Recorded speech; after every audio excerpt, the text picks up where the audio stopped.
It was an ordinary and calm day in the city, where nothing new was happening.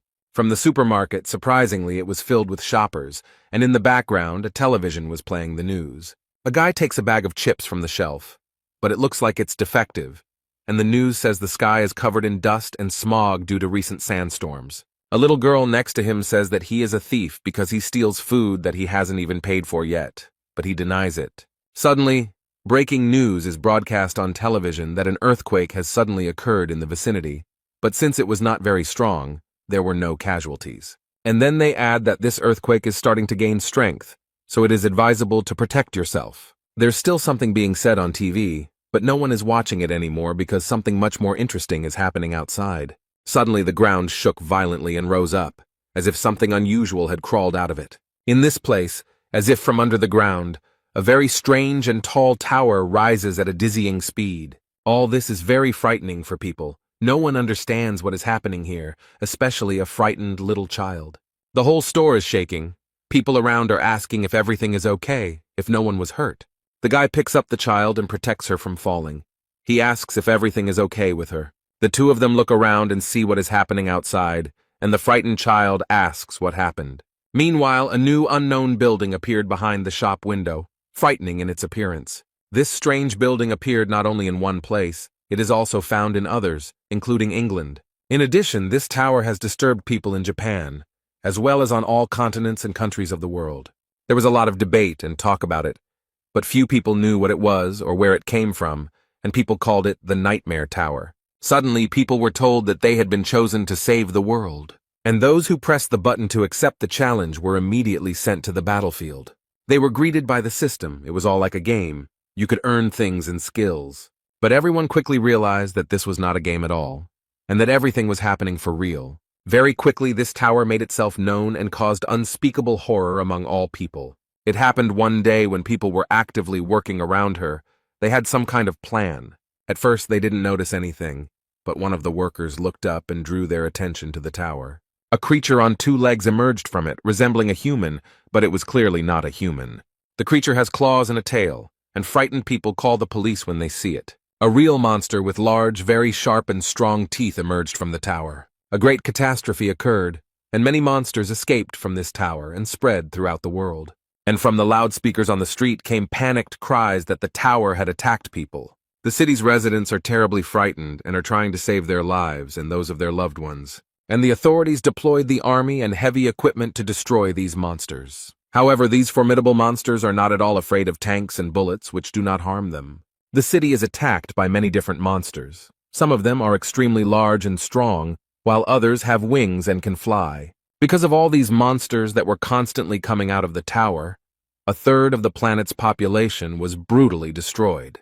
And all those who voluntarily wanted to become walkers found themselves inside the tower and could only watch what was happening outside. Since the system said they could save the world, people decided to try. So we decided to try to climb the tower, clear it of monsters, and put an end to this horror. These strong and very brave people were the last hope for the salvation of all mankind.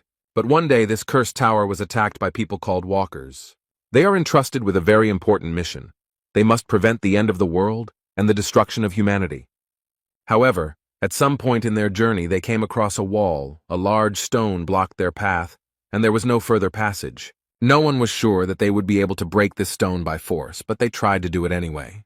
But strangely enough, it worked, and they managed to make a hole where they noticed something very strange. There was a shiny blue stone lying on the ground that they had never seen before, so they didn't know what it was.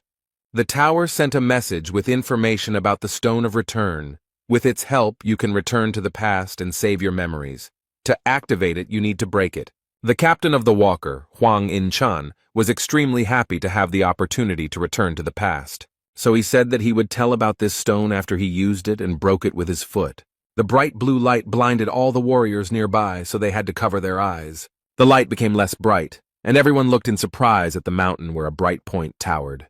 When only smoke and fading light remained in the captain's place, they realized that their captain had truly disappeared. But the only question that hung in the air was whether he would be able to return to the present after being in the past. Former scientist Sakamoto, who was with them, said it could have been much more obvious. He stated that the man had traveled into the past, but due to a space-time rift, he would most likely never be able to return there. He explained everything that was happening based on scientific theories, such as the theory of the multiverse or the theory of parallel worlds. The man stated that there was a rift in time and space, meaning that the Huang In-chan who had traveled to the past was no longer the same Huang In-chan they knew here. Upon hearing this, the men were extremely surprised and found this information very strange and even frightening. Samatoko is sure that Huang In-chan ended up in a completely different time-space, so his trip to the past will not change the present in any way. As far as he knew, all these items from the tower never lied, their descriptions were absolutely truthful.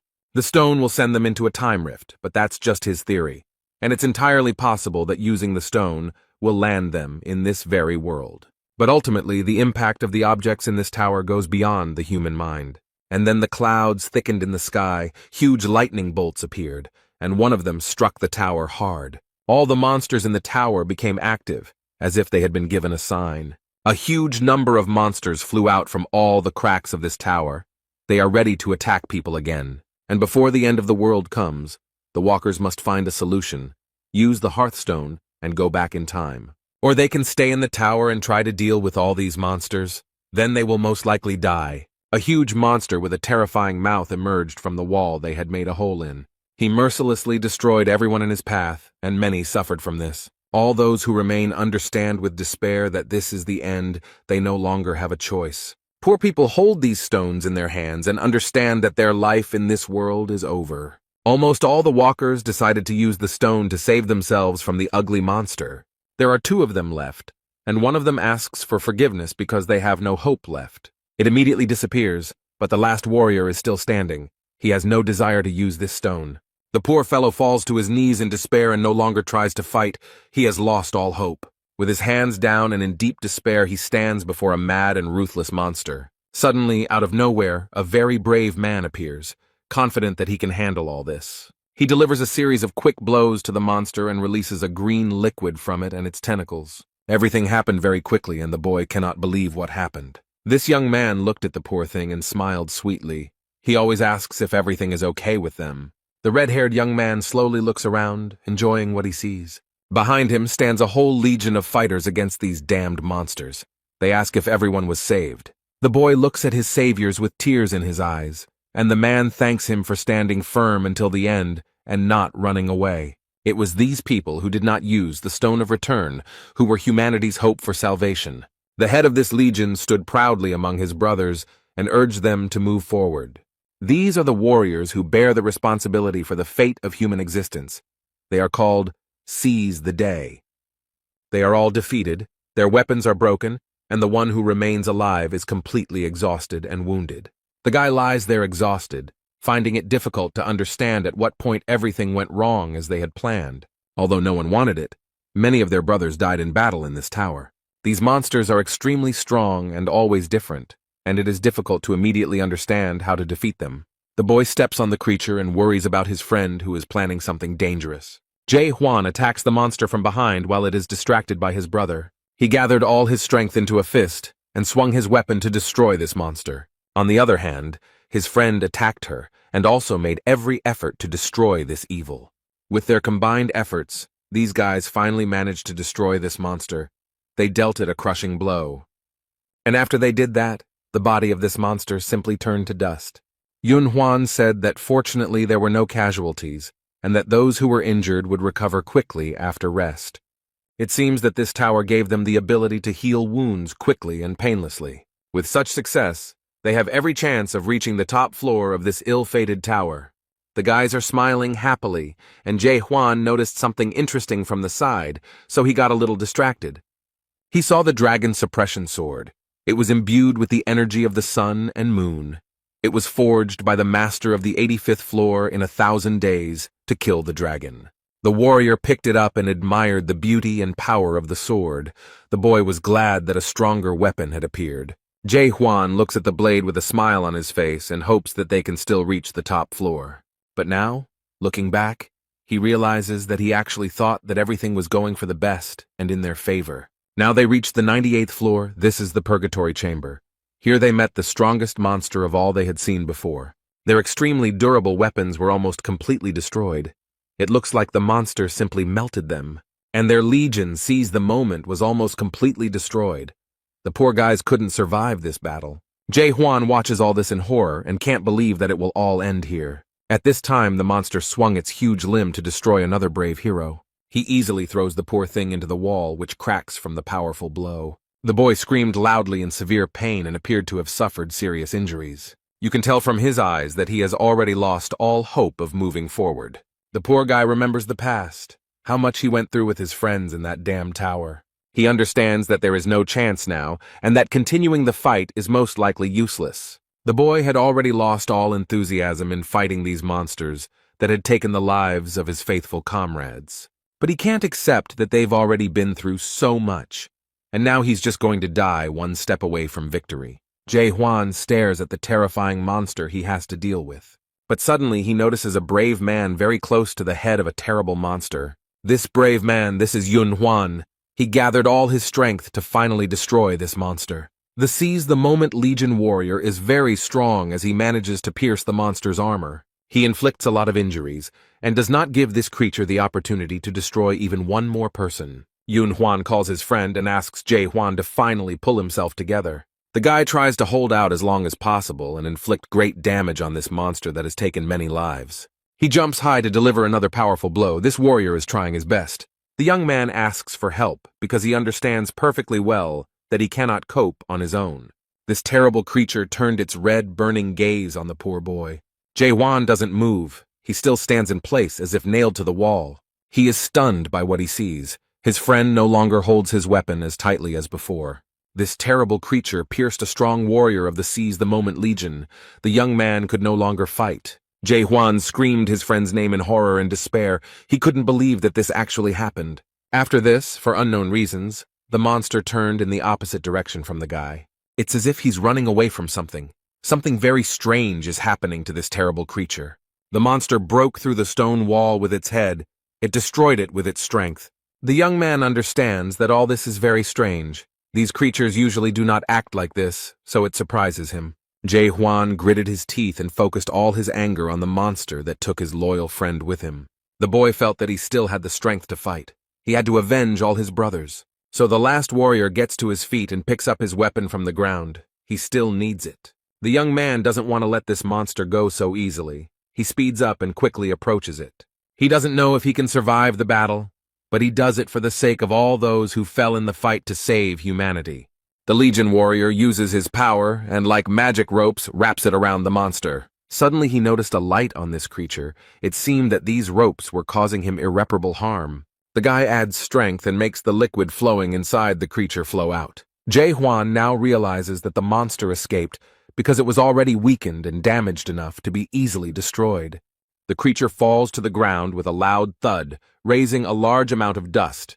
The walker puts in even more effort and approaches him at breakneck speed to deliver the finishing blow. The monster could not withstand this powerful blow and suffered a crushing defeat. The creature lies in the burning liquid that recently nourished it, and now suffers from it itself. The young man sighed in relief and turned to Yun-hwan, who explained that it was time for them to leave. But the boy was in no hurry to get up from the ground. He had a large wound on his stomach.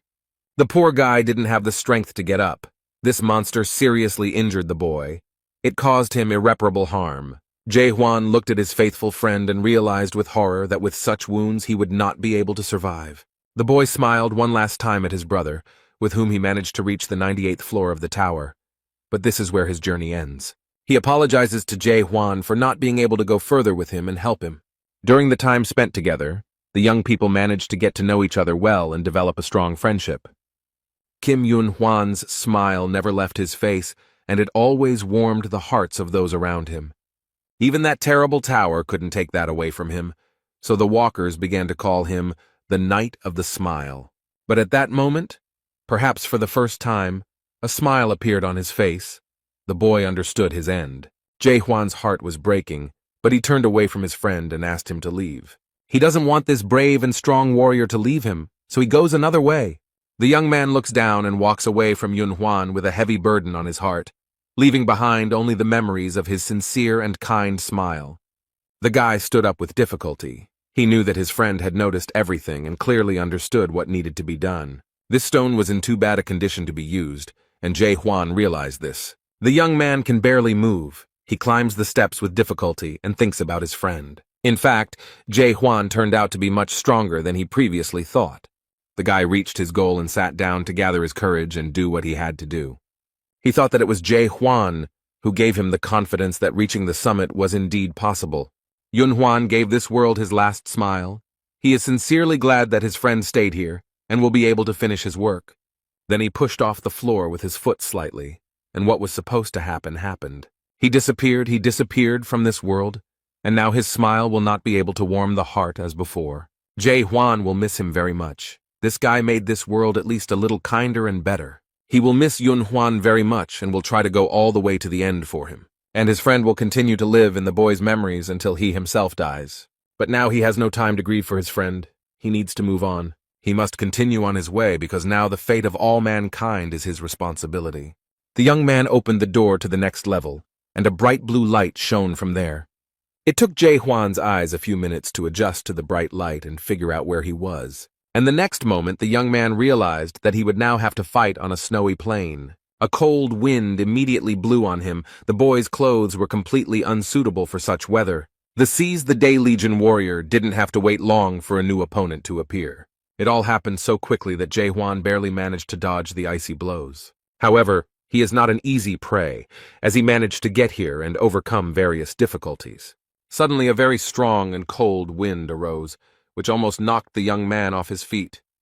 The dragon with a huge mouth slyly asks if his new victim has already surrendered. The boy's hand was covered in ice. Apparently, this creature still managed to harm the young man. But that doesn't stop him. Jae-hwan confidently declared that he will never give up, and the ice dragon took his words as a challenge and struck on the spot. The walker hid from this terrible creature to buy time and try to do something with his hand. The dragon tried his best to find his opponent. Apparently, people don't come here often. The boy sits quietly in his hiding place. He can't let this creature find him any sooner than necessary. This monster has been sitting here for 10 years. He uses some kind of potion to heal his injured arm, the monster's blows causing him great pain. At level 98, Jae-hwan had faced many difficult challenges, but what awaited him here was far more difficult than what he had already experienced. The boss of the 99th floor of this cursed tower is the ice dragon Velhisus. He inspires fear with his strength. The breath of this dragon from the Forgotten Lands is difficult to withstand, even if you have a high level of cold resistance. The young man understood that if it weren't for the weapons and supplies of the dead walkers, he would have no chance of winning. On the 85th floor, he received the dragon suppression sword, and from Yun-hwan, the ice demon armor. The boy sadly bowed his head and remembered his faithful friends, for whom he came here. He gently touched the Fire King's bracelet and remembered from whom he received this artifact. This is from Han Shiel. He suffered so many losses, lost so many friends because of these damn monsters. He was extremely sorry that such wonderful people had to die such a horrible death. An image of a beautiful girl with a warm and gentle look appeared before his eyes. He regrets that he was not stronger and could not save her from death. She did not deserve it.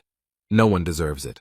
He remembers with horror how Han Shiel died, unable to survive a fight with another monster, and Jae-hwan couldn't save her or prevent her death, and it breaks his heart. The young man remembered another incident when he was sitting at the table and calmly drinking tea.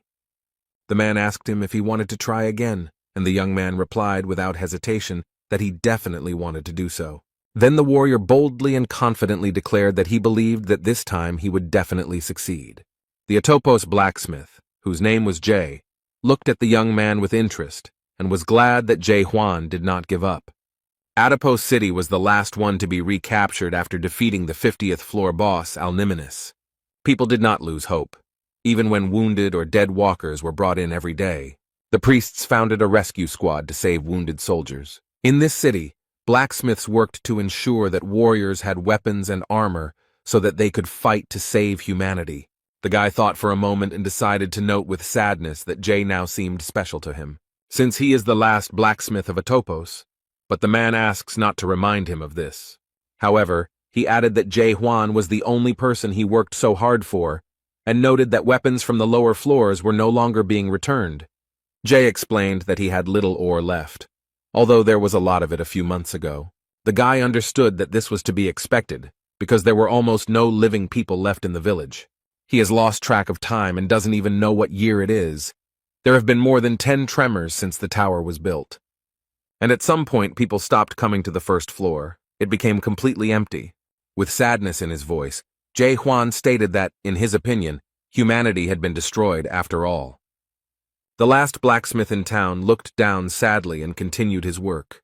Apparently, he too realized that the boy was right. He asked the warrior if he had studied the tower well and if he had noticed anything strange there, other than the fact that the tower always remained the same.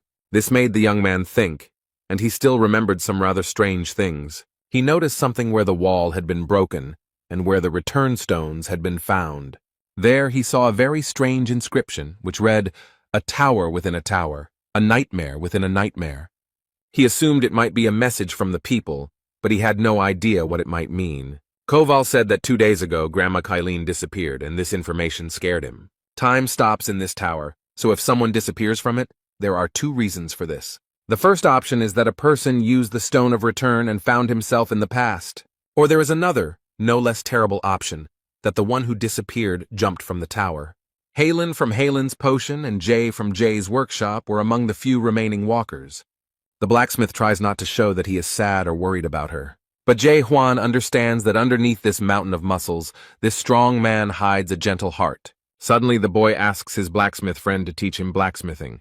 The man's hand trembled when he heard such a bold request from this young man.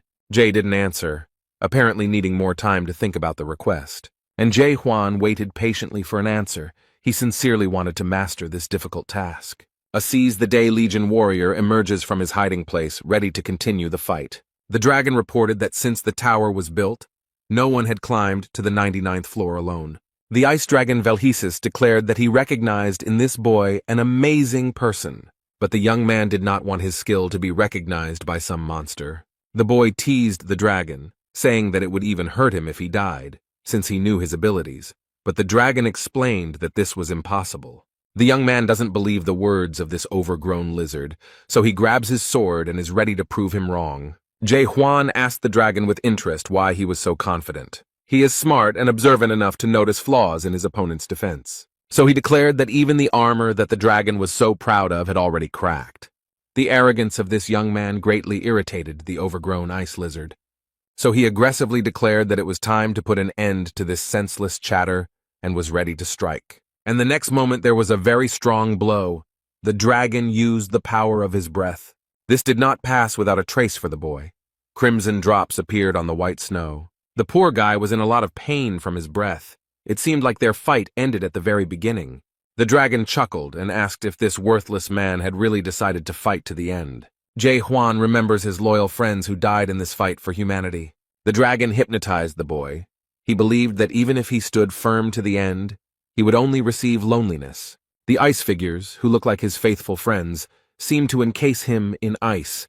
They do this at the will of the monster. This lizard-like echidna watches as the boy slowly dies in her clutches. The brave boy sighed heavily and declared that the dragon had been sticking out his tongue for too long. And then he put in a lot of effort and managed to free himself from the captivity of these ice sculptures. The dragon aggressively asks if this little man has decided to attack him again. He calls on the walker to surrender because he himself will never be able to defeat such a large and strong dragon. Jae Hwan went to the tower later than everyone else, so he missed out on a lot of different skills and hidden abilities. That's why he decided to give up all skills and focus on just one thing. His only skill was to attack the enemy, and he did it over and over again. Thanks to this lunge, he managed to kill over 50 million monsters, and his brothers gave him the second name, Lunge. Over time, the guy realized that his skills were changing. He was becoming faster, more accurate, and stronger, and as a result, he gained such strength that he became more effective than any hidden skills. This technique was not a skill that took away strength, so the boy did not get tired in battle. But despite this, it was still difficult for him. Jae Hwan had already made 100 attacks, but he had only managed to make one small dent in this dragon's armor. It was clear that this creature would not tolerate such a thing. The dragon immediately prepared for his powerful icy breath. The walker realized with despair that he had no time to evade. But suddenly, at the last moment, he noticed something very interesting, and it gave him hope. Jae Hwan noticed a light coming from the wound on his opponent's neck. He remembered everything that happened on the 98th floor and how he defeated the previous monster. The guy realized that he had already seen this same light on another monster, and this was great news. The walker has already gripped his weapon much more boldly and tightly. He hopes that he has a chance. So without hesitation, he takes advantage of the moment and attacks the dragon with his signature attack. The warrior hit the target accurately. His sword pierced the enemy and destroyed his armor. Now Jae-hwan knows for sure that he can do it. He is full of confidence in it. The wounded monster was very angry. He did not understand how this insect dared to do such a thing. But the young man smugly declared that he had not hit hard enough and that he should have simply torn the monster's head off. The ice dragon has spread its wings and does not want such a situation to happen again. He stood tall and declared menacingly that this time he would wipe him off the face of the earth. And without thinking twice, the dragon used his icy breath to destroy his offender. The poor guy barely had time to dodge all the attacks. If even one had hit him, he would not have survived. This is a very difficult test for Jae-hwan. He barely dodges. The boy is surprised that this monster can make such powerful attacks. With great disappointment, he realized that there was no chance of winning. The dragon has cornered him, and he won't be able to defeat this creature. But the monster looks pitiful, its jaw hanging open after being wounded. He explains that if at least 10 pedestrians had come here, they would have dealt with him. And he added that if people had not been deceived by the Dream Demon Stone, everything would have been completely different. The boy doesn't understand what stone the dragon is talking about, so he asks him what he means. However, it is clear that he will not explain anything, but will immediately attack the guy. Jae-hwan does not wait for his death peacefully, but runs away from this dragon. This monster just watches as the guy who maimed him simply disappears. He has reached the door through which he came here. This will be his salvation. The warrior left this floor and closed the door tightly behind him to make sure that this creature would not appear here now. He understands perfectly well that he was a millimeter away from falling. If the claws of this monster had reached him, he would not have survived. Jae-hwan remembers the dragon's words about the Dream Demon Stone, but he can't understand what he was talking about. What kind of stone was it? How did it deceive everyone, and what could have been different? Many questions immediately arose. The warrior was glad that he managed to get out of there alive, but he still returned after 5 years. This time he was much stronger and better prepared for this fight, because he already knew what awaited him. The system bombarded him with various messages congratulating him on completing a new level. This time he managed to destroy this monster, so the guy received many congratulations on reaching the 99th floor. Jae-hwan looked at what was left of his opponent and asked what the Dragon Dreamstone was. This creature answered with the last of its strength that it knew the answer to its question without him. But he added mysteriously that he would understand everything when he found himself on the top floor. As a reward for completing the level, the young man received a new weapon, the Ice Dragon Sword. This weapon is infused with the breath of the Ice Dragon and can determine when its wielder is ready for battle. Suddenly, the young man looked down and noticed that something very strange was happening on the ground. Some substance that flowed out of the ice dragon begins to move and rise upward. She rose very high and formed a door right in front of the brave warrior. And at the very top, the number 100 was formed, indicating that this door leads to the top floor of the tower. The guy took a deep breath and collected his thoughts. He was ready to boldly move forward. Without thinking twice, he goes inside, not knowing what will happen to him next. After the boy walks through the door, the number 100 slowly turns into some other inscription. In its place appeared hieroglyphs, indicating that a control room was hidden behind the door. Jae-hwan had already peeked out the door and was looking around with genuine interest. And he was very surprised by what he saw there. Probably the guy expected to meet another monster there. But what I saw there was something completely different. A multitude of different screens and photographs showing the tower and the city. The young man came closer. He was very interested in examining all this and looking at the tower from the side. All these pictures depict places he has already visited. The boy sees the place where the walkers should come. He also sees a topos, a city where those who have not yet perished at the hands of monsters live. He was so focused on these images that he didn't notice someone approaching him and saying they were glad he had come. Jae-hwan looked around and immediately got into a fighting stance, and the voice said that he thought the boy would return to a topos first. And then he calms him down and explains that he shouldn't worry because he completely forgot about him and didn't have time to prepare everything. The boy received a message that surprised him because it said that he was the first to complete the training of the 294th world. His achievements were recorded in the immortal Akashic records, and this record will be visible to the monarch of the great land. The guy read it and realized with horror that it was actually a workout, although it didn't look like one. He is overwhelmed with emotions, and they turn into water that envelops the poor guy. The warrior was extremely excited. A large puddle of water had already formed under his feet, caused by his stormy emotions. The voice asks if he is surprised and hopes that the boy will soon recover from the shock. A huge wave of water rose up around the young man, ready to swallow him up. The creature smiles slyly and remarks that if he does not cope with his emotions, they will consume him. And then the lion head with bright eyes adds that it is probably too late to pull yourself together. And he tries to explain to the guy that there is no reason to be too upset, because he achieved a good result, considering that he is an ordinary person. However, this brave warrior did not give in to his emotions and tried his best to calm down. His stony expression shows that he is in a state of complete calm. His interlocutor is surprised because the guy came to his senses earlier than he expected. The young man unceremoniously, and without mincing words, asks what kind of creature this is and who he is anyway. Then he remembered that he had not introduced himself at all, because he was very glad that this young man had reached the 100th floor himself. Such cases had never happened before. He said that his name was Devil Bystrian and that he was the master of this tower. The warrior noted that if this was just training, then the game itself had not even begun yet. The demon smiled slyly and noticed that the boy had a sharp mind. But first he wanted to show him something. And the next moment he clicked his paws with sharp claws, showing what he had prepared. A large screen appeared in front of him, showing people who were in the tower for the first time and looking around in surprise. The guy watches the video carefully, which shows how he started his journey. These are his memories that show him how he met Seal, how she joined their group. Bystrian slyly noted that at that moment they looked quite happy. He then recalled joining the Seize the Day Legion and talking about how his head was not a weapon, but a sword. These were quite difficult memories for the boy, because everything that happened in that tower was terrible. And the creature noticed that this young man would never again see the faces of his faithful friends.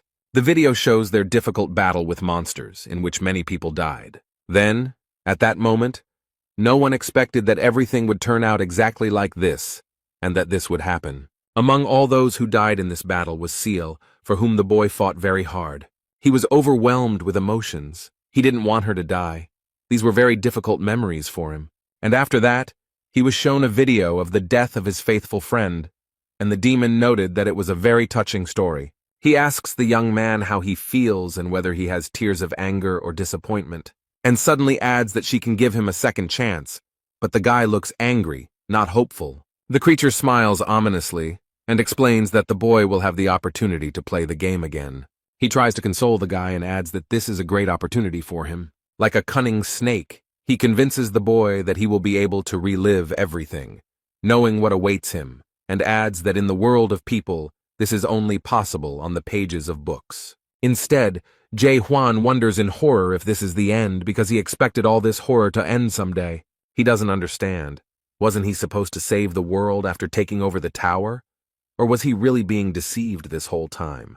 Now the warrior understands that in reality humanity had no chance to save itself and survive. All this time they have been trying hard and very persistently to do everything in their power. All this time, people continued to try to capture the tower, dying one after another. All this was for the sake of saving humanity. They all firmly believed in it. They were convinced of it. And only now the boy understands that all this was just a false hope for salvation. The young man is under the power of this demon.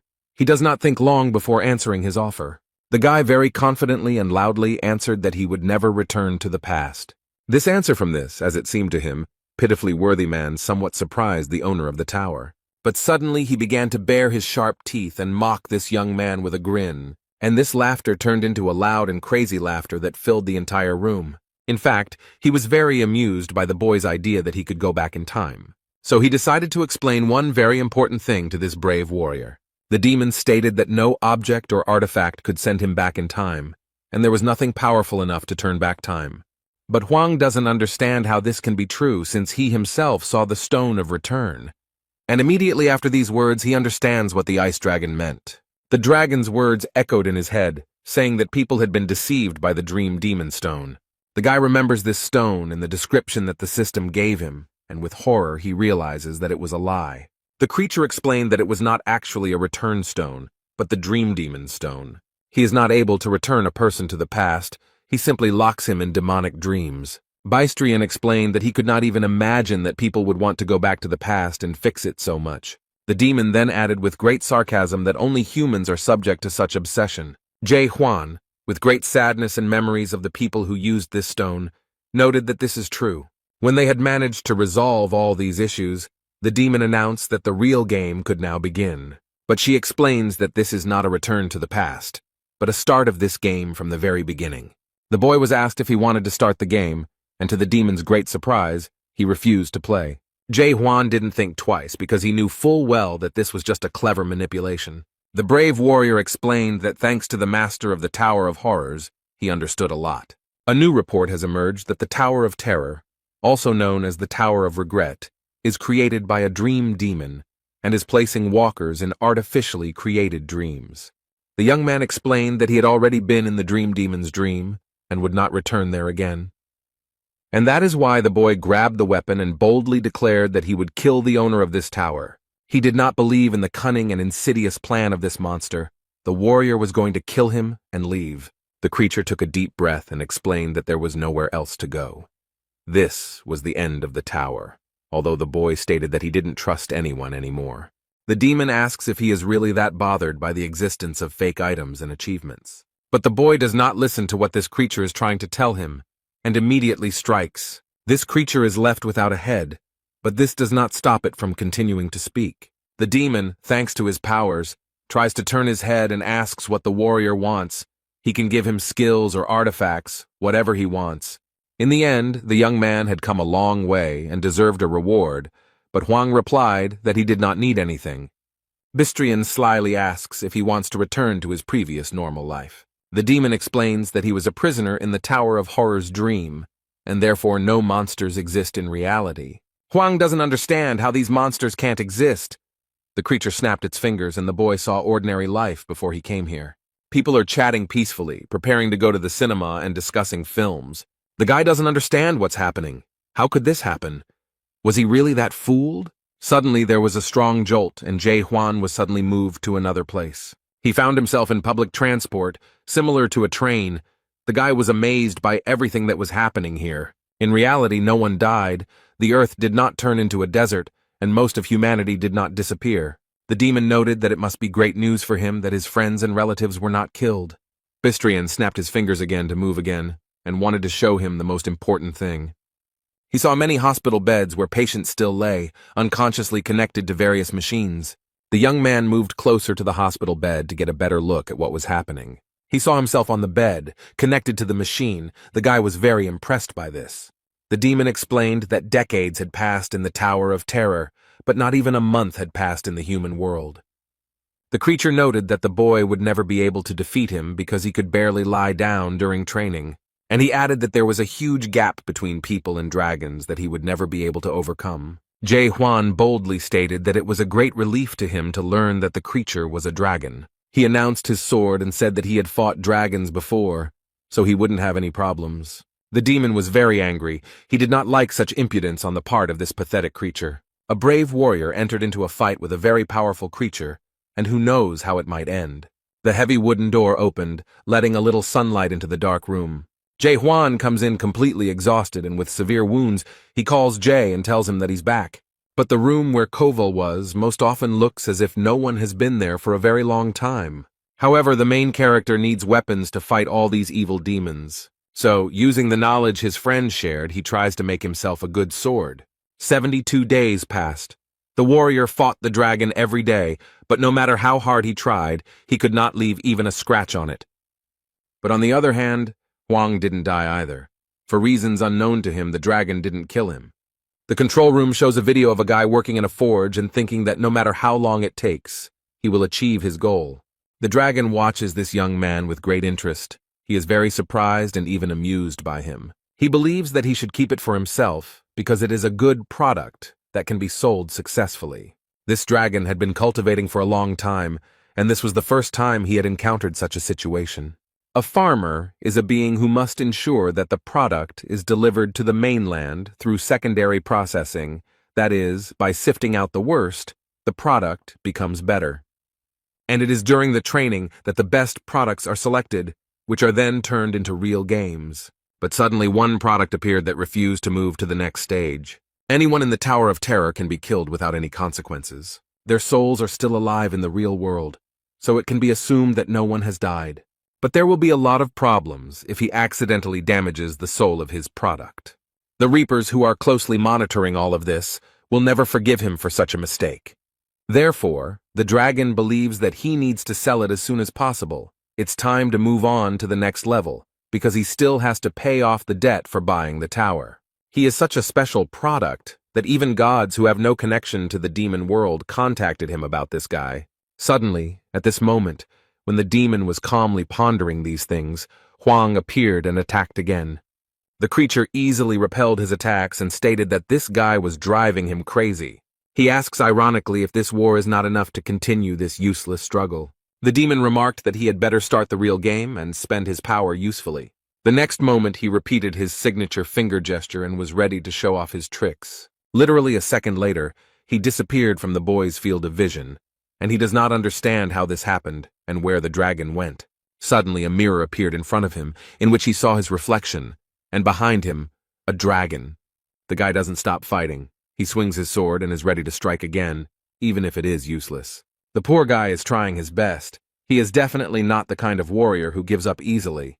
The next moment, this block, which served as a mirror, shatters into pieces from a strong impact. Huang was injured, his head was damaged, and he has difficulty coughing. The angry dragon grabs the boy by the neck and asks what he wants and why he continues to insist on his own. The guy explains that he will kill the dragon and move on, which even disappoints Bystrina a little, and he asks what he needs to do to make him agree to the game. Huang chuckled. He saw that the creature was already on the verge of fainting, and quietly praised himself for being able to hold out for so long, and explained that he wanted to ask for something. The dragon is already sitting calmly and explaining to the boy that the universe does not consist of only one dimension, but he calmly replied that he knew about it, and added that he also knew about parallel incarnations and the multiverse. But the demon wants to clarify something and says that there is one main dimension, the almighty Earth. And then he explained that it was from this great land that many different alternatives branched off. The Earth is a small planet in a large dimensional system consisting of a large number of alternatives, and they called these actions the 294th world. In the Tower of Terror, walkers can gain skills, obtain various items, and level up. In this way, they will be able to adapt to the structure of the mainland and thus have a chance to enter another world. And various evil demons like him have the ability to control this game. But the guy doesn't understand at all why he's doing this, why the demon needs it. The dragon noted that it was a good question, but he didn't think it was something he really cared about. Bystrian snapped his fingers in his usual gesture, and it seemed like the tricks were about to start again. But they find themselves in a ruined city and ask a question that really interests the guy. So he wants to explain why, out of all the alternate worlds, the Tower of Terror ended up on Earth. The dragon asked if this was not what interested the young man most, why he and his family were forced to face this, and then he gave a very short and quick answer that their world was chosen at random. But this guy said that he was asking about something completely different. He was interested in why he was running this tower.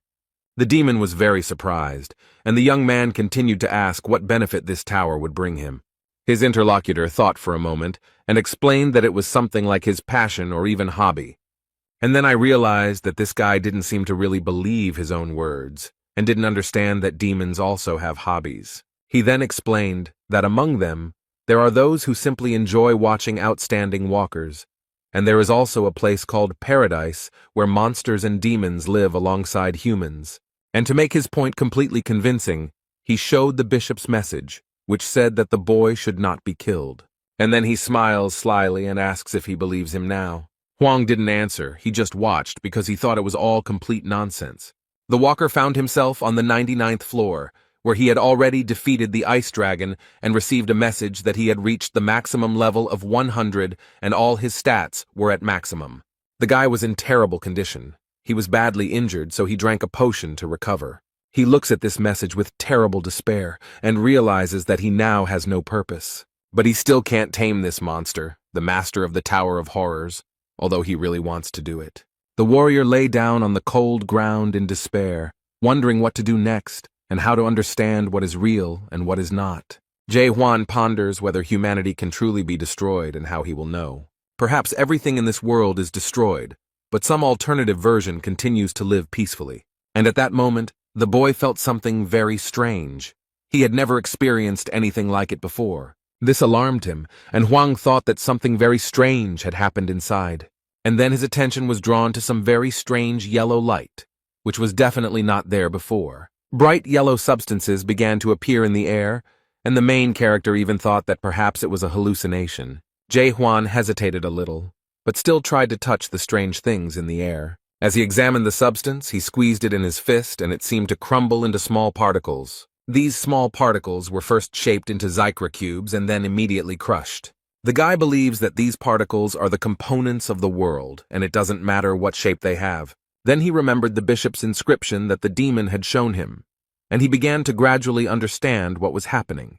The warrior frowned and realized that he was just entertainment for the stronger life forms in this universe. Suddenly, a demon appears in front of him, and the boy asks who the monarch is and if he is the one in charge.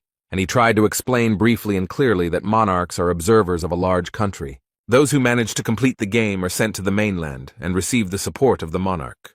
Jae-hwan didn't quite understand what this meant, so he asked again to get a more precise explanation. The dragon stated that the boy's future could change dramatically depending on the monarch chosen. And then he promised that if the boy obeyed him, Bistrian would use all his strength to help him get to the great monarch. But the demon noted that this would only happen if the young man agreed to play the entire game to the end. Jae-hwan noticed that the creature now spoke like an annoying store clerk. And the next moment the guy agrees to join the game, but will do so only after 10 days. 9 days have passed, and the boy is still training with the sword to be in top shape before the game. The demon sits calmly in his control room and watches all the actions of the young man. But he is looking forward to it. There is very little time left, and he remembers that he bought this tower because he was deceived. These memories made him angry because he remembered how false they were. He was told that the tower had been built by the Lord himself, and that it was so old that its value could hardly be overestimated, so it would definitely be a good buy. But he regrets that there is no function to voluntarily exit the game while keeping all your achievements. And now he himself is trapped in the tower, unable to exit the game because Hwang refuses to move on to the next level. He sat there in despair for so long and had already resigned himself to his unhappy fate. But finally, all this will end tomorrow when Hwang starts the real game. The warrior received a message asking if he wanted to return to World 294 without losing his memory and start the game. The dragon is looking forward to the moment when the guy confirms the application. He is very excited. But completely unexpectedly, the guy attacks him. The main character still wants to kill the demon. He asked with great surprise what was going on here and why Jae-hwan was doing this. The guy had been dreaming about this for a long time and had been training for a long time. He deliberately took his time in order to prepare well. The walker holds his weapon tightly in his hands and makes a remark to the demon, which he could have guessed. The young man, with a threatening expression on his face, explained to his enemy that from now on he would hunt him. With these words, he strikes his opponent again. The guy is very confident in his abilities. He noticed that after hallucinating these gold particles, it became more difficult for him to control the sword. But he explained that every time he tries to take a shot, he gets a very strange feeling. The guy thinks it's like waking up, like he's breaking this dream. Therefore, Jae-hwan does not intend to stop and stubbornly continues to attack this creature. The main character, with a smile on his face, waves his sword and declares that this is the feeling of life. However, a magical symbol appears under his feet, which the boy does not notice at all. In place of this symbol, a huge tree immediately grew, which the boy saw on the 91st floor. It is called the Black Iron Tree. The monster regenerates his arm and explains that this should have happened a long time ago, adding that he has never seen anyone like this guy. The dragon smiles slyly and watches with pleasure as they do this to the boy, paying a huge price for it. The protagonist finds himself completely trapped in the iron roots of the breeder tree and wonders what this creature plans to do with him next. Bistrian calmly replies that this walker will not be able to finish the game without his permission. The demon finally abandoned all attempts and hopes of convincing this stubborn warrior. But I decided to try again and asked why the guy decided that his studies should be continued. However, he added that the Tower of Horrors will automatically close after 100 days of training. The dragon explained that he needed the boy to survive, so he needed to complete his training and move on to the game. The boy has no intention of staying there alone, so he calls on the demon Bystrina to stay. The protagonist stated that on this vast land he is called the Sanctuary of Irritation. The guy knows a lot about this monster. He says that it lived 784 years and visited 128 worlds, and now continues its vile selection among the walkers. The demon cannot believe what he hears and has no idea how he knows all this information. Jae-hwan boldly asks if this bastard was planning to hand over his mathematics to the Black Monarch. The monster asks in surprise where he knows all this from. How can he know all this? The boy saw golden letters, a message from the demon to the Black Monarch that the selection would soon be over if he could convince the farmer. The main character explained with a sly smile that he was the one he had been waiting for so long. Suddenly a bright light appeared and the warrior managed to free himself from the shackles of the iron tree. And freed from the roots, the boy attacks the monster that imprisoned him there. With just one blow, the demon Bystrin lost his arm, but this time he was very surprised and frightened by it. Something very strange has happened. Will this guy really be able to defeat his opponent? The protagonist uses his power again, but this time the enemy defends himself. It seems that Jae-hwan managed to injure the demon the first time, so now the demon is holding his hand. He can't believe that this idiot managed to give him such a cancerous tumor on his arm. The expression on his face reflects all his confusion and shock at what happened. The walker holds a very strange sword in his hand that emits a blue light, as if it is enveloped in something. There are some very strange things happening around. It feels like the game has started to reboot. The guy looks very confident in his abilities, so he stands proudly and stares at the demon Bystrina. When he reached the 100th floor, he began to wonder what it all meant. The main character began to doubt whether this was really a dream. He then wondered if the demon really could not or would not kill him. Then he wondered if he could be reborn after death, and he had many questions. The elements of this world crumbled into particles and text appeared. The warrior watched the demon carefully. And now, after a long period of doubt, Jae-hwan has finally reached the stage of absolute certainty. He has discovered something new, penetrated into understanding through and through, and now he can use this powerful force. The vortex of energy quickly approached the demon and very easily and completely destroyed his defense. The dragon was surprised by the abilities of this walker and became very angry with him. This creature opens its mouth with large fangs and asks what is going on here. The system issued a message about the lifting of temporary restrictions, which shocked the tower owner. So he became extremely angry with him and explained that he would no longer feel sorry for him and would give Hwang a chance to surrender before it was too late. But the boy will not do this. He will proudly and bravely stand against the demon in battle. Bystrina noted that the young man had achieved a lot in such a short time, but there is a limit to everything. A multitude of sharp thorns instantly grew out of the ground, and the dragon declared that no man could defeat him. This stubborn young man was not so easy to defeat. He looked at the weapon he received as a reward for passing the last floor, but he squeezed it tighter. It was the only thing that could help him in this difficult struggle. The timer shows the countdown of the loading time, and the demon pushes off the ground with its paws, ready to attack. The creature approaches the boy extremely quickly. Its rage knows no bounds. It will not let this pathetic insect ruin everything for him. Bystran shouts that Jae-hwan will still participate in the real game, and by doing so, he makes his situation worse. The timer has reached a round number, and the main character is preparing for the decisive blow. The main character skillfully dodges all the sharp spikes and strikes the enemy. The boy remembers how he defeated all his previous monsters, especially those he encountered on the upper floors. But full of confidence that he would succeed, he dealt another blow to the monster with whom he had been fighting for a very long time. The demon is angry, but he can't do anything. He only begs that all this doesn't happen. Now Bystrina finally realizes that this is not just a reboot, and that he will soon have problems. He cannot comprehend with his mind how this ordinary man was able to accomplish all this. There was another blow and a bright light appeared, as if after an explosion, and the demon suffered more and more. The main character does not stop for a minute. He continues to attack to destroy the enemy.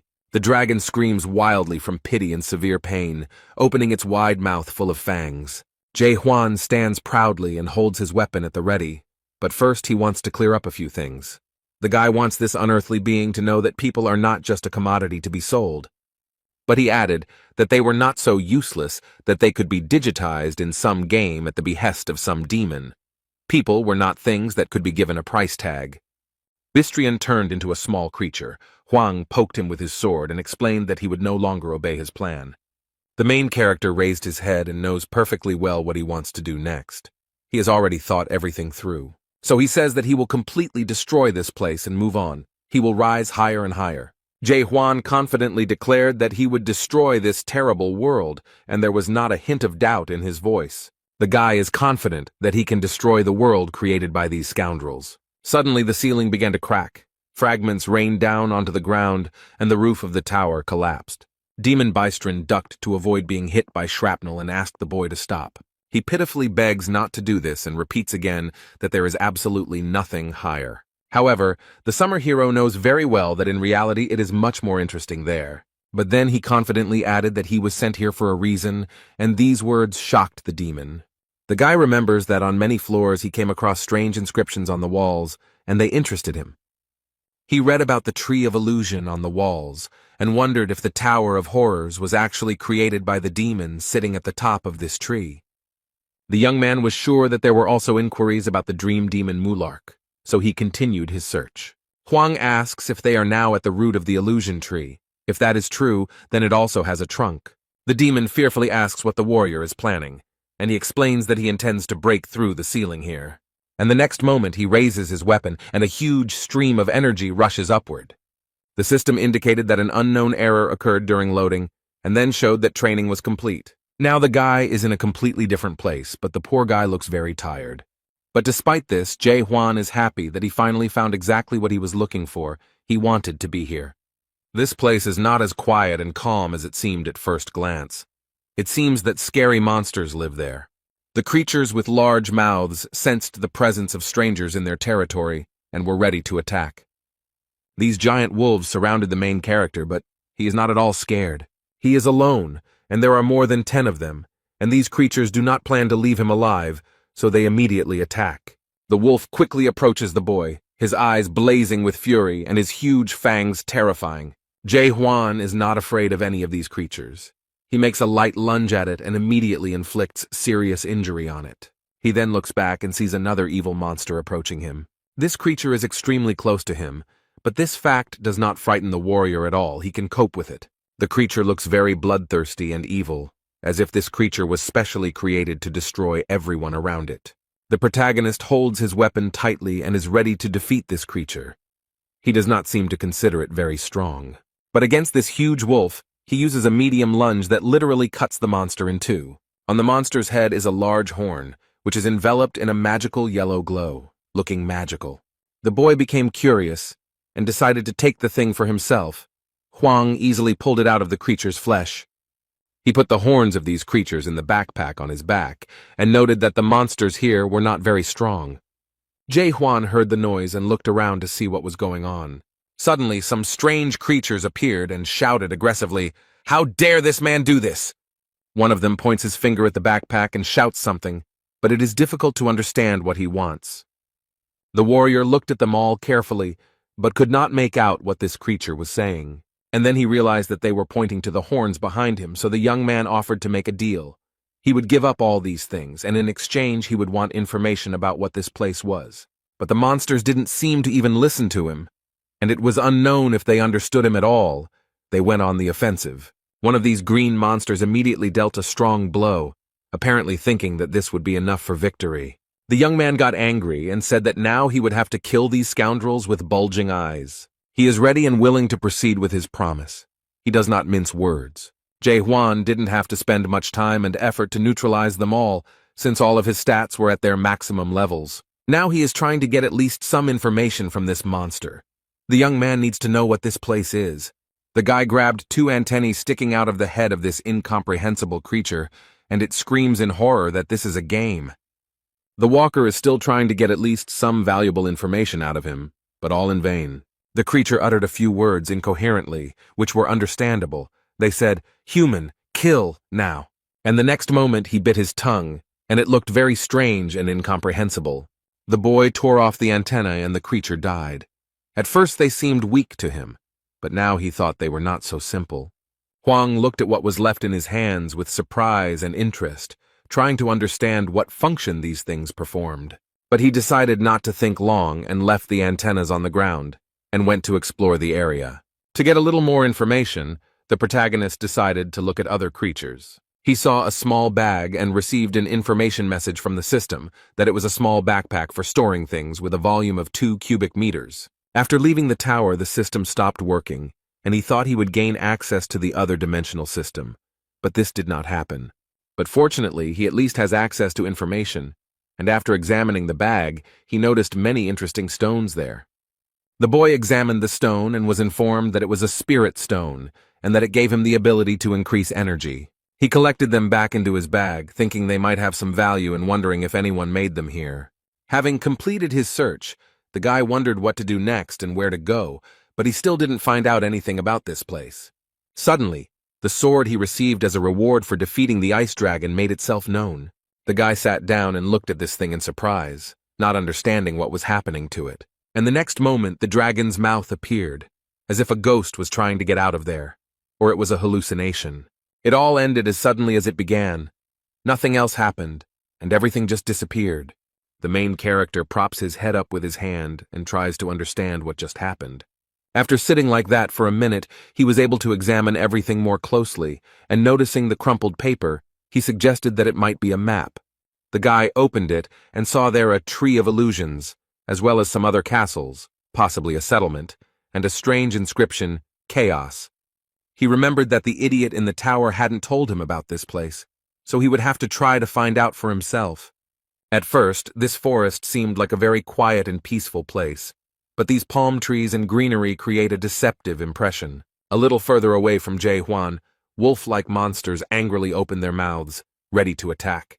Their opponents move towards these creatures fearlessly, quickly, and energetically. It is unclear what they are, but they look very human and seem to know what to do.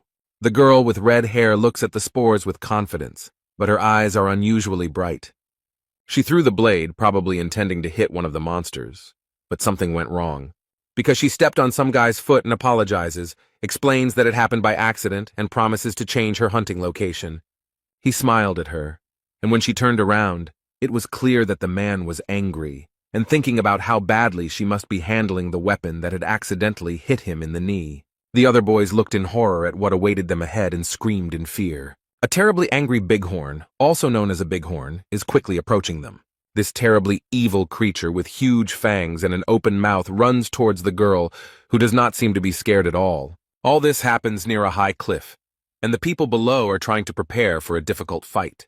Huang watches them from above and comes to the conclusion that this girl looks much stronger than the others, but they don't seem to be very friendly. At this rate, they'll all just die. I wonder how they even got out of the tower with those skills. The man has gathered his strength and is ready to join the battle. He uses his skill, Breath of the Fire King. The girl screams that she will help him and immediately hits him hard on the cheek. She then smiles cheerfully and apologizes again, although this time the guy calls her a whore. The red-haired girl noted that it was very rude to call her that, because she just wanted to help. Hung Nim doesn't notice the monster approaching him with its mouth wide open while he argues with the girl. It seems that the protagonist realized that they would not be able to cope with this creature, especially if they were so careless, so he decided to help. Jumping down from the mountain, Jae-hwan used his sword, made a medium lunge, and easily defeated the monster with one blow. Han Nim seemed to be too close to the monster, so he got slapped quite a bit and he didn't like it very much. There was a lot of smoke, so no one immediately noticed the stranger, only his powerful weapon was visible. Jae-hwan wields a strong and large sword that emits a beautiful blue light. The main character stands proudly on his prey and carefully looks at everyone present. He didn't seem very impressed by what he saw here. These people didn't look particularly strong or smart. They discuss whether everything that happened here was legal and whether they can take Bighorn's body. The man tries to wipe the dirt from his face, and the girl watches the stranger with interest. Someone said that it would take at least 10 people to defeat this creature, and Huang thought about the fact that the previous creature had 5 horns, so the more horns, the stronger the beast. The girl is still awake, mysteriously and intently looking at the man who so easily dealt with the monster. She doesn't know who he is, so she plucks up courage and decides to approach him. The girl comes up from behind and threateningly asks who he is. The guy didn't expect such a reaction. She then explained that chaos is not a simple world, and no one can defeat Bighorn with just one attack. She asks again who he is and where he is from, but the young man only looks at her with interest. He remembered seeing the word on the map and not being able to figure out what it meant, but now he had a chance to get more answers. Huang turns around. They are standing too close. He stares at the girl and asks what chaos means. The red-haired girl was a little confused, finding herself so close to the stranger. After that moment, they all calmly moved together to new territories for Huang. Hyung Nim asks the stranger again and again. He asks if he is here for long. The guy answers in the affirmative. And then, surprised, he asks if he knows the local language, and the guy replies that he does. The man said, as if to himself, but out loud, that this kind of thing doesn't happen here often, and he found it all a little suspicious. The girl asked if they could really take the body of this monster, and the boy calmly replied that he had no rights to it. She finds him very suspicious because the whole situation is extremely strange. Even though he says he came here through the passage, he killed that monster himself without using any skills. The girl tried to use her abilities on him, but the system gave her an error and indicated that the skill could not be used. She was a little surprised that even her strength couldn't help her stop this guy somehow. The system noted that verification was impossible, and the girl assumed that the guy was probably outside the system. She is very concerned about who this man is and why he came here, so she has several questions for him. So I decided to explain that chaos is not such a simple place, and no one can kill this monster with a simple attack. Then she bombarded the guy with questions, and he looked around with surprise and great interest. But of all these questions and explanations from the girl, only one word, chaos, interested the creator. However, this made the girl very angry, and she asked if he was serious or just joking. And then she decided that maybe he didn't understand what she was saying because she asked who he was. Was it really that hard for him to understand? But the main character explains that he understands everything perfectly and hears perfectly well what she asks him about. The boy remembers his life on Earth, his family and friends, and realizes that his whole life on Earth has lost its meaning after the appearance of the Great Tower. And then, during his life in the Tower of Terror, he made new friends and loved ones. He had many wonderful and very touching memories associated with these people, but after completing his studies, they disappeared like a mirage. All of these people are still alive somewhere on Earth, and he could retain all of their memories if he started the game over. But they won't remember him or their adventures, so this venture will most likely be useless, and they will have a hard time coping with the loss. The guy decided not to tell this whole long and complicated story, and decided to say that he simply didn't remember anything. The girl looked at the boy with affection and asked sympathetically if he really had amnesia, and then she aggressively asked if he really thought she would react that way, and if he could at least try to convince her that he had amnesia. The protagonist noted that he did not say that he had amnesia, and the girl was convinced that it was the same thing, but suddenly, someone asked if he was from the mighty abyss. Just as he was thinking about what they meant, his ice sword suddenly reminded him of itself. His weapon grew considerably larger and opened its dragon mouth as the boy rummaged through his bag. The girl looked at the sword in surprise and realized that this guy had a super weapon. So she comes to the conclusion that it's all about the superweapon and not its mighty power, while the guy is feeding the sword with iron blades. The men nearby look at the superweapon with great interest, as it is a very valuable artifact. The main character is fiddling with his weapon. He doesn't even notice that hungry eyes are watching him. Red is mad at Huang for ruining her assignment. She had a great plan, and she would have done a great job with it. As she thought about this, an idea came to her mind on how to turn this situation to her advantage. Now she talks to the guy differently, explains that she will no longer ask him questions and wants to offer him something. But with a sly expression on her face, she mysteriously asks if he wants to listen to her proposal. The girl introduced herself as Mino and told me in detail about chaos and how everything works here. And then they moved on to discussing the people around her, this suspicious crew of guys called the Red Fox. From her story and transparent hints, the protagonist understood that Mino wanted him to kill them. The girl noted that they would soon get to him, so there was no point in looking so closely at these scoundrels. One of the men noticed that it was getting dark, so it was not worth going further, so as not to disturb the monsters. So they decided to stay where they were and spend the night in the open air in the middle of the forest. Jae Hwan lies under a tree and looks at the map. According to the map, there is a settlement not far from here. The card magically turned into gold particles and disappeared. This is the advantage of the game. The boy lies quietly and plays with these particles. He sharply clenches his fist, trying to catch something.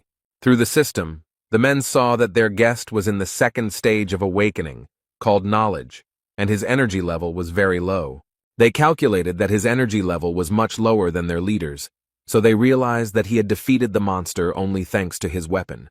But they know that super weapons can only be obtained in the abyss. These are the branches of the Tree of Illusions. Huang heard everything and realized that these scoundrels were up to something. They would be surprised when they found out that this was where he got this weapon. The tower owner said it wasn't a very impressive weapon, so they probably wouldn't want to hunt for it. The protagonist looks at the stars in the cloudless sky and thinks about how to get to the almighty Earth. The Red Fox Legion fighters were already confidently moving towards the boy. Huang realizes that they have already started to implement their plan, and soon everyone will be here. Mino is shocked and asks the guy why he is lying there so calmly, because those bastards are going to come for him now. The girl tries to convince the young man to use his powerful weapon against them. But Jae Hwan calmly turned to Mino and explained that he did not have any weapons with him. He explained that he had lent his sword to someone on the night shift, but the girl was furious and couldn't believe he had done that. He was surrounded by many people. The leader stated that he would find a better way to use his weapon, although the girl noted that even with this weapon, he was a complete zero. Mino is not as simple and sweet as she seems at first glance. She asks these idiots if they really want bloodshed. The main character looked at the girl with genuine interest, and now saw her true nature, and it seemed that he liked it. Instead, all these people follow the orders of their leader, who threatens to kill them. The redhead doesn't wait for Huang to do something. She knows how to stand up for herself. She uses her skills skillfully. The girl throws blades well, and the first two were all convinced of this. And the girl doesn't even think about stopping after them, and immediately finds a new victim.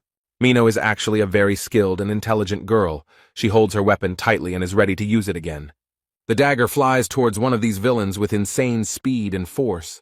The protagonist stands proudly next to her and does nothing, apparently believing that she can handle it herself. And that's true, Mino can definitely handle this bunch of losers on his own. They seem to already realize what they've gotten themselves into and probably regret their decision, but it's too late because they've already made her angry. She smiled sarcastically and stated that by their decision, they had doomed themselves to a terrible fate. Their leader stands behind the rest of the Legion and admits that he knew she was a witch from the start. This became obvious when she unceremoniously set the monster on them. The man frowned and asked aggressively through clenched teeth who had approached the ghost warrior. Mino smiled cheerfully and sincerely and playfully asked what difference it made to him who did it. But she added that these bastards had killed so many newcomers who didn't understand anything that many of the Chaos inhabitants probably wanted them dead. Instead, Heng Nim noted that the ghost warriors would not help these unfortunate people. And then, with one movement, he repelled all the sharp daggers that were rapidly approaching him. The man pulled out a weapon that belonged to Jae Hwan and threatened that this witch would die right there. Although it didn't particularly frighten her, Mino muttered hesitantly, "Was he really counting on just a super weapon?" But the cunning man smiled slyly and explained that he had an ulterior motive. The girl looked around and was a little surprised by what she saw, although she noted that they were all at least level 1 in strength. Now I could see even more people around, hiding behind trees and bushes, waiting for the right moment. The girl explained that she immediately felt that there were many more of them than it seemed at first glance. The leader asked if she really thought he would go into battle unprepared, especially if he had to fight a witch's ghost and a boy who had killed that monster with one blow. But he would have acted differently if he had known that he would get this amazing superweapon so easily. He wouldn't have gone that far or called so many people for help, but it's already been done. The girl asks in surprise if Black Fox is really here too. It seems like nothing interesting is happening in his life right now. This man, who just now stood out in no way, has now turned into a real monster. He declared with his huge tongue and fangs that she could consider this an honor. Black Fox Clan, who is the head of the Red Fox Clan and holds the 3rd degree, explained that more than half of the clan was gathered here. She is not very pleased with the honor done to her and asks them to wait a little, as they still have so much time to gather here. Mino feels that she can't handle this monster alone, so she turns to Jae Hwan. She doesn't want to admit it, but she has to admit that she can't protect him. So she throws a stone to the boy and tells him to grab it and run, and the boy realizes that it is a terrible stone. The girl explained that it was a return stone, and if you used it, you could move to the nearest fortification or fortress. But she added that she only has it, so he can use it without any problem, although the guy is a little confused. Now he realized that this stone does not return you to the past, it saves you in the present. He immediately remembered his friend from the Tower of Horrors, who did not use this thing. Jae Hwan thinks that he should have given Yoon Hwan that stone, and maybe then he would have survived. A guy asks his new friend if she had the opportunity to go back in time. Would she do it? At first, she was angry because now was not the time to ask such questions, since their lives were literally hanging by a thread. And then she still answered that, of course, she would not return, and this greatly surprised the main character. The witch turned around and smiled cheerfully, noting that she had worked hard all her life. She has nothing to regret, and she will never return to the past, even if she dies in this battle today. This answer seemed to surprise Jae Hwan because he moved closer to Mino and placed his hand on her shoulder. The guy stood next to her and declared that she would not die today, and reached for his weapon. His reaction surprised the girl. She did not expect him to protect her or take part in the fight. Without warning, he threw something to the ground, sending up a column of smoke and blue sparks. Jae Hwan uses his strength and easily deals with the attackers. The Black Fox shouted that he was using the Flame King's 14 transformations. After these words, the monster's hands caught fire, and the swords of his subordinates were engulfed in flames. The protagonist does not appear embarrassed or scared after what he saw. He has a plan, and he is preparing to use the lost spell to get rid of all these fools.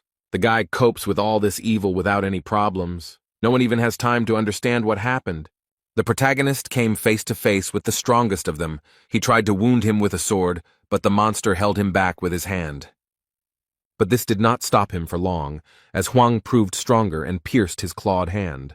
And as a result, the boy's weapon passed through the flesh of this monster, although Black Fox did not expect this. It turns out that Heng Nim remained alive, although the head of the Red Fox clan took up residence in his body. Jae Hwan looks back and stands proudly in front of the very scared man. The poor man, overcome with fear, fell on his knees and humbly handed over the weapon to its owner. The remaining members of this gang realized that after the death of their leader, they were powerless here, and quickly fled. Although the main character will not give them such joy, he holds the weapon firmly in his hands and is ready to take revenge. He uses a light lunge and effortlessly destroys anyone in his path. Mino is shocked and very scared. She cannot understand how this is even possible. She remembers how easily he gave up the monster's body, and then she thought he was just a fool. She felt like he didn't understand anything when he bragged about his super weapon. And when he said he just gave his gun to some stranger, she thought he was an idiot with no sense of self-preservation. But everything turned out completely differently. This stranger turned out to be very strong and cunning. When Hwang finished, he looked back and saw Mina with a very surprised expression on her face. She cannot understand who he is and why he came here, and asks him about it again. The guy is in no hurry to answer her questions directly. It seems he likes to maintain a sense of mystery. He smiles at her and cheerfully asks if she has forgotten about him. The warrior replies that she already knows who he is, but this greatly surprises Mino, and her face shows that she does not understand what he is talking about. Hwang teases the girl by asking if she has memory problems. He thought he was the only one with such a problem, but this remark angered her. However, Mino decided not to discuss it further and asked him to return the stone to her, but he admitted that he had lost it. The poor thing is seething with rage and cannot believe that he could lose such a precious thing. They are sitting by the fire and relaxing after a very eventful evening. The young man sits quietly and looks at the stars. It calms him down. He feels peace and bliss. Instead, the girl tries to find her stone in his bag, but it seems to be in vain, and she fails. So she gets angry that all this is happening because of some stranger. The guy noticed that she already knew everything, so there was no need to ask him questions, but she didn't quite understand what he was talking about. Hwang explains that he knows who he is, and looking at the fire explains that he is an ordinary person. He then asks his interlocutor if she is human, and she reluctantly replies that she is almost human.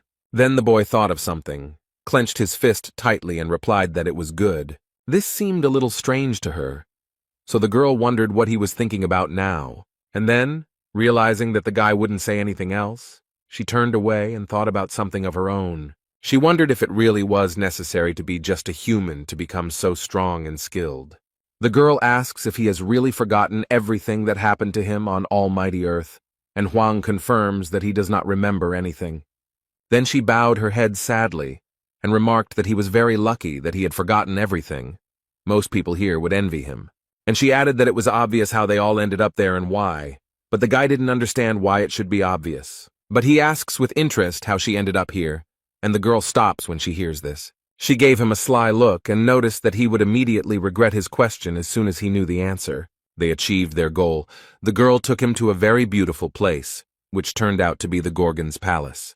They approach the building and Mino notices that they have arrived at their destination. Huang carefully examines the entire new territory and tries to understand what kind of place this is.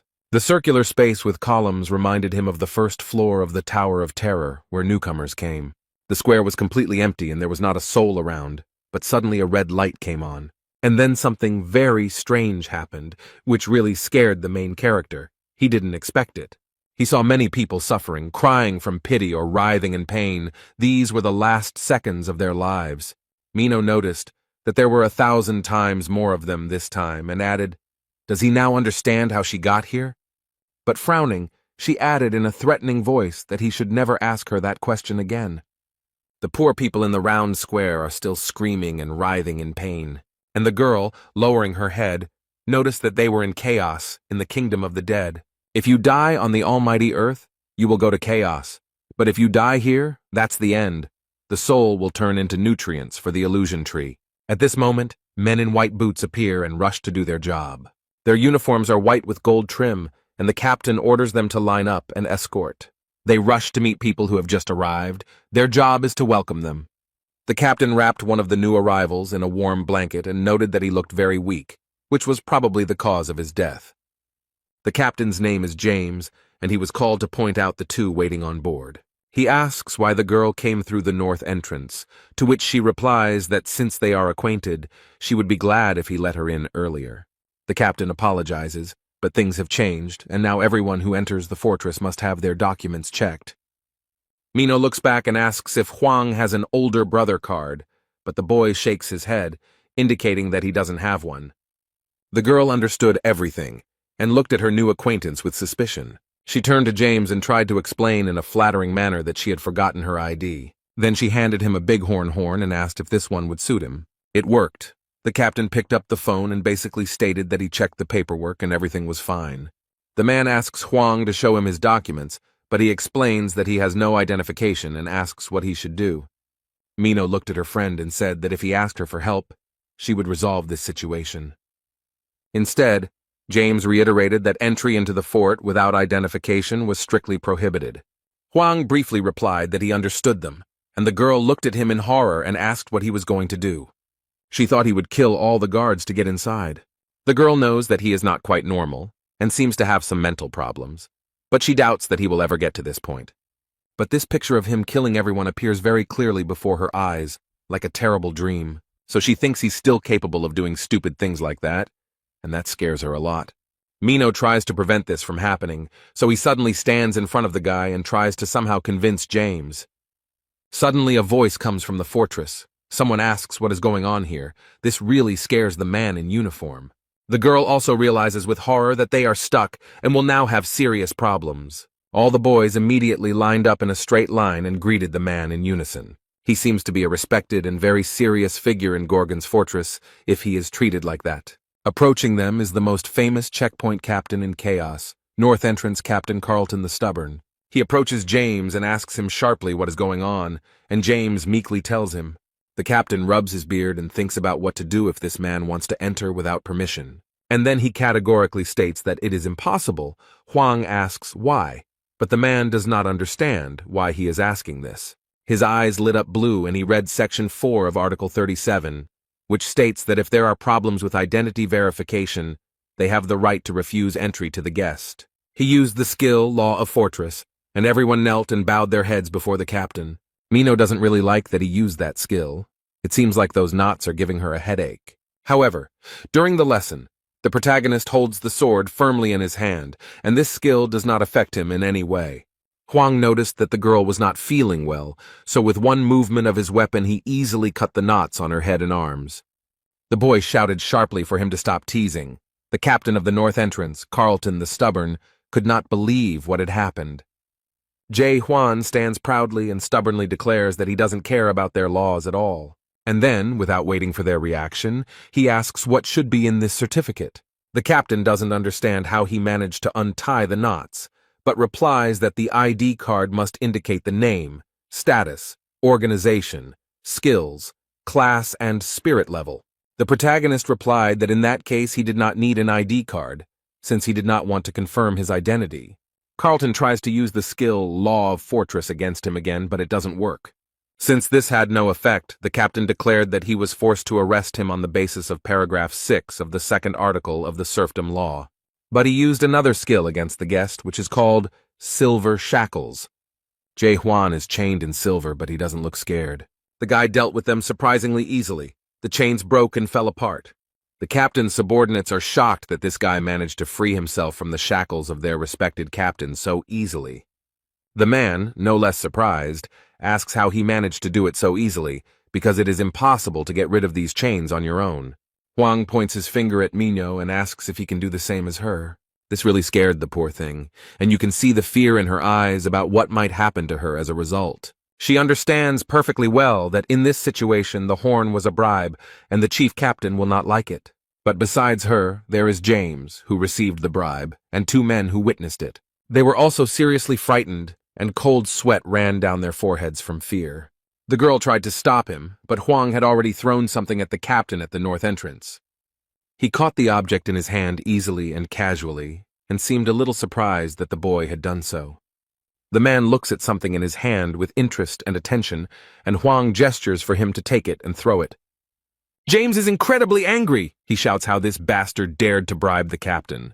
However, the man stopped his subordinate and asked the boy if his name was Jae-hwan, and the young man answered in the affirmative. And then he looked him straight in the eye, called him a gossip monger, and said that he had been waiting for him. Minho was scanned by some device and told that her soul was more than 15% destroyed, so she needed to take medicine. The captain explains that her soul has been affected, so he assumes that she knows what to do in this situation. Hwang asks with interest what this destruction of the soul is, and the girl, having taken the medicine, asks if he really doesn't know or understand anything. Soul corruption is a chronic condition quite common among the inhabitants of the house. The soul of everyone who resides here gradually deteriorates and is eventually completely absorbed into the place. That's why the horn of this animal is so valuable, and in the meantime James reports that they have escorted all the newcomers to the village. The bighorn horn is the only thing that can prevent the soul from being destroyed, so this man was happy to receive it. The girl also remembered that thanks to him she received such a valuable horn for free. North Entrance Captain Carlton Stubborn pointed the device at the boy and explained that he would now test him too. It's like some kind of eye-shaped camera that scans a person's face and gives out all the information known about him. The protagonist stands obediently and waits for this thing to tell him something about himself. However, after scanning, she found some error. It seems that this device does not provide any information. The system only showed that the process of destruction of this guy's soul went unnoticed. James and the captain are shocked by this information, as everyone in this city is suffering from soul destruction. And this thing shows 0% destruction, and it makes them wonder who he is. Carlton thought for a second, then smiled slightly and said he understood. The man takes the boy by the hand and explains that he has checked his stone and can now take it back. Hwang asks in surprise if they really don't need this thing, since it seems quite valuable. He addresses him as a messenger of gossip, and explains that the spirit stone is not something to be given to just anyone, but the guy ignores the fact that he is some sort of messenger. But the captain didn't explain anything. He just smiled slightly, and noted that he knew about it. 2 guests entered the fortress, and the captain was asked if they could be let in. Instead, the man asked James if he knew what a spirit stone was, and he explained that it was something that increased spiritual energy. Carlton noted that this was not the only thing worth knowing about this stone, and showed his subordinate something quite shocking. When he took off his white glove, his hand was in a terrible state, and his subordinate asked if it was because of the stone. The captain explained that no one except the messenger of gossip has power over this stone, and only he can bypass the destruction of the soul. Although he doesn't think that this guy is actually the messenger of the gossip, he somehow managed to control the stone. James asks if they can really trust this guy, but the captain explains that he does, deep down. Carlton recalls how he was measuring the level of destruction of his soul, and his subordinate remarked that the device must have broken. But as far as the manager knows, the device is fully functional, and can only show this in one case. This can only happen when his soul is the purest of all that exist in chaos. But James does not understand how this is possible. It doesn't matter whether he is the messenger of the gossip. What matters is that he can control the spirit stone, and what to do with it will be decided by the fortress itself. James asked if this was related to the illness of the owner of this fortress, but the captain of the northern entrance doesn't know about this at all, so he has nothing to say. And then you add that I heard that someone tried to let them through by giving a bribe, and this scared the man. Now he doesn't know what to expect. Huang walks around the fortress grounds, looks around and thinks that the streets here are very confusing.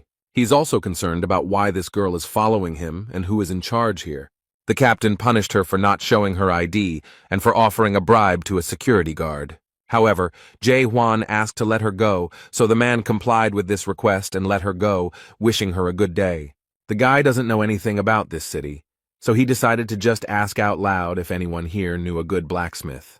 He continues asking questions, shows his sword, and asks if he knows anyone who could help him. Instead, a cunning man appeared who seemed to want to profit from the fool. The walk through the city dragged on, and it seemed they had entered some dark alley. It seems that the girl is already beginning to come to her senses after the captain cast his spell on her. Finally, she feels better and asks how long they have been walking and living in this settlement. The protagonist is glad that she feels better, because finally she won't be following him everywhere, so he wishes her luck and says goodbye. But Mino can't believe that he's just leaving her like that and asks him to wait for her. Huang explains that he has entered the fortress and now he no longer needs help. He looks back at his friend and casually adds that now she will only be a hindrance to him. The guy explained that they were too different to turn their acquaintance into a strong friendship.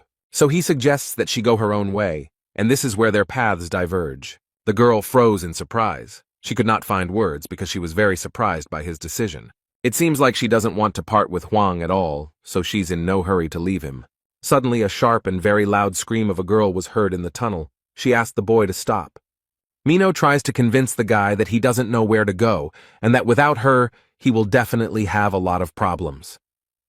The young man explained that he could always ask passers-by, but the girl suggested that he ask her, since she knew everything here. Huang seemed to realize that she wouldn't be easy to get rid of, so he seemed to have resigned himself to having her as his companion. Since she had already insisted and said that she knew everything here, he explained that he needed a break now. The girl enthusiastically said that she knew where to find him and asked if she could take him there, to which the guy replied that it would be very appropriate. Suddenly, the guy reached for his bag and said that it looked like they had other things to do first. Now they have to settle some issues with people who are interested in the alien to these lands. They are blocked by guys with sly smiles and asked if he has that beautiful sword that has heat in it or something like that. Mina warns these fools to get out of the way if their lives matter, but the boys don't take her words seriously. She was called rude and warned to watch her swearing. The men explained that the youngest of them had reached adolescence and was highly sensitive to any rude behavior, but they threatened that if they want to get out of here alive, they must pay, so let them give up the sword. Huang calmly replies that he does not agree with their terms, and Mino is shocked by their youngest son. The robbers stand proudly and wait for the right moment to begin their reprisal against these two. But the girl is still under the impression of this overgrown man and claims that he cannot be the youngest and accuses them of lying. The Mountain of Muscles no longer waits for a command from his minions. He quickly approaches them. Approaching the girl, he swung his axe and declared that her rudeness would be punished. But suddenly a sword appeared right in front of her. It seemed that her new friend decided to save her. Huang took away both of the emotionally unstable man's arms in one motion. This shocked and frightened the other robbers, and they froze in their places for a second. The bushes fell at Huang's feet, and he noticed that everything here was very noisy, something he was not used to. The guy holds his weapon tightly at the ready. He knows perfectly well that this fight will not end here. Jae Hwan seems to be confident in his abilities and is not at all afraid of scammers who enjoy profiting from others. He stands with a cold gaze and a threatening voice, calling for them to come forward and begin the fight. Their youngest lies and whines in pain. He no longer poses any threat. The others scream in rage. How dare he raise his hand against their little brother? They are bombarded with threats and curses and promise that they will never forgive him for this. But everyone comes forward and shouts that they will show them what true friendship and support are. Instead, the protagonist stands calmly and waits for them to approach. He has no doubt that he will easily cope. It didn't last long. His sword was already dirty, and finally there was peace and quiet around him. The girl is delighted with how easily the guy dealt with the attackers. She is impressed and thinks about how strong his other skills are. but he explained that he only knows how to lunge. Mina was surprised at first, but then she remembered that her other friend also only used one skill, but in his case, it was defense. And then she asked why he blew off the roof of the house, because she thought that this blow was unnecessary. The protagonist recalls all these events and tries to collect his thoughts in order to try to explain them clearly. Hwang recalls that during the fight, he realized that one of the attackers was using an invisibility skill, and so he just wanted to scare him because he really irritated him. The girl asks in surprise what kind of normal person would destroy the roof of a house just to scare people, but the guy, in his defense, explains that, in his opinion, this is completely normal. They continued on their way, and along the way the girl suggested that the guy name his blows in a very pretentious way, but Hwang did not like it. They reached the Twilight Strike, the most famous and best forge in the entire settlement. They come closer, and one of the blacksmiths asks if they need help. Master Naven explained that they were very busy right now, and if they ordered anything today, they would have to wait a bit. Mino asks why they have so many orders, and the guy replies that only the deputy owner of the forge is on shift today, and they have a lot of work. However, he added that it would be easier for them to buy a finished product than to wait for the order to be ready. At this time, all the craftsmen are busy examining the dagger made from the horn of a quadriga, and they have to make a slot for the handle. His assistants shout to each other that they want to help with the work with such a legendary dagger. Michael Gernard, assistant forge manager, noted that the horn is not easy to break, making it a challenging task. But he decides to play a game with them, and makes a bet that whoever of them can make a hole for the handle in this dagger will become the owner of the forge's assistant for the whole day. The first volunteer is actively trying to do this. He has made every effort, but he is not succeeding. The assistants take turns trying to make a hole, but they can't do it. The horn is very strong. The deputy is angry that these guys are so weak and can't even scratch him. Hwang saw all this and decided to try his hand too, although Naven tried to stop him. He tried to convince the guy that he shouldn't go there, and Michael heard him. The main character boldly enters the forge and asks to be allowed to try his hand. The blacksmith thinks that the boy might think this is an easy task because his assistants failed to do it, but Hwang knows full well that this horn is made of materials that are difficult to work with.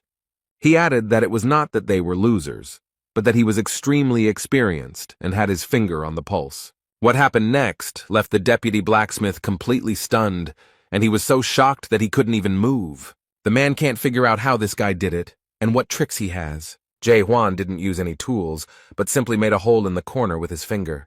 The boy proudly asks if he can now become the deputy head of the forge for one day. But suddenly cracks appear around the finger on the precious and rare horn. The blacksmiths watch in shock, wondering if he could really destroy such a strong material with just one finger. Michael Gernard is furious. He can't believe this idiot broke this thing. He is ready to tear the guy to pieces and shouts that this is a very expensive thing, and how dare he break it. The protagonist justifies himself by saying that he thought he had calculated his strength, and Mino seems to be getting great pleasure from watching all of this. Now the guy understands that it is easy to break it, but difficult to make a hole in a certain part, and he replies that he is sorry. The blacksmith was still terribly angry. He asked if he really thought his apology would help them in any way. He tries to explain that it is a very expensive thing, and now he doesn't know what to tell his client. Hwang promised to compensate for his loss with an even better horn, but Michael finds it hard to believe. The guy put his hand in his bag and tries to find exactly what he needs now. He pulled out the real horn and handed it to the blacksmith, who was shocked to see it. But he explained that it was a horn with 5 horns, and as far as he knew, it was a little better than what they had. The man holds this amazing thing in his hands and realizes that it is a real horn of the 5-horned harnick. The protagonist asks if this is enough and explains that he doesn't have another horn right now. The blacksmith is shocked by all this and remarks that this would be quite suitable. The boy sighed with relief and asked if he could stay in their forge for a while. Blacksmith Michael looked at him menacingly and ordered his assistants to close the front door. The young men, still shocked by what they saw, unanimously declare that they will immediately fulfill his request. Jae Hwan continues on his way, where he is led by the deputy head of the Twilight Attack Forge. There's a sign on the door that their forge is closed, and Mino wasn't invited inside, so she'll have to go somewhere alone. This forge is considered the best in Gorgon's fortress, and since the boy is currently acting as deputy, he can use any tools and materials. The guy modestly thanked him, and Michael asked with interest where he got this horn. The protagonist, preparing to start work in the forge, briefly replied that he had received it. The man asked if he had managed to destroy the pentagram on his own, and the young man confirmed that he had. Huang asked for help and explained that he needed a sheath for his sword, while the blacksmith thought about how rare it was to meet such a young man. The blacksmith very carefully placed the extremely rare and expensive horn on the table, but he was shocked and asked if this guy was really going to use Harnack's horn for his vagina. The protagonist pulled a sword out of his bag, and the blacksmith, at first surprised, exclaimed that this was such a weapon. And when he picked it up, he assumed that it was a copy of the Ice Dragon's sword, and added that it was very beautiful and rare. After thinking for a while, the man explained that making a sheath for such a powerful weapon would be quite difficult, and that it would be better to make a new sword out of this horn. Suddenly, completely unexpectedly for Michael, the sword opened its mouth and swallowed the very precious and rare five-horned horn. This is the second time today that such a horn is destroyed before his eyes, and he justifies himself because he did not think it was a spiritual weapon. But he is so fascinated by this amazing weapon that he has no time to grieve over what is lost. After looking around for a bit, he realized that this sword had evolved, and due to the great evolution, it was changing its shape, after which Huang had to give it a new name. Because after a great evolution, every spiritual weapon loses its original name. Michael regrets that the horn swallowed the sword, but the guy calms him down and explains that it doesn't matter because he still has the sword, and he calls the sword a pig's snout. Not even a few minutes had passed when Cavalia took the horn in his hands again, and shocked, asked how this was possible. But the guy noticed that this monster had 5 horns and added that it was obvious. Having come to his senses a little, Koval asked how he could help, and the main character explained that he wanted to see how he worked on this material. He was ready to start work, and asked if his client had already thought about the form. Huang explained that since Michael is the best master here, he can solve this problem himself. He trusts him. The man is impressed by such trust and is ready to show everything he is capable of and do his job in the best possible way. The action takes place in the main building of this place, in the powerful and very beautiful Gorgon Fountain. There is a very calm atmosphere. The man is enjoying warm and aromatic tea. As he sipped his drink, his subordinate told him regretfully that he was very sorry. The man knelt down in front of the owner and told him that they had beaten up all the bandits, and then he lost sight of his target. Gorgon Fortress Minister Jurgen Jaeber thought for a moment about this guy's words, but he is interested in how he lost them. The man replies that it is difficult for him to say specifically. He only knows that he lost consciousness, and when he came to, he found himself on the roof. The minister asked in surprise if the target had been able to detect or somehow sense his presence. The man thought for a moment, since he was able to experience a high-level 3 invisibility skill, then he himself must be at least level 5. Jurgen Saber ordered his subordinate to gather as many people as possible and search the entire territory of the fortress. The man left the office, leaving the minister alone with his thoughts. Suddenly he felt a severe headache, frowned, and clenched his teeth. A strange sensation permeates his entire body. He feels every muscle tense. The table he was sitting at swayed and the tea almost spilled out of the beautiful porcelain cup. His legs felt like cotton wool. They didn't obey him at all, but on the contrary, they pressed tightly against the chair. The minister, exhausted, banged his fist on the wooden table and tried with all his might to pull himself together. Overcoming the unbearable pain, he asked the owner of the fortress to be patient and wait a little longer. Meanwhile, at the local bar, as usual, alcohol was flowing and people were drinking no matter what. People sit quietly at tables, eat their ordered dishes, and watch TV. The program Top 10 of this week is coming to an end, and the presenter is a little sad about it. But she still has the latest videos, and the girl assures that each of them has already heard about it. He became very popular in Little Brother, and this video is now being talked about by everyone. It talks about the lonely hero of the 99th floor. People are watching this guy on video and wondering where he is now because the Lord seemed to really like him. There are rumors in the bar that the tower has stopped growing plants, and it is assumed that this happened because the tower's owner was trying to cheat. It is said that the tower was completely destroyed, and its owner fled, although for the demons, this tower was worth a lot of money. The bar's patrons think it would be better to sell it at the market rather than destroy it, and in between conversations they order more drinks. Suddenly the door opens wide and Mino appears, looking very unhappy about something. She walks past all these drunk men. What an impression such a beauty makes here. The girl boldly walks past them and sits down at the bar counter with other visitors sitting nearby. One of them is already quite drunk and tries to flirt with her. He asks if she is alone here. The girl addresses him in a very threatening and aggressive manner, making it clear that she does not want to date anyone. The man immediately realized that it was better not to disturb this sweet girl now, so he moved away. Mino is in a very bad mood right now and can't understand why she is so sad. She takes out the money, gives it to the bartender, and orders herself a liqueur, hoping that it will lift her spirits and make her feel a little better. The girl asks the bartender for more. She wants to drown in alcohol and forget. Not much time has passed, and the girl is already quite drunk and tells the bartender what is bothering her. She drunkenly says that this guy is a terrible weirdo and is making a big deal out of himself.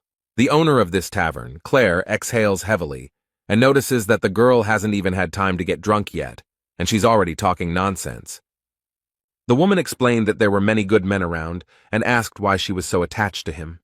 The girl lowered her head, but the only explanation she had was that he was starting to really irritate her. She remembered him from fights and explained that this guy destroys absolutely everything in his path. It irritates her that he walks around swinging his sword as if he doesn't care about anything at all. Mino tilted her head and remembered how he spoke and what he said, and it all sounded very strange. The trouble is that he speaks to her very poorly and completely incomprehensibly. She was angry with him because he did whatever he wanted, even knowing that he was in the world of chaos. Huang responded that people usually think it's the end, and then added that she is no longer human, and they are very different. Apparently these words really touched her, because the poor thing sadly leaned over her glass and fell silent. She is terribly irritated that this man does not take her seriously and considers her a nobody. The girl noticed that everyone present there was struggling for their lives, and he just appeared out of nowhere. She remembered asking him what he would do when he was horrified, and the boy briefly replied that he wanted revenge. But he didn't explain why he wanted revenge, so the girl thought he was looking down on her. Minu is terribly irritated by his behavior. Next to him, she feels inferior and worthless. Claire noted that she was still just a child and asked her not to go near the man again. But she doesn't understand at all why she needs this, and asks the bartender to explain it to her. The woman looked at the girl with compassion and noted that if she stayed with him, she might die. But Mino asked why she became so serious and thought she might die, and at that moment the door of the bar opened. The golden glow stretched in a beautiful path from the very door to the red head. A golden messenger bird flew in and brought the girl an important letter with a seal. This letter from Captain Carlton Xavier is addressed to the terror of the dark forests of Mino. The girl wondered with surprise why he had written to her, and felt some anxiety as she unpacked the letter. As she read this letter, the girl heard someone behind her asking if she really was the witch who had carried out the massacre. Mino didn't think long and, drawing her blade, replied that it was okay to say that. But at that moment some man grabbed her hand and squeezed it tightly, and the poor thing had to drop the weapon. He explained that he didn't like such rudeness, but he didn't have time for explanations now, and said that she had to help him. Meanwhile in the forge, the men are trying to carry out their plans, but it seems that everything is not so simple. The blacksmith struck the horn, and it was immediately thrown back with great force. He had not expected this at all. Completely unexpectedly and as if out of nowhere, a huge monster appeared. It was that very pentagram. The man is terribly frightened. He cannot take lessons and asks where they can get his horn. The poor guy doesn't understand at all how to do this because the monster is huge and scary. The protagonist noticed this, lifted the man to his feet and asked him to pull himself together. Jae Hwan asked threateningly if he had forgotten that they were already halfway there, and he added that since this man promised to help, then let him fulfill his promise properly. All this happened because the blacksmith persistently tried to break the horn with his tools. But for a long time he couldn't do anything. He was very tired and said that this was too high-level material for him. Huang covered his eyes with his hand and explained that the situation was unequal, noting that the first stage of rebirth is the stage of doubt, which can destroy the essence of the world. The second stage of rebirth is the stage of understanding, that is, the ability to recognize and accept the destroyed world. The blacksmith seemed to discover a strange, secret vision within himself, and looked in amazement at the horn on the table. The thing began to move and seemed to change its structure and shape without any apparent reason. A large black substance begins to rise and form something completely unlike itself, which seriously frightens the man. There was a strong, bright flash that made blacksmith Michael Garnard close his eyes. and when she opened them again, he couldn't believe that what he saw was actually happening. From this strange black matter emerged a huge and terribly evil monster. The man seems to freeze in place from horror and complete incomprehension, and Huang asks him to come to his senses. But he added that since the blacksmith promised to help, he must do it now. Michael is horrified and cannot understand if this monster is really Harnick's horn, and that he used his pathetic skills against it. Suddenly, in the middle of this space, he saw a door. The man thinks that he is sleeping, so he wants to wake up as soon as possible. The blacksmith quickly runs to the door, being completely sure that this is a dream, and Huang does not have time to stop him. The guy just sighed in disappointment and realized that he was useless here. The man quickly ran out of the door and screamed desperately, calling for someone to help. But what he saw there frightened him even more and plunged him into complete stupor. Ugly and scary skeletons slowly approach him, surround him. In fact, it is his assistants in the forge who ask if he has finished his work yet. The man is so overcome with fear that he cannot understand what is happening to him. Suddenly, Michael heard a voice telling him that this fool had no right to be here. The poor guy can't do anything. His forehead is covered in beads of cold sweat, and his whole body begins to shake. The boy has to attack this creature himself, trying with all his might to subdue it. He thrust the instrument into her with all his might, while wondering if this world really existed. Jay Huan has finally achieved success. He forges with confidence, and this material lends itself to him. The horrible creature began to fight back, and the boy wondered how it had managed to get here in the first place. The main character tries his best to hold on to the monster so as not to fall. But it seemed he had already realized that this would be a much more difficult task than he thought. The monster turned out to be quite strong and terribly angry, so the boy decides to jump. He then applies twice as much force to speed up and try again. Huang uses his blacksmith's hammer and deals a blow to the creature that breaks its bones. Meanwhile, Michael cannot come to his senses and screams loudly in shock. There are boundaries in this world that cannot be crossed, and no matter how hard you try, a person will never go beyond his capabilities and reach the level of horror. Michael thinks he's too old to work with Harnick's horn, and the guy should have come to him sooner. He understands that this young man came here to see the owner of the forge, but he has not been here for a long time, and adds that he is sorry that only a loser like him remains in this city. He thinks that he cannot consider himself a true disciple since he has not created a single tower, but Huang reassures him by explaining that he is good with weapons, so he should not give up. And he added that no matter how hard he tried, he could do it 1,000,000 times. But this phrase made the man laugh, because only a young guy could say such a thing. Michael noted that the boy might think he wasn't trying hard enough, but that was not the case at all. Believe it or not, this man tried again and again, but he never gave up. The guy remembers the blacksmith from the tower, who said that he has honed all the skills related to blacksmithing, and can repair all the weapons in the Tower of Horrors, with a probability of 99%. But despite such success, recently he began to be troubled by very strange thoughts. Instead of focusing on the 99% chance of success, he thinks only about the 1% chance of failure and does everything possible to avoid it. Huang noticed that Michael worked harder than the others, but did he know about the principle of craft skill? The skill of the craft of horror appeared much earlier. It existed from the very beginning, like fire and water. But is a person capable of understanding how the world works? Huang asked if he really used this skill without understanding its essence. The blacksmith thought for a moment he had nothing to say or add to his interlocutor. He believed that spiritual power transferred energy to the hammer and the tools adapted to work with the horn. But the boy noticed that if everything was so simple, then why couldn't his subordinates succeed?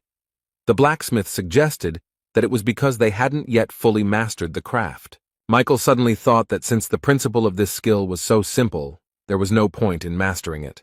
Huang points out that you have no idea what the skill is and continue to use it, and the man defends himself by saying that no one understands how it works. And then he persistently asked if this guy knew how the crafting skill worked. The protagonist calmly replied that he had just figured out how to do it, and reached his finger towards the horn. Under his finger, the material magically begins to melt and change shape. The guy was working on the horn, and asked everyone to look carefully and say what they saw. The blacksmith saw the decomposed particles of matter, but Huang noticed that everything was not so simple. Hard work made his world more stable. Michael doesn't quite understand what he's talking about, but the guy explains that there's nothing wrong with it. But he goes on to say that he doesn't really understand that if it doesn't work even after so many tries, then the problem is not with him, but with the world. Suddenly, the blacksmith remembered a conversation with a monster who explained that his approach worked for monsters, but not for people. The man asks what then is suitable for humans, but the creature does not know and explains that humans cannot achieve anything higher than becoming a disciple. But he still worked hard and tried to achieve this mastery, and it was terrible. And now he doesn't understand what to do, whether this guy is really offering to challenge the world, because this world rewards all efforts. The result justifies the efforts. Huang asked if it was really good, since this world makes you believe in your own inadequacy. The blacksmith is no longer young, but he can still continue the fight. The protagonist asked him to take a closer look and not to believe blindly. The man trusted the boy and looked at the horn carefully. He looked at it for a long time and carefully. And now he saw it, understood the essence and how it all worked, and now it seemed to get through to him. Michael saw the boy fighting the huge monster again, and wondered if he had always known about the existence of this world. This world without deception, where all ranks, skills, and levels don't matter. He finally saw everything for what it really is, and he can't understand how Huang didn't go crazy from this. And then he thought that maybe the blacksmith had gone crazy after all, and he set to work with wild enthusiasm. It looked very inspiring and at the same time frightening. His tools cut into the extremely hard material, causing sparks to fly from his work. After some time, the work was completed, and Jae Hwan had to continue his journey. Here he got everything he wanted, so it's time for him to leave, because the main character still has many adventures ahead. The sword seems to like the scabbard, otherwise it would have eaten it, and Michael asks if the boy has come up with another name for it. But he added that if Huang hadn't thought about it yet and didn't mind, he wanted to offer his own version. The man explained that he was inspired by martial arts and thought the name he came up with sounded cool. It is associated with the ability to enjoy solitude, and it seems that only one name suits this sword: Lonely. At this point they said goodbye. The blacksmith Mikhail kindly wished him a safe journey. They seemed a little sad that he was leaving so soon. But at the last moment the man asks him to stop. He is worried about another question. He puts his hand to his chest and asks with genuine curiosity what he really looks like. He is very curious about how he looks in the eyes of his master, what he is like in the world that Jae Hwan sees. The guy half turned around and briefly replied that he saw a person in him. This answer greatly surprised and greatly pleased the blacksmith of the Twilight Attack Forge. And the boy already set off on his way, boldly passing by all these terrible skeletons. On the city street he was met by Mino, and Huang asked why she was chasing him, but she tried to explain that she was doing it with good intentions. The protagonist looked back and asked if she was up to something sneaky again. The next moment she was already walking next to him and was surprised how he managed to guess so quickly. Without much preamble, Mino suddenly announced that she planned to kill him, and she said it very calmly. And just as calmly, without any fuss, the boy asked what they were going to achieve by this. The girl said that she wanted to take possession of his soul stone and finally live a full life. But when she saw the expression on his face, she realized that he was not joking. She is a little disappointed that he is not impressed at all, so she suddenly gives him the clothes as an apology gift. They walk through the city, and Mino asks what he will do now, since he never got to face this horror. He explained that Michael told him where to find him, so that he would find him and ask about the Tree of Illusions, and then go in search of a way to the abyss. The girl tried to understand what he was going to do, and suggested that he would still get to the abyss, but what would happen next? But Huang said that he was not going to return. And then he added what exactly he was going to do, and this information greatly shocked Mino. She could barely stand on her feet, took a deep breath, and asked in surprise who he was. And then she got very angry, screamed, "Where did he get this from? How could he do this, and who gave him such a right?" She asked why he thought he could do whatever he wanted and didn't care about anyone else. The girl considers him cruel and heartless, and adds that he does not consider others to be people. She explained that she is a human being, even if not very strong, but she is a human being and worthy of respect. Jae Hwan tries to listen to her and understand. He watches the girl carefully. He remembers their first meeting and how she said that if it were fate, she would die today but would not go back to the past. Suddenly he saw her body begin to disintegrate into tiny particles and messages, telling her not to be stupid and not to cause trouble.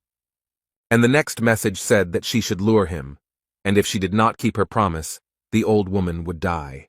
From this, Huang realized that they had a hostage and they needed him, so they wanted to lure him somewhere. The main character noticed someone very suspicious standing on the other side of the road and following them. He thought that he should give his head to some swindler, but it was all in vain. No matter how hard he tries to save people, it will not change anything, and only doubts allow him to see the whole truth about this place. This world is ruled by money and information, and it is also made up of people who have sold their souls for power and wealth. The guy decides to get rid of them and go in search of horrors, while Mino explains that you don't need a big dream to be happy, you just need to appreciate every day you live. She gets terribly angry and thinks that from this point of view he is not a person, and grabs him by the clothes. The girl boldly declared that she did not want to stay with him as long as he had such goals. When she broke up with her boyfriend, she said she hoped to never meet him again. But at the moment when she was saying all this, the guy saw something very strange. Now she begins to look like an ordinary person. He does not understand why this happened. Huang noticed a message that the witch had betrayed them, and all their plans of horror had collapsed. Meanwhile, the girl headed to the bar where she had recently been drinking and sharing her problems. She walked to the door and thought sadly about how this could have happened. She opened the door, apologized to her aunt, and asked if she had kept her waiting. However, the institution looks in a very terrible state. Everything is broken and scattered. This is the work of Maluzga. There's a man standing in the middle of the establishment with a huge sword and his henchmen around him, and the barmaid remarks that she should have stopped her earlier, and she added that this time she would really die because of her. And the man holding Claire threateningly demanded that she shut up. The eldest of the Kim Chunbang brothers, Jenya, asked why the witch killer came alone, since they had an agreement. But she said he was very naive to think that the witch could keep her promise. She prepared her daggers and explained that he would not come because he had gone to destroy the world. And after these words, she abruptly released her weapon to hit as many opponents as possible. This evil man smiled slyly and noticed that this girl had completely gone crazy. But he immediately cast a shadow on her, and in the forests, she was nicknamed the Witch Killer because of her ability to lure creatures. Jenny is very curious to see how she will cope with these shadows he casts on her. It looks like he wants to see an interesting show. Meanwhile, Mino is doing well. She has learned to avoid the shadows and not give in to any of these creatures. These creatures are no match for such a strong witch. The girl does a somersault and throws her daggers. The man realized that if he wanted to win her over, he would have to put in some effort. So he decided to use his powerful weapon and made several powerful attacks with it. His movements formed a powerful cross, which was now rapidly approaching the poor girl. It's as if he has Mino chained up and she's trying her best to break free. Meanwhile, this man was preparing to approach the witch who had caused the massacre and believed that he had already won. The girl has freed herself from his power, but it is as if she has burned herself, and she regrets that this is happening far from the fortress. The eldest of the Kim Chunbang brothers noted that the soundproofing was good here, so there was no point in shouting. But she had one last chance to bring the boy here. But she is not going to do this, and threatens that the dark forest will take revenge on them for her. The man said that by the time the fort found out what they were doing there, they would both be dead. Mino used her skill, Akaram's 7 swords, and added ice defense. Such skill impressed her opponent, so he noticed that she looked good, and he didn't expect her to be so strong. But these skills mean almost nothing to him, and the man promises to tear his opponent apart with his bare hands. The poor thing can't resist his strength. She's in pain, and it's hard for her to keep from falling. The girl holds on with all her might, her eyes almost closing. She wants this to be the end.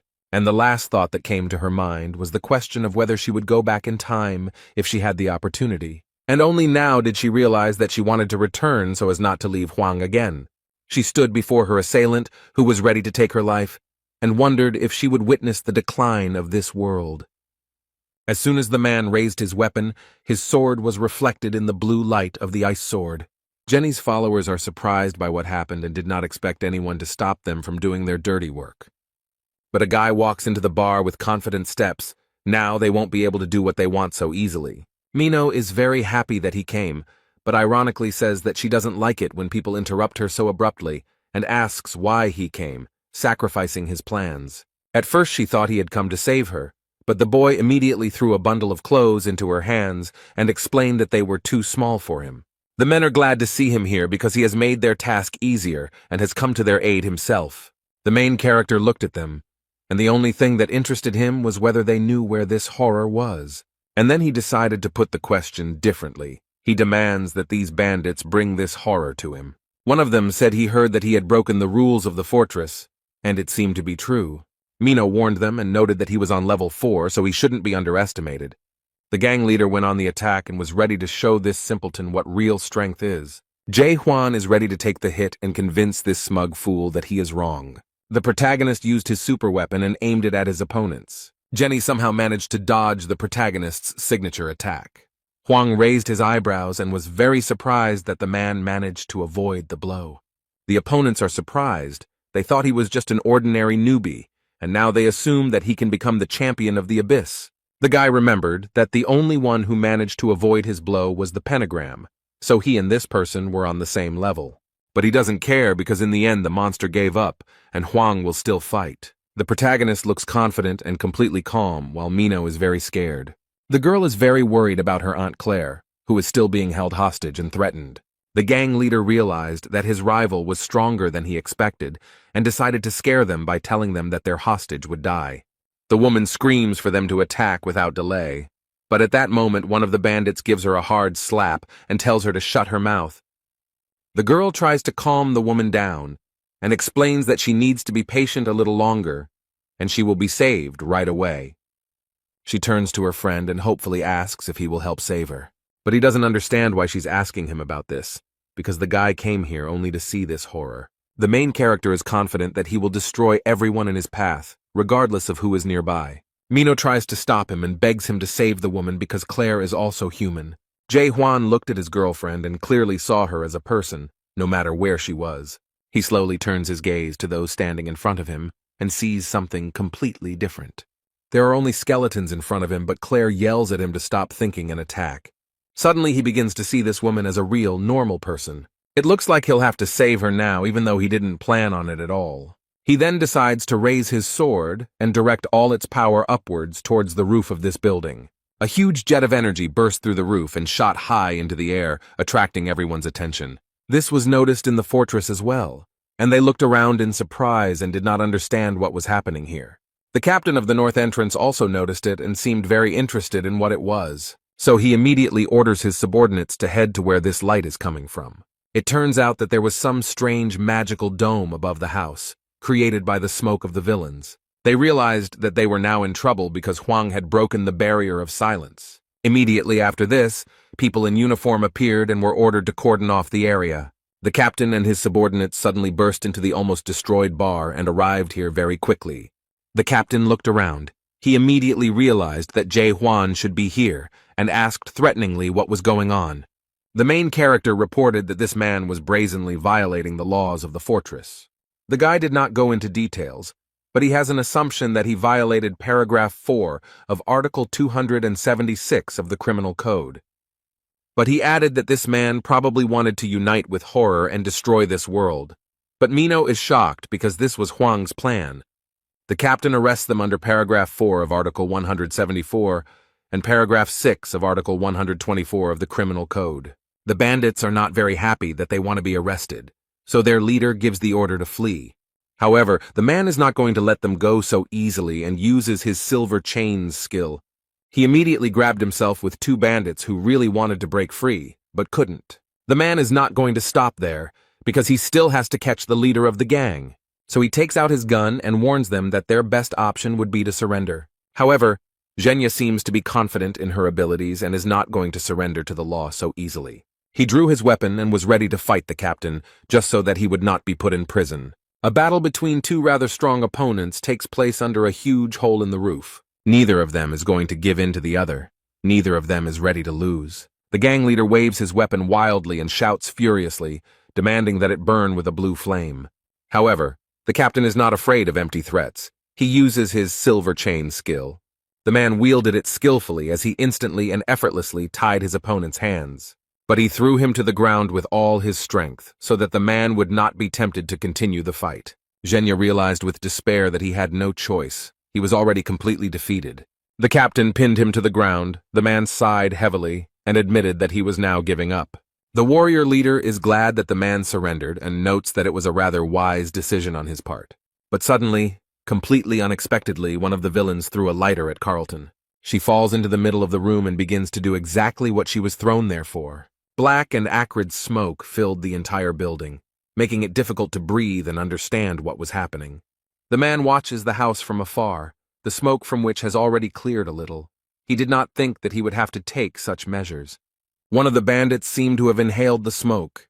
If you inhale a lot of it, you can die. He turned to the man and aggressively asked how he dared to use black smoke without consulting their leader.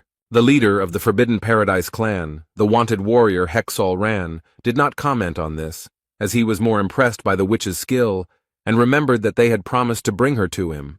The boys explained that the witch was not to blame because they used silver amulets against them. Only now did Hyuksol realize that Hwan was there too, and he was glad that the boy had inhaled that smoke and thought he was already dead. However, as soon as he thought about it, he noticed something near the building that surprised him. Jae Hwan emerges from the building unharmed with his friend, the witch Mino. It looks like he used his super weapon to avoid the harmful effects of the smoke. But as soon as he came out, he immediately noticed these scoundrels on the tree, and with one swing of his sword cut down the thick trunk. They are extremely shocked, and do not understand how this guy's spirit did not decompose under the influence of black smoke. The man suggested that it might be a messenger, but he had never seen them without antennae before. Huang looked around and made sure the girl was okay and could stand on her own so he could finish his work. The clan of Scum is already wary and wondering why this guy came to the house. Instead, the protagonist took out his super weapon, and, thinking that they were terribly annoying him, prepared to engage in a fight. Huang is very serious, so he will not lose this fight. He unsheathes his sword, and he really didn't think it would come to this. He summons the monster hidden within this sheath using the technique Garnek's Greatness. It's clear that no one expected this. They were hoping to defeat this guy very easily. But now they have to face not only a guy with a super weapon, but also a giant and terrifying monster. Before they could recover from what they had seen, the boy and the monster had already attacked several of them. The protagonist calmly walks past the lifeless bodies lying in his path. He looks very menacing and scary, and his weapon radiates terrible fury and ruthlessness. The head of the Forbidden Paradise clan, Hyuksol Ran, looks at the boy with fear and cannot understand what kind of monster this is. And then he probably realized that this creature was much stronger than him, and he didn't want to deal with it, so he just ran away. Zhenya realized that he was left practically alone with a guy he didn't even know anything about. Zhang Man and Zhang Meng were unable to withstand Huang's strength and so lost the battle. The man immediately lost 2 of his subordinates and friends. He cannot believe that everything turned out this way. The protagonist approached him and explained that he had a chance to save his life.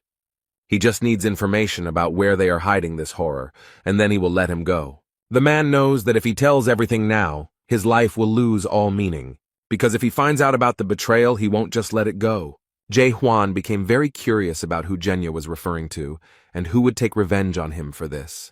The bastard took another look at all his comrades who had just died and realized that there was no other way out. He already understood everything perfectly well. He knows that in any case he is destined to die. So the man boldly takes the blue stone out of his pocket and eats it. The guy recognized this stone. He is 100% sure that it is a soul stone. At first glance, it may seem that all people living in chaos are attached to some objects. But these are not drugs. As it may seem at first glance, they must be taken to prevent the complete destruction of the soul. After all, no one wants to die. That's the point of this place, and this man risked everything he had. After he did this, he was overcome with unbearable pain, and his eyes seemed to grow larger. Strange long shoots, similar to tree roots, begin to emerge from the body. The man's body has completely changed. It is getting bigger. Something is happening that is completely different from what he expected. The city's residents are terribly frightened. They have never seen anything like this. Instead of dying, he turned into a huge monster. This creature is very frightening to those around him. The creature is very angry, and there is absolutely nothing left of Jenny. Now he will be like this. His rage knows no bounds. The monster mercilessly grabs everyone he sees in his path. And after him, only lifeless bodies remain, scattered throughout the streets of the Gorgon fortress. The frightened residents run away in horror. They do not want to be left without their souls, which they value so much. And Zhenya finally sees the true essence of this world. Now he knows that there is nothing good here, so he does not need to be afraid to die and give up his soul. Now he knows that he held on to all this in vain, but he could be truly free. This being is now satisfied. Now it has no fear because it has nothing to lose. The monster didn't see where Jae-hwan was, but now he finally found him and promised to destroy him. The boy stands boldly and proudly before the monster, and it is already stretching out its limbs towards him. Now he can see the world as it really is, and the boy in this world looks like an ordinary person, not like a skeleton. Zhenya is surprised that he is a real person, and does not understand how he could end up here. Instead, the protagonist stares at the creature and has no idea what is happening to it. Hwang tried to use his doubt skill, but it didn't help him figure out who he was. But now he doesn't have time to think about it. So the guy gave up on this idea. The protagonist points his weapon at the monster, showing that he is ready to engage in combat with it. No matter who he is or what happened to him, this guy knows exactly what he needs to do. Jae-hwan confidently moves towards the creature and believes that his weapon is strong enough to defeat it. The ice sword is a very powerful weapon. The creature Zhenya has turned into seems scared. He didn't have time to do anything or even understand. His end came unexpectedly quickly. Thanks to the sharp blade, the head was separated from the body, and now he will not be able to scare anyone. It seems that this man's soul is dying irrevocably. He remembers for the last time the happiest moments of his life. In the world of chaos, it's raining, the bodies of the dead are smoking, and Jae-hwan doesn't care because he destroyed the monster. All that is left of him slowly disappears like rain erasing a pattern on the asphalt. And in an instant, nothing remained of Jen, the great swindler and criminal, but smoke. The protagonist realized that this creature had disappeared and would never return or recover, so he calmly hid his weapon. He pauses for a moment and looks at the place where his opponent was and thinks about his own existence. But he is still haunted by thoughts of horror. He is sure that he will definitely find someone here who will tell him about it. After that, he goes on a search. His mission is not yet complete. He has not done everything here yet. Mina never regained consciousness after inhaling black smoke. Hwang did not leave the girl. He returned to her, and in the meantime, his subordinates were worried about the condition of their captain. Carlton is also feeling unwell, but he manages to explain that they need to warn the fortress. He approaches the girl. She is very sick. Mino believes that she cannot be saved in any way, so she asks him to kill her while she is conscious. The guy is surprised to see the girl in human form. He doesn't know why this is happening to him. He sat down next to her and looked at her with sympathy. Perhaps he had some feelings for her. The young man tries, but cannot use the skill doubt against her. This worries him a lot. Why can't he see her as she used to be? There are so many questions, so many unknowns in this city. But he is ready to accept Mino's last will and do as she asks, so the guy reached for the weapon. He understands that good emotions cannot exist in this terrible world. There is simply no place for them here. But suddenly, very abruptly, someone grabs his arm and tells him to stop and not do it. Claire convinces her that there is still a chance. The girl needs to be taken to the hospital as soon as possible, where she will be taken care of. You just need to hold on a little longer, and the chance for recovery will definitely appear. The hospital in these parts looks like a field hospital, with wards instead of wards. Mino lies motionless on the bed, while someone explains to her that if the grinding process does not stop, she will have no chance of survival. Suddenly there was a very sharp and unpleasant sound, signaling some kind of warning. Announcements appeared all over the fortress that the dead had appeared on their territory. In order to save themselves, the leadership asks all residents to immediately leave the fortress, which causes great panic. One young man, in a panic, tried to get at least some information from the guard and asked where they should run. But when the guard turned to him, it turned out to be a terrible monster, from which everyone ran away. The poor thing has no chance to escape. It's too late. The creature has stretched out its limbs towards him. On the territory of this world, there is real devastation and anarchy, and a mad scream is heard. People are trying their best to save themselves. They all want to live. That's how this world works. And now they have very little chance of survival while such monsters roam the streets. Suddenly, as if from nowhere, warriors appeared, destroying these monsters one after another with one blow. They finished their work quickly, so now they look as proud as possible. Hwang calmly watches these events from the room where his girlfriend is located. Claire remembers everything Mino told her about him and asks if he really decided to go against all the rules of chaos. She believes that this person judges the world by himself and decides for himself who has the right to be called a good person. She understands him very well, because when you get here, you adapt not because you are stupid, but because there is no other choice. The guy suggests that people here simply don't have the courage to change anything. But Claire was skeptical of his words and asked what all this courage was for. Huang tries to convince the boy that it takes courage to step outside the box. Only with courage can one break accepted laws and rules to see a new path. The woman noticed that he was one of those people who always strived for something. Perhaps he was right, but she could not understand him because he had such courage. Claire raised her head, looked at Huang intently, and stated that she knew one thing for sure. She understands perfectly well that this guy is dangerous, so it is better to stay away from such people. Mino hopes he won't leave now, but Claire has made it clear that she wants him to leave. And this is not because of her personal dislike or desire, but because he gives people hope. And then he drives people to despair. It's terrible and very cruel. It's better for him to leave. The woman is angry with him. Before his arrival, everything was relatively fine, but now everything is going wrong. Instead, Mino asks Huang not to give up with a sweet smile on his face. The main character is lost in his thoughts. He looks at the poor girl and feels sorry for her. Most of the doctors and guards surrounded the captain. They found that most of the medicine had been used for the master of the fortress, so now they had little left. James shouts out an order to immediately bring all the medicines that are in the fortress. Jae Hwan watches all their actions carefully and thinks about how to help Mino. He noticed that the monster's horn was crushed in the bowl. Now it became clear how they used it. They tried to give it to their master, but even the horn of the cocked hat could not correct the situation. Huang asked if they could bring him back to life after he turned into a corpse. The man is very irritated by this question because he does not know the answer to it, so he answers like this. The protagonist grabs the captain by the shirt and lifts him up to shake him slightly. He slaps him and asks him to wake up, while his subordinates complain how he can behave like this to their master. However, the method seemed to work, as their attention shifted from the boy to the captain. He barely opened his eyes and said Jae Hwan's name, a little unclearly and very slowly. He holds his hand tenderly and has only one request. He wants the young man to kill him. But the boy asked incredulously, "Don't people usually ask for salvation?" The captain explained that according to Article 4, Section 1 of the Gorgon Fortress Law, this was exactly what should be done in this situation. The boy bowed his head over the man and looked at him with compassion. This man was so dedicated to his work. If he had had at least a few people like that around him, he wouldn't have been stuck in the tower for 40 years. Suddenly, the system reacted and reported that the captain's soul destruction level had reached 94%. This is already a very large percentage, and it seems that there is no chance of salvation at all, because the decomposition process will soon begin.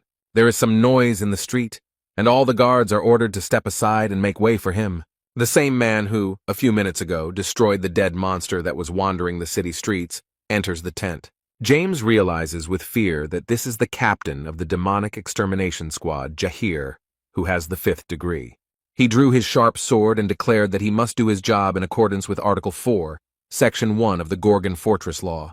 He has to kill the captain of the northern gate of Carlton and a girl he still does not know. This man waves a gun and doesn't ask if anyone is against his decision. But Huang doesn't hesitate to stop his weapon with his bare hands. It seems he has other plans. This action greatly surprised the captain of the demonic squad, because no one had ever done anything like this. The protagonist explains that he will not allow this man to be killed because he still has a few questions for him. Jahir frowned and couldn't understand how this guy managed to stop his blade with his bare hands. He tries to calmly explain that very soon Captain Carlton will cease to be human and will turn into a dead man, and this will lead to terrible consequences. However, he added that they are doing this with good intentions and just want to avoid this event. Huang pulled out Harnek's horn and asked if it could help him, and from the doctor's expression it was clear that it was exactly what he needed. Therefore, the guy, without thinking twice, crushes such a valuable item right in his hands. He did it to separate 2 sick people. The guy tries to save them both. Jaime sat down next to his captain and explained with relief that his numbers had stopped deteriorating, so there was hope. However, the result of Mino's treatment was completely different. These drugs did not help her as much. Its endurance level is very low, so the decomposition process does not stop, but on the contrary, accelerates. The level of destruction of her soul has reached 90%. It seems that they can no longer help her. However, Claire is still trying to save the girl. She asks to call Chan Ho, because he knows how to do dead man's strike. She insisted for a long time and explained that this blow could stop the destruction of the soul. The captain explained that they could not call upon the divine physician for such trivial matters. But after that, he calmly approaches the bed where the girl lies to finally do what he came for. However, Huang blocked his way. The captain politely explained that he did not want any arguments and asked him to disperse peacefully. The main character doesn't seem to be planning to do this. He has a very confident expression on his face. The guy has something in mind. His hand reaches for the sword, which is already ready to do its job. And then he explained that he would kill this girl because she asked him to do it. Jae-hwan approached the girl and tried to use the doubt skill on her again, after which he saw the world as it really is. Claire is still screaming at him to stop and not do anything stupid, but the guards are holding her back. And the skill of doubt never worked on the girl. He could not see her in a different light. The main character, with great sadness in his eyes, fulfills Mino's last request, to which he is not indifferent. He holds his sword tightly and after a split second of hesitation does it anyway. However, instead of what usually flows through the veins, silver drops drip onto the ground. Suddenly, very strange things happen, and Hwang himself does not understand what is happening here. He is blinded by a bright white light. The guy was trying to understand what had happened to him. His expression was very confused. The poor fellow looked around and realized that he was in an endless white space and did not know what it was. Only Hwang, Mino, and some grandfather remained, who looked at the girl with sympathy. He very kindly asks how Mino was able to bring herself to such a state with her methods. And then this man raised his head and realized with surprise that there was someone else here. He looks at the guy and screams how he ended up in his world and who he even is. The old man looked at the boy carefully and frowned. It was a very strange situation. He noticed how such a big soul could fit into such a small brain, like that of a 5-year-old child. The protagonist tried to use his doubt skill, but it had no effect on him. Hwang thought for a moment and guessed that this old man was the reason for the destruction of her soul. The boy thought that she might survive if he killed the man, so he attacked. Hwang is surprised that his grandfather was able to stop his punch, and his grandfather doesn't understand how the boy blocked his punch. Then he looked at his weapon in horror and realized that the entire blade was covered in cracks. Captain Jaher and the doctor watched them through the porthole in space with very surprised expressions on their faces. The old man was furious and shouted that the boy had no right to behave like that in his world. And the next moment, his weapon completely shattered into small pieces. His weapon was destroyed. He suffers. For him, it was a very important weapon, his favorite cocked hat. The main character didn't seem to do it on purpose. He didn't expect it to happen. In fact, this old man is a divine physician named Chang Ho, but he seems to be offended. The captain asked what he was doing there, if he needed to treat the owner of the fortress. But the man made an excuse, saying that a beautiful girl would soon die and she needed to be saved. But he adds that he doesn't care who owns the fortress, and these words really surprised the man. But Hwang prevented him from performing the dead man's strike and broke his sword, so now he can't do it. And then he looked at the sword that the boy was holding. It seemed to beckon him with its beauty.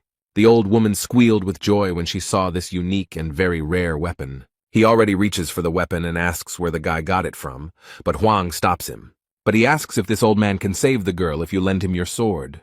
Chang Ho smiled contentedly and promised that with such a weapon he would definitely succeed. The main character, without thinking, gives his unique weapon to almost the first person he meets. Now he slowly watches what the old man will do, and it seems that this grandfather is confident in his abilities. The doctor examined the weapon and noticed that the sword had exactly the same aura as its owner. Meanwhile, everyone in the room watches what is happening with surprise and fear. The divine doctor is preparing to perform his signature dead man's punch and looks very stern. He smiles with satisfaction and declares that he is ready to see what this weapon is capable of. Jae-hwan looked around and didn't understand what he was seeing or if it was some kind of hallucination. He thinks it's a bit like the effect of the doubt skill, and in the meantime, Grandpa is doing his job. Now the boy understands a little better what world this old man belongs to. The doctor tried to perform a dead man's strike, but suddenly something went wrong, and the sword fell out. Suddenly the old man fell, exhausted, and now lies on the ground near his weapon, unable to rise. The main character is wary. He does not understand what is happening and is worried that the ritual is not complete. Chang Ho had exhausted almost all of his magical power, as he had previously healed the master of the fortress. The guy can't believe that it's all over, but the girl still couldn't be saved. He realizes with horror that this world is collapsing and soon he will have no chance. The old man was drawing a girl with a sword, but he couldn't finish it, and now everything is crumbling and disappearing. He apologizes profusely and explains that he is very sorry that this happened. The protagonist quietly approaches the man and, without saying anything, takes the weapon from him. He has a very concentrated look on his face, and his grandfather says that this is a stupid idea because he doesn't know this world and won't be able to repeat his hit.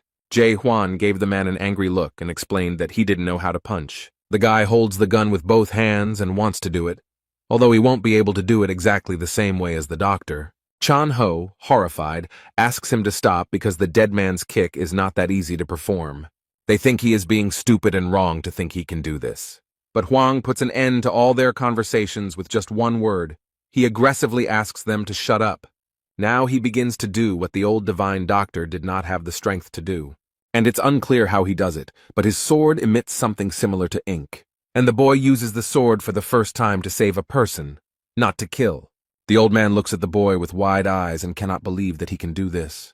Instead, the protagonist concentrates and tries to remember what his girlfriend looks like. He thought for a moment, and the next moment he began to actively draw her as he saw her. The guy knows that the life of an innocent girl now depends on his actions. He remembers everything he knew about her, how sharp and stubborn she was, but too sensitive to be a killer. He also knows 100% that she will never betray her neighbor.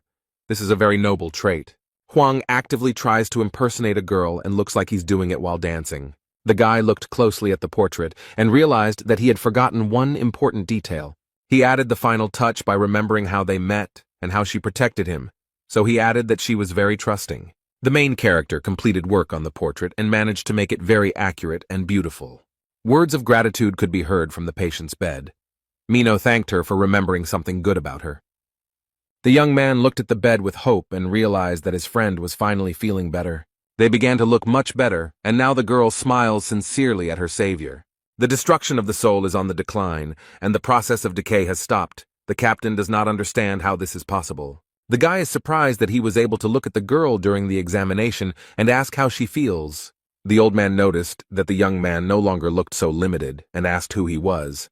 And then he adds where he learned to perform the dead man's strike, or, more accurately, the lunge. Captain Jaher asked the doctor if the guy had actually managed to perform the dead man's kick. The old man frowned and said that he didn't want to admit it, but he did it.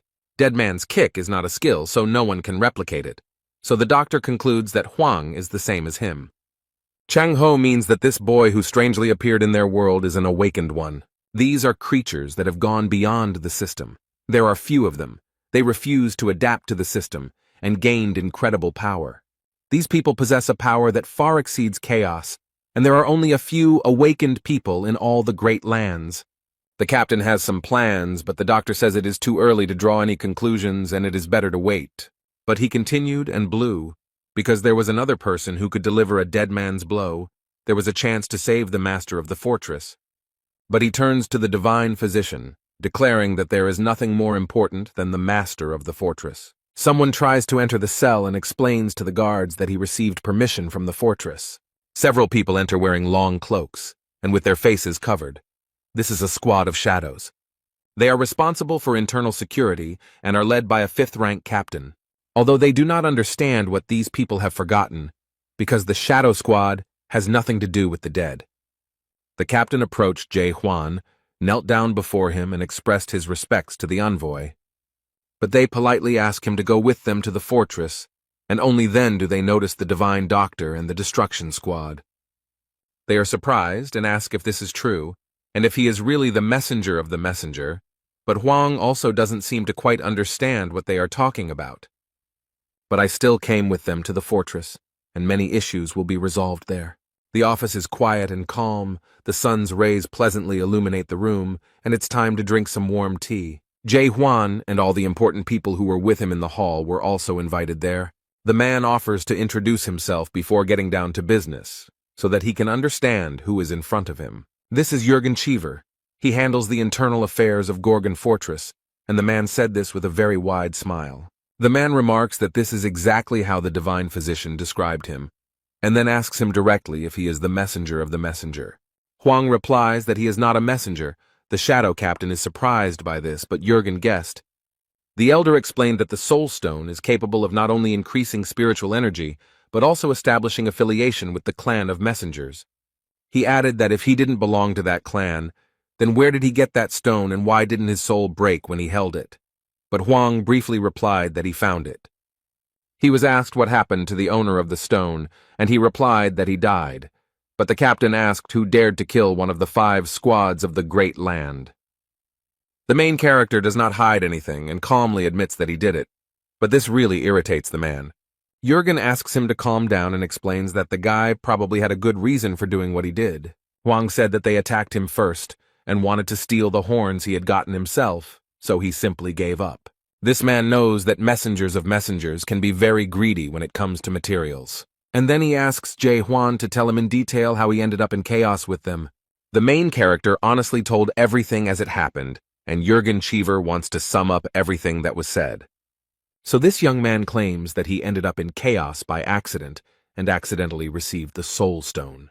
Then, just as by chance, he entered into a fight with the divine physician and managed to repeat the dead man's blow that he had seen for the first time in his life.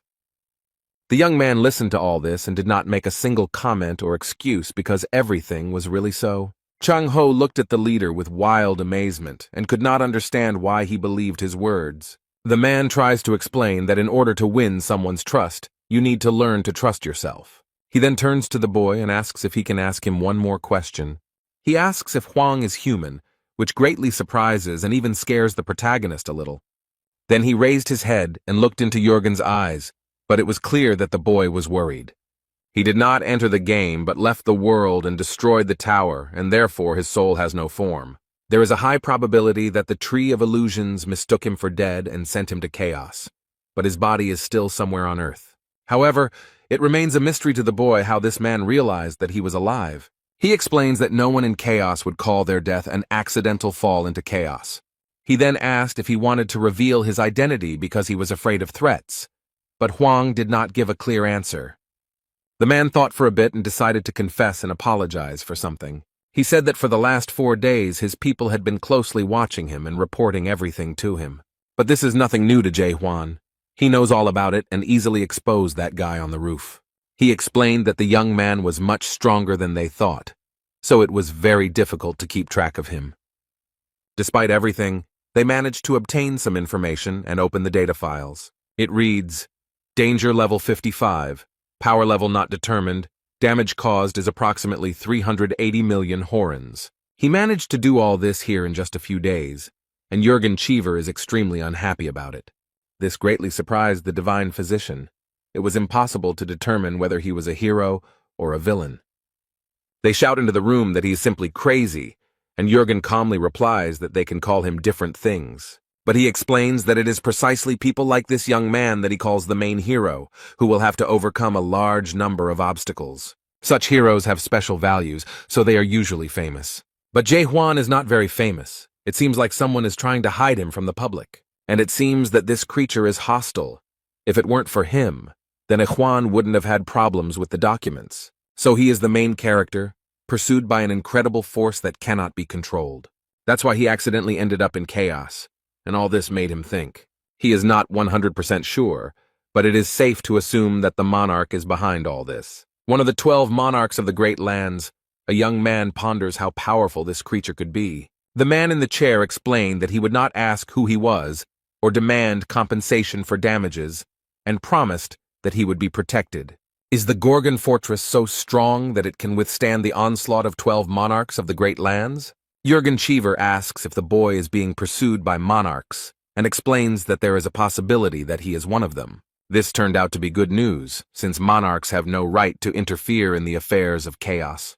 The protagonist is not a stupid guy, and understands that such things do not happen for free, so he asks what they want in return. Everything happened exactly as he suspected. They wanted Jae-hwan to do them one favor, save the owner of the fortress. 2 hours later, the boy is led through dark corridors without windows or lighting. Meanwhile, the North Gate captain and the girl are still recovering in the hospital. He is being taken to the training field, instead of being able to rest peacefully in the guest room. Old Jong-ho noticed that he had a lunge and a punch, so he wanted to test his strength.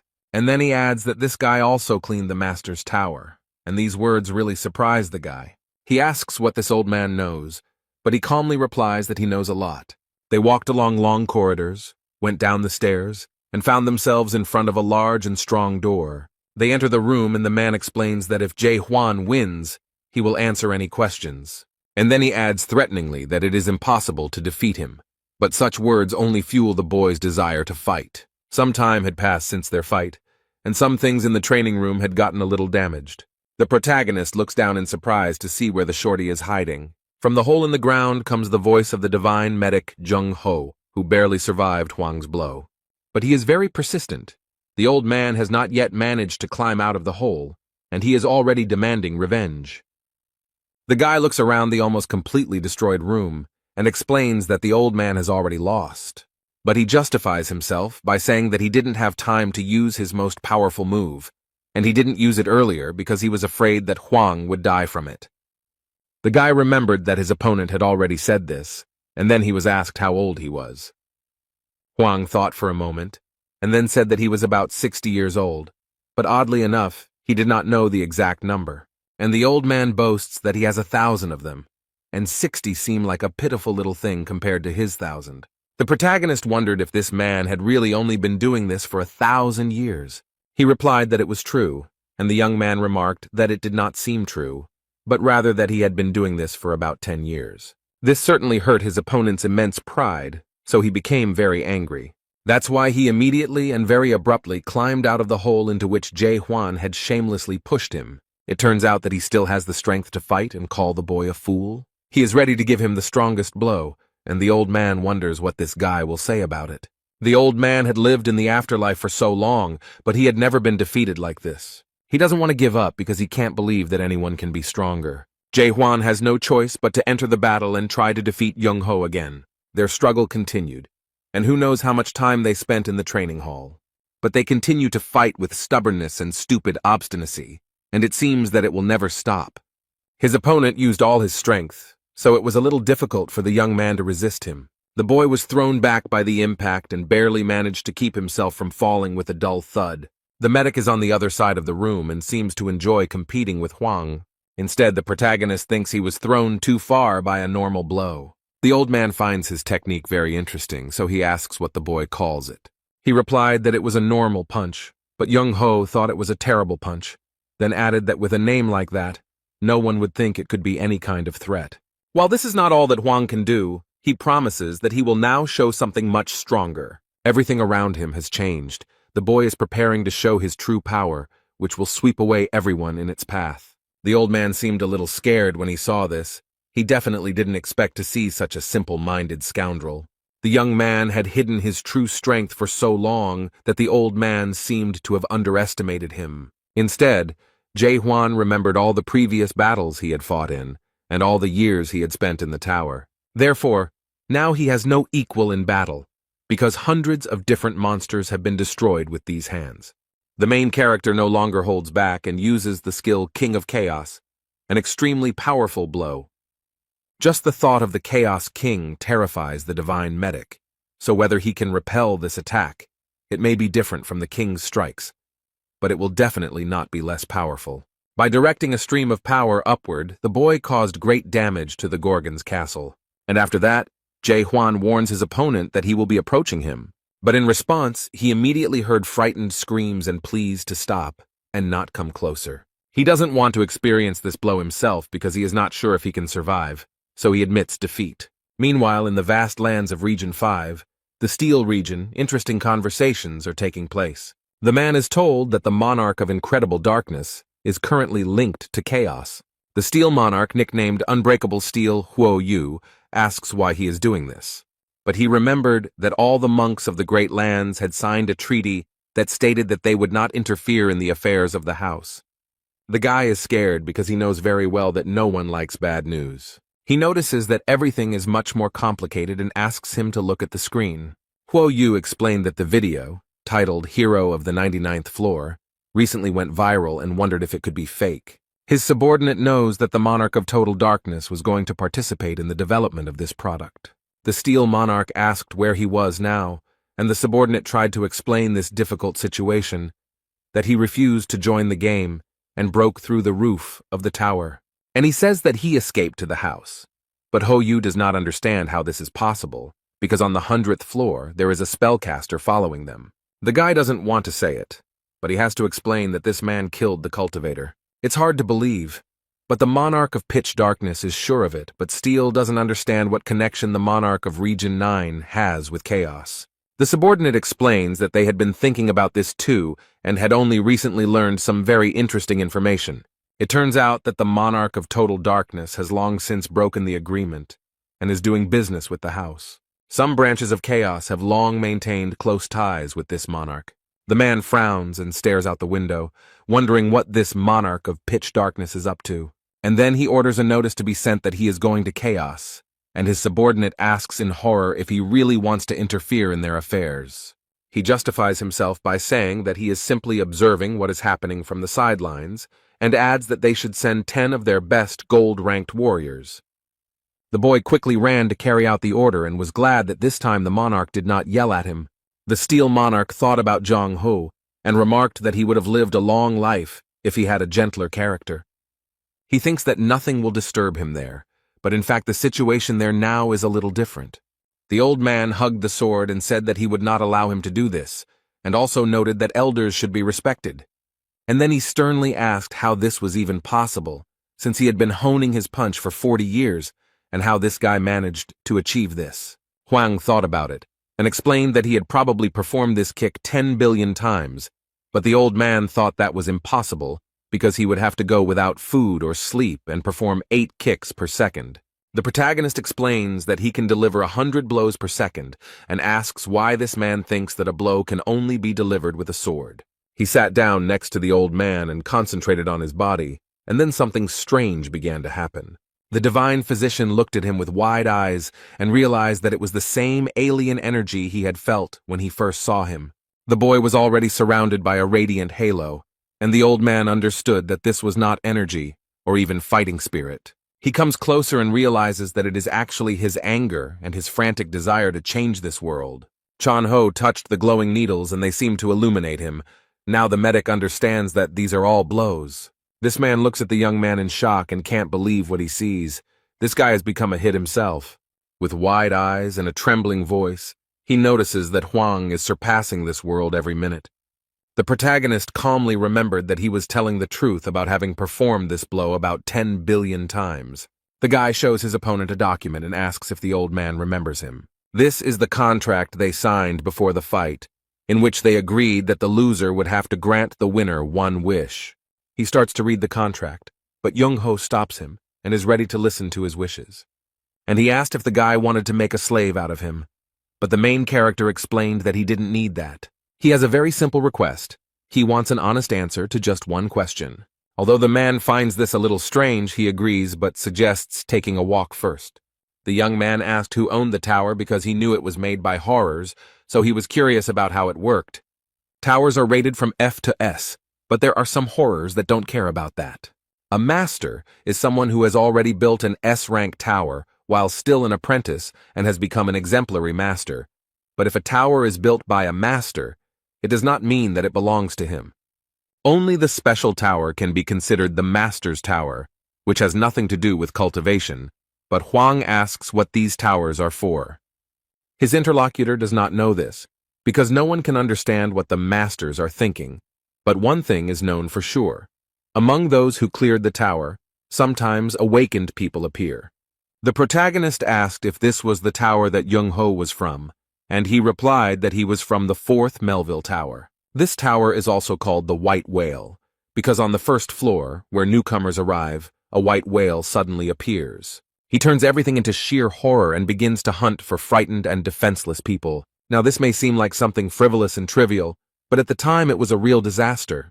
The man remembers with horror his past and how many soldiers died in this tower. He thinks it's some kind of miracle that he managed to reach the 100th floor and leave the tower. These creatures are extremely scary. If they don't kill you, they will leave a scar for life. Jung-ho realized that the young man was also from the master's tower and asked whose tower he had cleared. Huang remembered that his name was Mularka. This greatly surprised the divine physician, and it seemed that he knew something about him. However, he noted that it was difficult to believe that there was an awakened one who cleared Mulark's tower. The boy asked if this grandfather knew Mulark, and he replied that he knew him well because he had traveled with him. The main character did not expect to hear this at all, so this information surprised him very much. He stopped and couldn't believe it was true, so he asked if he was really traveling with him. Young-ho probably decided not to go into details, so he briefly replied that it was a long story. And then, realizing that he was standing, he looked back at the guy and invited him to walk a little further. They reached a place that was very beautifully decorated with flags and lanterns with a warm yellow light. People sit at tables, drink cold beer, and noisily discuss their affairs. A fragrant and very appetizing-looking plate of meat and vegetable kebabs was served on the table. The old man sarcastically asks Claire if she will sell on the street like this from now on. She abruptly put the beer down on the table and responded aggressively that some guy had completely destroyed her building, hinting at Huang. The man noted that after everything that had happened, she had finally found the strength to open the bar again, so she really needed the money. The main character looks worried about something. He lowered his head and stared at the table. He looks closely at the plate and everything on it, and various thoughts come to his mind. And despite it, the inhabitants of the house walk back and forth, thoughtful and perhaps a little sad. He seemed to sense that something was wrong with the place and that everything around him looked very strange. The old man drinks beer and says that everything here looks somehow bland, and why eat in a city where you don't feel hungry? The man also thought for a moment and looked at the contents of his kitchen, at what he was drinking. The divine physician considers chaos to be a blessed world for the souls of all these people. In this place, souls tired of wars in the great lands will finally have the opportunity to rest and live in a completely different way. It was here that the warriors were finally able to lay down their arms, and the musicians were able to sing not about war, but about peace. Suddenly, the main character is distracted by some kind of argument on the side. Someone calls him names and demands that this person watch where he is going. Two men are angry at each other, and it looks like a street fight is about to break out. The protagonist realizes that this is just a drunken brawl and returns to his drinking. But having tried the beer, he is surprised to realize that it is not alcohol at all, but ordinary water. The old man explains that this is not a drunken brawl because no one here can get drunk, hungry, or grow old over time. They are just pretending to be drunk. Despite everything, people on this blessed land miss their old life and try to behave as before.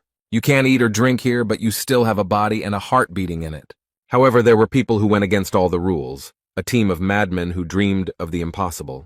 Gathering together to return to life, these people called themselves a group of deep explorers. However, the main character does not understand why they needed to explore the depths. Young-ho calmed down a bit and replied that they wanted to find the fruit of reincarnation. This magical fruit only grows on the Tree of Illusions, so they set out to find it. The protagonist looked at the man in surprise and asked if the dead could somehow come back to life. The old man, with a suspiciously sly smile, replies that this is possible and explains further. The only way to return to your old life is to taste the fruit of rebirth. A team of deep explorers was created specifically to search for this fruit. Around this time, Chung-ho awakened and had nothing to fear. At that time, he was only 150 years old. Huang asked with surprise and interest whether Mulark had really taken part in this expedition. The old man explained that this is exactly what happened and added that Mulark was the leader of this group. The divine physician recalls the events of that day and notes that Mulark was special. Then they approached the river, and Horror noticed that the awakening process was quite interesting.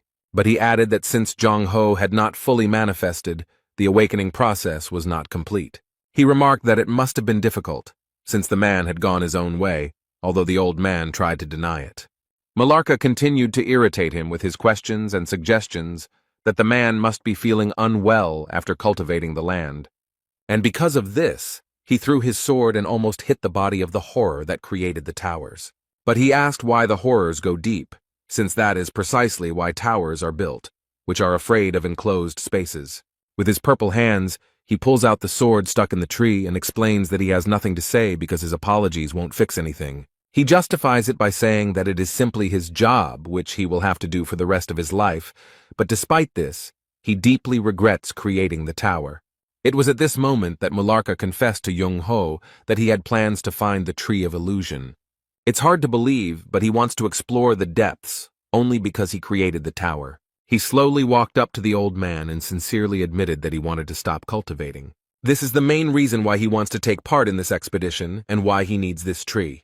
The protagonist asks in surprise if he really wanted to stop cultivating, wondering if Mulark succeeded.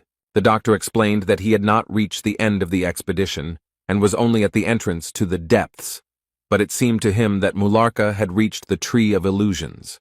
The fruits of the illusion tree began to fall from the branches, and the squad was able to return not empty-handed. However, Huang is thinking that if this old man managed to obtain the fruit of revival, then why is he still here?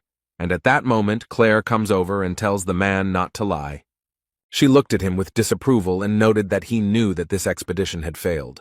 However, the old man insisted and pointed out that she was not even there then, so she could not have known everything. They received the fruits, but on the way to the house of fortress, some people were already waiting for them. All the lords and chieftains of the great lands gathered and cunningly set an ambush for them. They did this because they themselves were afraid to go down into the depths and get these fruits. Unfortunately, even the owners of all the fortresses and legions that took part in the expedition were unable to offer resistance. The difference in strength was colossal. These attackers were from another dimension, and they still managed to take the fruit from them. After each death, they ate the fruit and were reborn again, and this continued for 900 years. They even had a whole rebirth castle, and any lord could be reborn after waiting their turn. Now Huang understands why all the people in this place look so sad and unhappy. They all know very well that they will never have the life they strive for, and will never receive their fruits. The main character wanted to continue the conversation and ask more questions, but the old man suddenly fell asleep.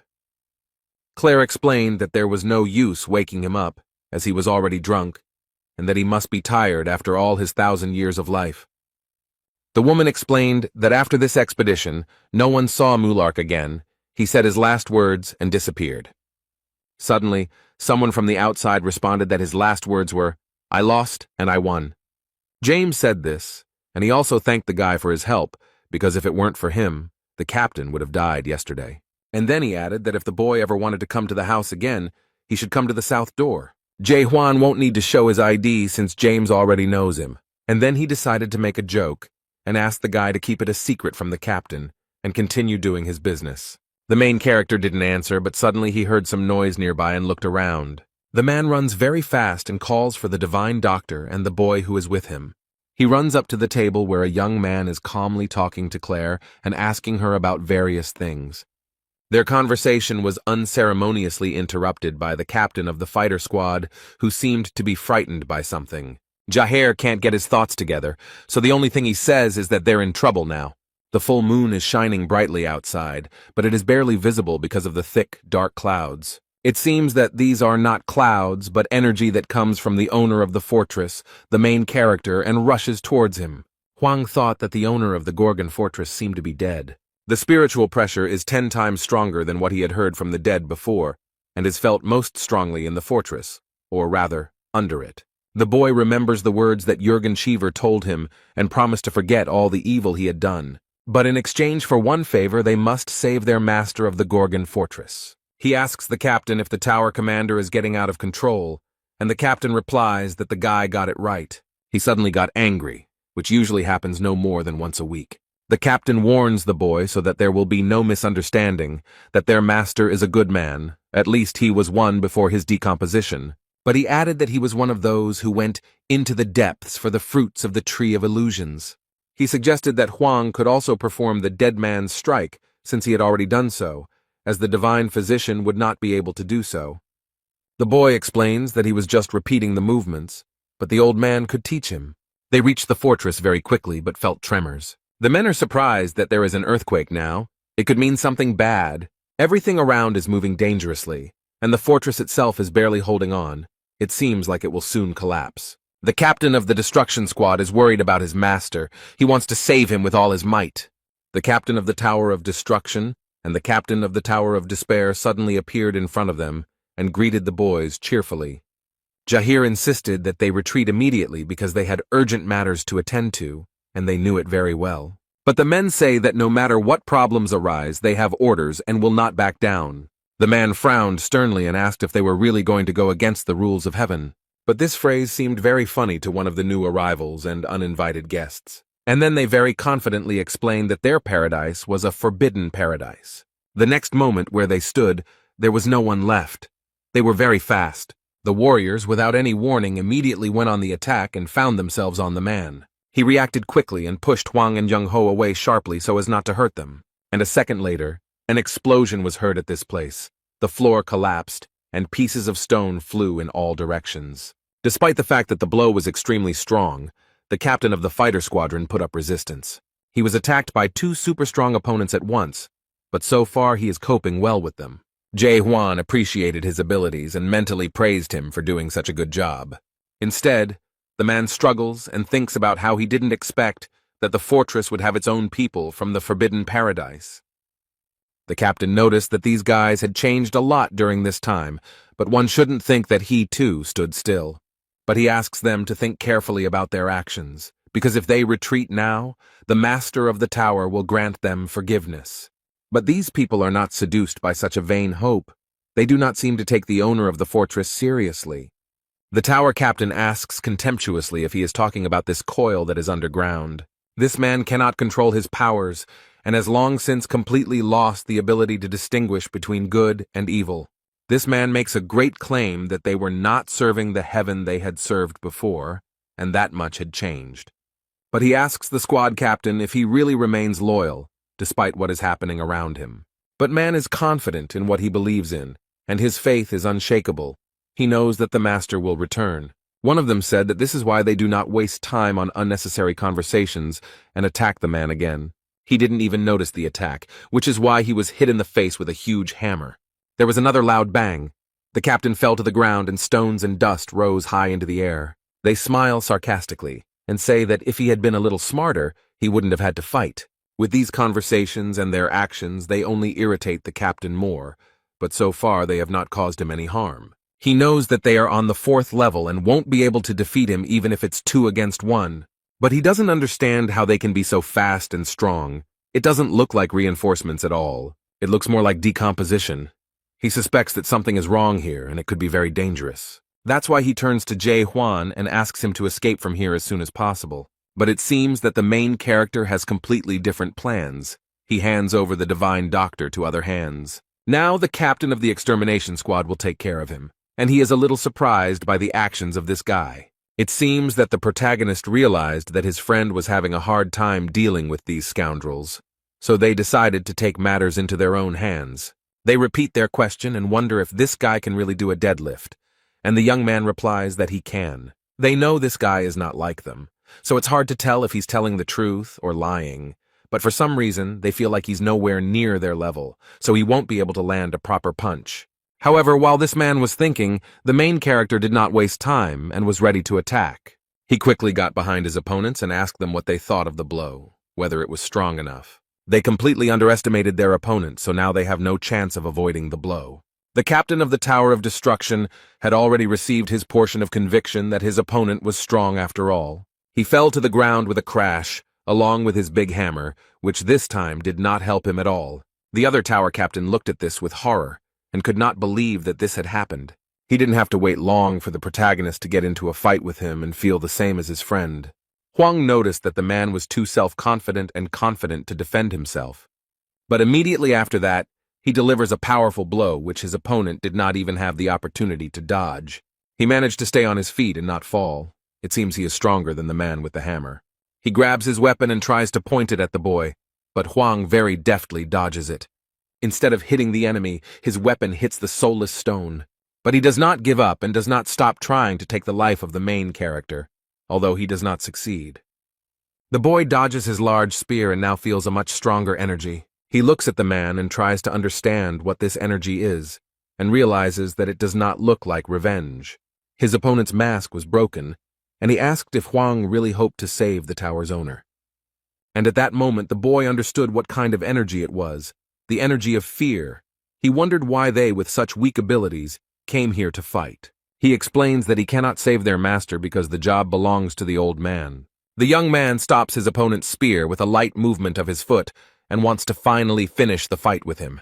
The captain of the demonic extermination squad, Jahair, is extremely surprised by this boy's abilities, and it seems he also underestimated his strength. He jumps high and is ready to deliver the finishing blow without wasting any more precious time. He is confident. His stern gaze is intimidating, and he claims that it will not be difficult for him to destroy the two of them. There is complete darkness all around, and the only source of light is the burning torches on the walls. Dark energy is spreading through the dungeons of Gorgon's fortress, and the walls seem unable to withstand it. Important figures from the fortress arrived there and are strictly observing what is happening. It hasn't been a day since the dead strike, and the situation doesn't seem to be improving. The owner of the fortress is cruelly chained hand and foot to the columns, and these people do not understand how he brought himself to such a state. Only recently a doctor came to him, performed procedures, and prescribed medication. The owner seemed to be getting better and the decomposition process was slowing down. It is unclear why he lost control again, and when there was even the slightest hope of saving him, he could have been helped if he had held out for at least a month. The medic explained that now the dead man's strike that Huang would use would only be a poor imitation, and that the master of the fortress was now in a more serious situation than Mino. But an ordinary person would have been dead long ago. Young-ho assured that they could expect his dead man's punch in just a month. Although he has never tried it before, he believes that 2 people could help the master, but only if one of those people is Jae Hwan. Jurgen Cheever has thought carefully about the whole situation and seems to suspect something. He glances around out of the corner of his eye and is convinced that one of them definitely knows about Jae Hwan, which means there is a traitor among them. Jurgena remembers how the master told her that people have come who can control the decay of the soul, but they are not the messengers of the messenger. With good intentions, he wanted to meet them and see for himself the strength of these people. The man warned him that it was a risky undertaking, since the business of decomposing the soul was quite dangerous. He insisted on sending the captain, since the owner of the tower was quite an important figure. But this man was very confident in his abilities, and stated that he had survived the hell of war, and would not sit idly by when it came to the people of Gorgon. Unfortunately, this venture turned into a terrible tragedy, and this stubborn man now sits with his hands folded. He went into development and no one knows what happened to him there and what led to this. However, in the end he returned from there with a broken soul. But there were witnesses to this event, and one of those who knows what happened then was Mena. Now he stands nearby and warns everyone to be vigilant because the situation is very serious. Jurgen Cheever suggests calling a doctor, but he explains that the Gorgon fortress will collapse if they wait any longer. However, he knows that they cannot carry out a dead execution without a doctor, and asks if he really wants the warden to die. But Mena is convinced that they won't be able to deal with him even if they join forces. And then, completely unexpectedly, he offers his help and says that he himself can do the dead man's blow. Jurgen seems to be against this because it is a last resort, and during this attack they must preserve the host's spiritual energy. And then he adds that for this ritual they need the ghost stone, but it doesn't seem like that's a problem. Mena explained that everyone already knows and understands that this man cannot be saved. At that moment, someone quickly approaches them from the dark corridor and shouts that he is already here. The dark shadow captain approaches them with a box containing a very important item. Jurgen is shocked. He cannot believe that the traitor was someone very close to the commander. Now he also realized that this box contained a crystal that belonged to Jae Hwan. Mena complained and asked why they were hiding such an important item from him, since the future of the Gorgon fortress depended on them. And then he puts pressure on the man, stating that he knows perfectly well what will happen if the decomposition process is completed. But she asks if he intended to turn their master of the Gorgon's tower into a real dead man. Everyone knows what danger an ordinary person who has turned into a dead person can pose, and this one can turn into a special undead and bring trouble and destruction wherever he goes. Jurgen is worried as the fortress caretaker is becoming increasingly violent, and the doctor is still missing. He hesitates. At first glance, it may seem like a rational decision, but his heart tells him that something is wrong. The fact that they have the crystal means nothing, because Dead Man's Strike is a special skill of the messengers, but where can they get it now? But this man seemed to have taken care of everything and assured me that there was nothing to worry about. After all, he has already found people who own this technology, but they look very suspicious. Mena explains that they are not the Forester's messengers, but they know how to strike. Jurgen Cheever can't watch all this calmly. He knows it's wrong. But this does not stop anyone. Everyone actively begins to prepare for the ritual. However, if the blow is dealt in this way, the master's spiritual energy will be trapped within the crystal. Since spiritual energy does not belong to the house, anyone can become the owner of a ghost crystal. And whoever gets the crystal will be able to possess the spiritual energy of the overseer and become the master of the fortress. But if the crystal falls into the wrong hands, the consequences will be dire, and who, other than Jae Hwan, can use the crystal? The man remembered the owner's words that people had come who could control the decay of the soul. Jurgen realized that these were the same people who had begun the process of decomposition of his master's soul. 6 months ago, his soul began to decompose, and now he has almost completely lost control, so all this was part of the commander's plans. The man finally understands everything and gives the order to everyone to stop the commander immediately, and then he looked with horror into the faces of these people and lost his last hope. Now he sees that they were all together, and only Jurgen was loyal to his ruler to the end. From this understanding and disappointment in all these people, he fell to his knees, powerless. They're all in this together, and he knows he can't do anything alone. He took one last look at the owner of the fortress and apologized for how things had turned out. Jurgen Cheever was supposed to defend Gorgon's fortress, but he failed. He sincerely regrets that he couldn't save him because he was too blind for so long. Suddenly there was a loud explosion, and a large hole appeared in the wall of the dungeon directly above them. All the walls shook, stones rained down from above, and the torches that served as light almost went out. This explosion was heard throughout the entire vicinity of the fortress, and a large fog of dust rose up around it. No one can understand what is happening here and why the ceiling suddenly collapsed above their heads. Everyone present looks up in surprise and tries to understand who did it. Jurgen Cheever looks up with eyes full of tears and hope for the salvation of the master of the fortress. And everyone else is trying to pull themselves together after the explosion and a small rockfall. Meanwhile, moonlight penetrates the hole and a man confidently jumps into it. In an instant, Jae Hwan and the demonic destruction squad's captain Jahir approach them. He looks with pride at everyone present and shows with his whole appearance that he will not allow them to destroy the soul of the master of the fortress. They came here to stop this traitor from carrying out his terrible plan. Mena is not at all happy to be disturbed, so he asks who he is and why he came here. However, Captain Jahir demands that the steward stop and not do something he will regret. The captains fall at his feet, and the man explains that news of his terrible plans has already spread throughout the heavens. But he adds with irony that his traitorous accomplices have long since told everyone everything. The manager looked at them with a cruel gaze. He would not allow there to be traitors in his ranks. One of the beaten men understood this look and apologized, explaining that he was sorry. But this did not help him at all, because Mena mercilessly and with one movement destroyed him. This action frightened the men. They did not understand why this man was doing this.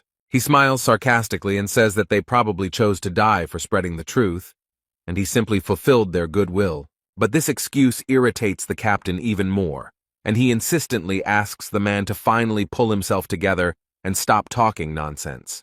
And he calls on the others to prevent him from carrying out his vile plan, but they surround the poor man with swords. He asks in surprise what they are doing, but one of them explains that he is sorry. One of them explains that this is the will of the administrator and no one has the right to go against him. And he adds that they must remain in place until the process is completed. Huang remembers being promised that he would be safe if he saved his master, but he knows that it was nonsense and that they couldn't guarantee anything. And in order for everything to work out as they promised, the main character is ready to change the conditions. Jae Hwan very confidently promises that he will save the master of the fortress and destroy all the traitors. In return, he demands that they give him the divine doctor Jung Ho. The guy, with a serious expression on his face, explains that he plans to repeat the trip into the depths. But it is obvious that he is not alone. He demands that they help him with this, and such statements surprised everyone very much. The mine manager frowned and said incredulously that this was nonsense. But he adds that he has already heard different stories about a guy who killed a dead man with one blow. He always thought that these were just stories and lies, but it turned out that it was all true. Since such a situation has already arisen, he proudly and very confidently declares that he will go with them. And with these words he pointed at him, and all his henchmen rushed at the boy with swords. In addition to those inside, a whole squad attacked him from above, all armed and trying to kill Huang. The main character didn't lose his head for a second, immediately pulled out his sword and skillfully killed his enemies. Jahir still holds the divine medic in his arms and tries to avoid these chaotic movements with his sword. The guy skillfully copes with the onslaught of carnivores and leaves them without limbs. The man looks at everything that is happening with horror and understands that he will not get out of here alive. Instead, a new group of warriors jumps down from above, hunting only one man. The guy assessed the situation and realized that it looked like an endless stream of manpower. He is alone, surrounded by hundreds of experienced and highly trained warriors who know how to kill. Huang looked around and saw that not only the pawns, but also the stronger characters in this party wanted to join the battle. He quickly approaches the protagonist and looks very confident in his abilities. The guy makes a slight lunge towards him, so that the light from his sword fills the entire room. This man has no chance of blocking the punch because it is simply impossible. The force of this attack surprised the commander. Now he realizes that he was wrong about this guy. So he didn't even try to stand in the way of this energy and quickly dodged, barely surviving. Huang crashed into the wall next to the fortress owner, who was still chained up and waiting to be rescued. This traitor Moy is surprised by such power. He did not know who he was dealing with. Now he is scared. He realizes with horror that he will certainly die if he tries to repel this blow. The captains couldn't even imagine that Huang possessed such destructive power. The warriors don't understand what to do because continuing to follow the plan is useless, so they should move on to point B. They plan to use dark smoke, and they don't care that it might cause the fortress to collapse completely. The boy looked sternly at Mian Keldergran and clearly saw how bad and cruel this man was. He approaches him and states that this man is the manager of internal affairs of the Gorgon Fortress and the foreman of the Forbidden Paradise Squad. He does not understand why this man is engaged in the destruction of souls, why he needs it, what he achieves by this. The guy takes his gun in both hands and says that he knows one thing for sure. He likes people like him. His opponent decides not to listen to this speech anymore and shouts that they must do everything possible to destroy Huang. At his command, all the warriors quickly approach the enemy, despite the fact that they have already seen what he is capable of. The protagonist raised his superweapon and enjoys this moment before the battle. He is sincerely grateful that such people exist because thanks to them, Jae-hwan will easily destroy this world. And after these words, he releases a powerful beam of energy into the sky, which creates a strong whirlwind. This energy extended far beyond the territory of the Gorgon Fortress. If he had directed this beam at the people, all of chaos would have been destroyed. The beam broke away and flew high into the sky like a comet, destroying everything in its path. And then it seemed to explode and scatter its particles all over the territory of this world. The captain stood next to Yungen and asked him to stand up and look up, and he realized that it was all-consuming hope. These particles reflect back and break rocks and people in their path. He remembers the words of the owner of the fortress, who explained that there was no hope for the people here. The master explained that strong hope will become a good support that will not be destroyed by any difficulties. The man cannot believe that the boy, in a world of destruction, sees this unshakable hope. Mine didn't survive after such a prank by the main character. He lies motionless, mortally wounded. But he still has the strength to say that Huang is a complete idiot, and perhaps it is the desire to say this that keeps him alive. And then he smiles slyly and declares that it is too late, and the Gorgon's fortress is almost destroyed. The protagonist did not plan to listen to these farewell speeches and mysterious words, so he sped up the process. Captain Jaher runs up to him with the old man on his shoulder, and strangely, he is still asleep. How much he has missed. The man is sure that nothing will be able to wake him up, since everything that just happened here could not cope with him. But Huang doesn't have time to fuss around the old man to wake him up, so he simply throws him to the ground. He immediately screamed that his back hurt, but the boy noted that he could have woken up on his own. Meanwhile, the owner of the Gorgon Fortress still sits motionless in his usual place. His hand lies on the ground, covered in signs of decay and transformation. But suddenly she moved, and the system showed that the destruction of the soul had reached 99.9%, and oppression began. Everyone is seriously scared, exactly what they have been afraid of for so long, and so much has happened. The fortress's master remains motionless on his knees while the system assesses the victim's level of danger. The system cannot determine the degree of danger, so it concludes that the victim is dead. An automatic danger warning for Gorgon's fortress was also immediately triggered. All the city's residents run away in panic and do not understand where to run to save themselves. The soldiers were ordered to evacuate everyone immediately to avoid creating further problems. James looked at the fortress with huge eyes and didn't understand what the hell was going on. What he saw could not help but frighten him, because it looked terrible, and it was scary to think what was happening in the fortress. Someone runs up to them and asks the captain of the destruction squad and the fortress caretaker to evacuate immediately. The old man takes out his new sword and asks the boy to help him escape. The guy noticed the new weapon and asked when he managed to get it, but the medic noted that they did not have time to talk. The divine physician set to work, and in the meantime the fortress in which they were located was almost destroyed. He actively does the same thing as last time. The man draws his sword. He tries to do everything right and as quickly as possible to avoid major disasters. The man is lost in his thoughts and sees his vivid memories behind the back of the owner of the fortress. Chung-ho remembered how good and fun it was for them in the bars with the owner of the fortress, and how sincere he was. Dead Man's Strike helps to bring back all the long-forgotten memories, and Grandpa noticed that Huang did the same thing when he saved Mino. But he added that such vivid memories could help avoid a bad outcome. But the next moment, Jung-ho heard a strange voice that made him very worried, and the picture before his eyes changed dramatically. He no longer saw the cheerful and smiling owner of the fortress. He sees horrific images of carnage and brutal battles, all accompanied by excruciating pain. And then there are the creature's eerie eyes, which inspire awe even to think about them, let alone see them. A man with frightened eyes and a trembling voice declares that this is not the owner of the fortress. But it was too late to do anything because the creature had come to its senses and opened its glowing eyes. Jae-hwan asked what happened, but the old man didn't explain anything, only said that something was wrong. But he repeated his words again that this was not the master of the fortress, and these words frightened the young man a little.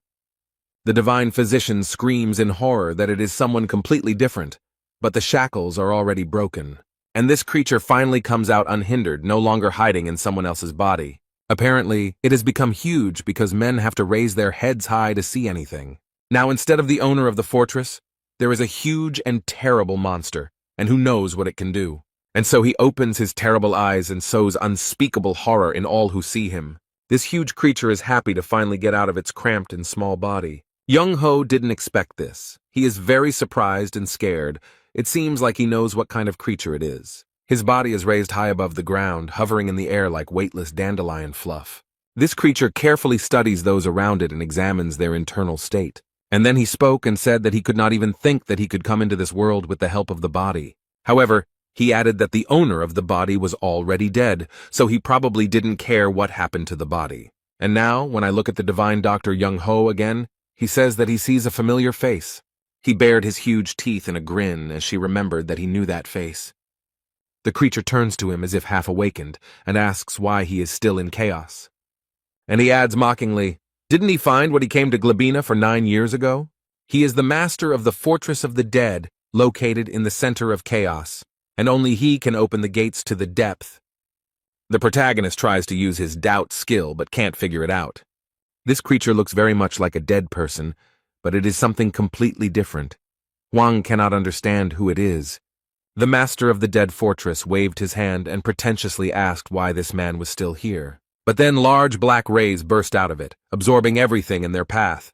It is difficult to resist such a force, and the creature asks if all this is because it wants to save this unfortunate world. Jung-ho is scared. He doesn't know what will happen next and what to expect from pure evil. In the end, with one flick of his finger, he easily erased the entire world he had created. And then this terrible creature turned its attention to the boy, who was standing calmly to the side. He looked at Huang and noted that he was an interesting person, and his voice sounded even more frightening, and added that he was fully awakened with a living heart. The old man suggested that the creature had taken advantage of the royal privilege of dead man's gentleness. Perhaps it had used it on the owner of the fortress. So it's just a clone. This conclusion really alarmed the old man, and he was shaking all over. He can't believe that the Fortress of the Dead's doppelganger could be so terrifying. Jae-hwan turns to the old man, who looks at the young man with fear and listens to what he says. The protagonist calmly asks if he understood correctly that he failed. The guy has already pulled out his superweapon and is holding it tightly, ready to use. And then he explained that if their plan had failed miserably, then his goal was to kill this monster. But when this monster heard it, it seemed very funny and completely impossible to him. He asks again what the man is going to do and starts laughing even louder. King Catastrophe laughs madly, his voice penetrating your skin and making you tremble. Chung-ho tried to convince the young man not to do this, since he would not be able to do anything against such an opponent. But he added that even Mulark would not be able to go against him, despite the fact that he was just a brawler. It might be unrealistic. However, the protagonist is very confident in his abilities, so he insists that the old man not be afraid and convinces him that he can fight him. The old man was shocked to notice that this boy was too calm in the face of real death. And this monster laughs louder and louder, trying to scare his opponent. Jae-hwan didn't move for a moment. He had already seen many potions in his life. The Tower of Terror had hardened him greatly. The monster opened its mouth wide and the hilt of a deadly black sword protruded from it. He grabbed it with both hands and pulled it out of his throat, then demanded that he show him his best punch. He calls the boy a stupid awakened being with a living heart, but Huang doesn't respond. The creature smiles slyly, holding a giant sword in its hands, and eagerly awaits the boy's first movements. This weapon that the King of Catastrophe wields is called the Void Sword. It is a terrifying weapon. Chung Ho recalls that it was this sword that turned the entire expeditionary force into dead men. It was the most incredible combat experience for him, and now he can't believe he's seeing it again. He moved closer to the boy and seemed to grab him, but Huang restrained himself. He looks intently at the young man and declares that this look is familiar to him. He has seen it before. And he stated that Huang is aiming to get into the deep, but this shocks Jung Ho because he missed the guy's confession. He can't believe this guy is going to the depths. The old man didn't even manage to get there, but he wouldn't want to try again. The creature sarcastically stated that it seemed that there were still those here who wished to reach the end of the world. But then he adds menacingly that this guy is too weak for such a difficult journey. The monster laughs and says that the boy doesn't even reach the level of horror from 400 years ago. And then the monster stretches out its terrible and scary hands to the main character's head. The poor thing seems to be swallowed up. He tries to fight, but it is simply impossible to escape from these embraces. Huang held the sword and managed to use it skillfully, so now the bastard was left without an arm. This fight is very difficult for the guy, but he always finds a way to defeat his opponent, whoever it is. He consoles himself with the fact that he has lost his arm, and hopes that in the future he will be able to destroy it with the same success. The creature swung its dark sword and almost hit the boy, but he barely managed to dodge. Immediately after this, the monster repeated its attack, and this time wounded Huang's hand. The guy is not distracted by this and lunges, hitting right in the chest. But for the King of Disaster, this blow is not a problem at all. He acts as if nothing happened. And then he thrusts his sword into the ground, making a loud noise and raising a lot of smoke. He tried to explain to Huang that the destruction of the soul is a disease of all times. It will never go away. The main character, being at the site of the injury, already feels that the same energy is emanating from there as from the dead man. After the void sword inflicts a wound, centuries or even millennia may pass. The soul does not stand the test of time. It wears out over time and eventually breaks down. And after this destruction, a person turns into a terrible creature, the dead man. But this still doesn't stop Jae Hwan. He proudly declares that he will tear the King of Disaster to pieces. The monster taunts, saying that all he can do is cut a small piece from a dead soul, and then he emits streams of black energy, which are already absorbed by him on the way. The protagonist didn't know what he was signing up for when he threatened to kill this creature. These beams turned into many swords, turning them into dead men and pointing them at the boy. With one easy movement of his hand, he caused all these weapons to quickly approach the enemy. Young Ho covers his head with his hands and screams in fear as countless swords fly towards him. But Jae Hwan covered it with his body and used his weapon to repel all these attacks. The monster noticed that the boy didn't feel too bad, considering that he was holding an ordinary toy from a horror movie. The old man saw that the boy was wounded and screamed in fear. He was not indifferent to this boy. The protagonist is aware of his wound, but he has no time to think about it. After all, at this moment a monster is rapidly approaching him, wanting his death. They met in a duel and crossed hands at night, creating a powerful wave of energy. He is so strong that he sweeps away everything in his path, and even the divine physician cannot resist him. The monster smiles sarcastically and remarks that this guy's soul won't live long if he continues to fight like this. The main character understands that this monster is right, and at this rate he won't last long. The guy can't figure out his opponent's weaknesses even with the doubt skill, and can't concentrate because of the tiny particles flying in front of his eyes. Huang remembered how the old man told him that his world was white, and in it, he could recreate the images of all the people in his life who had died through his imagination. Each awakened person has his own unique world. This world is built from a special word, and is usually an expression of desire or emotion. In addition, strong, awakened ones can pull a rather large creature into their world. This gave the guy a little hope. It seems like he plans to make his plans come true. He wants to try to create his own world.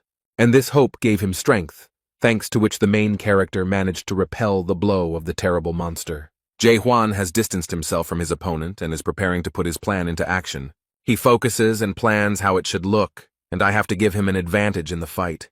The next moment, He is already building his own world, into which he plans to draw the enemy and play by his own rules. He created a very dark and hostile world called Moon's Eye, and now he will feel better. Chung-ho looked at it all carefully and immediately realized that it all looked very much like hell. The old man realized with horror that this boy had been living in such a terrible world all this time. It is a very scary world. The doctor cannot understand how one can exist with such a feeling in the heart. After all of this is built on hatred and disgust, and he cultivates and nurtures all of this within himself. The King of Horrors asked in surprise if this was really his ideal world, if this was what fed him. All this seems very interesting to this potion, and he begins to laugh madly. Jae-hwan doesn't waste time on all this unnecessary talk, but immediately goes on the attack and plunges his sword into the enemy. He is full of strength and hope that now everything will work out for him, because the scars on his eyes have finally disappeared. This creature is not as simple as it may seem, and defeating it with such methods seems impossible.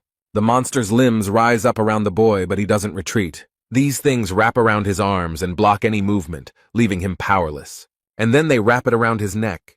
This creature claims that it is attacking him and does not even understand what to do next. After this, the King of Calamity extended his bony hand to the poor fellow. He grabs him and throws him hard to the ground. The protagonist can do nothing about it. The boy feels severe pain from the blow and is unable to use the sword to save himself. This creature repeats this movement once more. It again throws the boy as if he were a doll belonging to it. Chung-ho realized with horror that his friend's affairs were going very badly, although there was little hope of victory. The monster places his foot on Jae-hwan's chest and believes that people like him will never give up their feelings of hatred. Another sword bursts out of his body with which he plans to finally finish off the boy. He pointed a gun at him and admitted that he hadn't met such interesting characters in a long time. He smiled slyly and added that he had a great time and a good time. But everything comes to an end, and now it's time for them to end it because it's starting to get boring. The main character thought with horror that these were his last minutes of life, but he didn't want this. He still had many plans. He is not ready to give up so easily and does not want to die, so he uses a sword. With his blow, the boy cuts the creature in half and prevents it from doing what it had planned. The monster did not expect such a turn of events. He thought that his opponent was already completely broken. But now, as the monster's head falls to the ground, the boy asks if he likes this ending. He stands up proudly and boldly declares that he has only just begun the fight and will not die so easily. However, it's much more complicated than that, and the monster's head laughs, saying that this guy is a complete fool. He reaches his head with his work and explains that no one will be able to make a single scratch on his body. The King of Calamity caused a storm with his mighty power, and Hwang had to cover his face. The monster got angry and decided to show all his strength, so long spikes appeared on his forehead. The main character did not expect this. He hoped to finish the fight. This opponent is very strong. He looks at the creature in front of him and does not understand what kind of monster it is and how to fight it. The young man realized that this monster was very strong, so he needed to be faster and more cunning. In a fit of rage, he throws his black, all-consuming sword, and the protagonist barely manages to avoid the blow. Nothing stops the monster. It wants only one thing: a cruel death for its rival. The creature stretches out its arms to catch and destroy the boy who angered it so much. And then he throws him with all his might against the wall. Few people could survive such a blow. The poor guy was hit so hard that even the stones around him couldn't withstand the pressure and fell. But the main character is much stronger than it might seem at first glance. He coughed several times. The monster is not going to stop there. He wants his opponent to die in agony. But it seems he has lost count, as the protagonist follows him and moves forward. The young man picks up speed and is ready to use his sword against the king of disasters. But this terrifying creature senses him and uses its power to repel the attack. He stated that he had been observing the mejans of this world with interest for thousands of years. Everyone tried to reach the top of the Tree of Illusions to satisfy their curiosity. The monster noticed that the boy doubted everything and asked if he was trying to find answers to questions in his world. He strikes with his black sword with all his might and asks what exactly is bothering Jae-hwan. The monster tries to solve it like a riddle, and with crazy eyes screams that he understood something. The guy bravely withstands the sword attack and stands firmly on his feet. It is not so easy to defeat him. He grits his teeth and refuses to give in, but the monster taunts him and declares that Hwang's world is a matter of doubt. He wonders what his world really is and suggests that it might be destruction. Options such as destruction or complete extermination are also offered, which for the monster looks like a game. And then he bared his terrible sharp teeth and added in a terrifying voice that this world was coming to an end. He feels like this is the only word that suits him best. This world feeds on arrogance. The monster wonders if this ordinary man would dare to question the value of the Tree of Illusion. The King of Calamity has turned into a mad and very scary monster, and asks if the boy is turning to his world to find out his destiny. But the main character does not give in to his provocations and explains that he does not understand what nonsense he is talking. The monster still asks tricky questions to distract attention, but the boy is adamant. He is already very tired. This struggle has exhausted the young man, and he does not know how much longer he can hold out. But suddenly he unexpectedly remembered something, and realized that this had already happened to him in the past. The guy remembers such a terrible monster, and he defeated it then, which means he can do it now. The main character seems to have finally figured out how to proceed and how to stay alive. He remembered how Jong-ho had said that the fortress master's body now contained a double. The young man finally knows what to do, so he prepares his weapon to strike. Now he definitely has a chance. The monster noticed that something had changed in his opponent's eyes, and that a strong blow was awaiting him. Hwang exerted all his strength, and his blow was so powerful that no creature could resist it. The result was a powerful explosion that crashed down on the monster and lifted many stones into the air. But this creature is still alive. It is so difficult to defeat, and she noticed that its arrogance knows no bounds. He declares in a terrifying voice that this fool will never be able to defeat him. The monster then stated that he was bored and wanted to finally put an end to this. The main character froze in front of a creature that was tens of times larger than him and opened its mouth wide. It doesn't scare him. It seems like nothing scares this guy anymore. He looks very confident. Instead, this creepy monster grins angrily and rejoices that he will soon swallow his stubborn rival. But Hwang won't let that happen. He's preparing to deliver another powerful blow. He uses his doubt technique again, and this time it worked, and the protagonist saw it. He saw a long and bright thread connecting the double with his physical body. Now he knows where to aim, so he grips his weapon tighter and prepares to strike. Jae-hwan quickly approaches the monster, completely ignoring all of its wounds. He doesn't have the opportunity to think about it because the only thing he needs right now is to defeat the King of Calamity. The last blow caused damage to the double, as the young man used the decomposition technique. The main character does not stop fighting and increases his attacks in order to eventually win.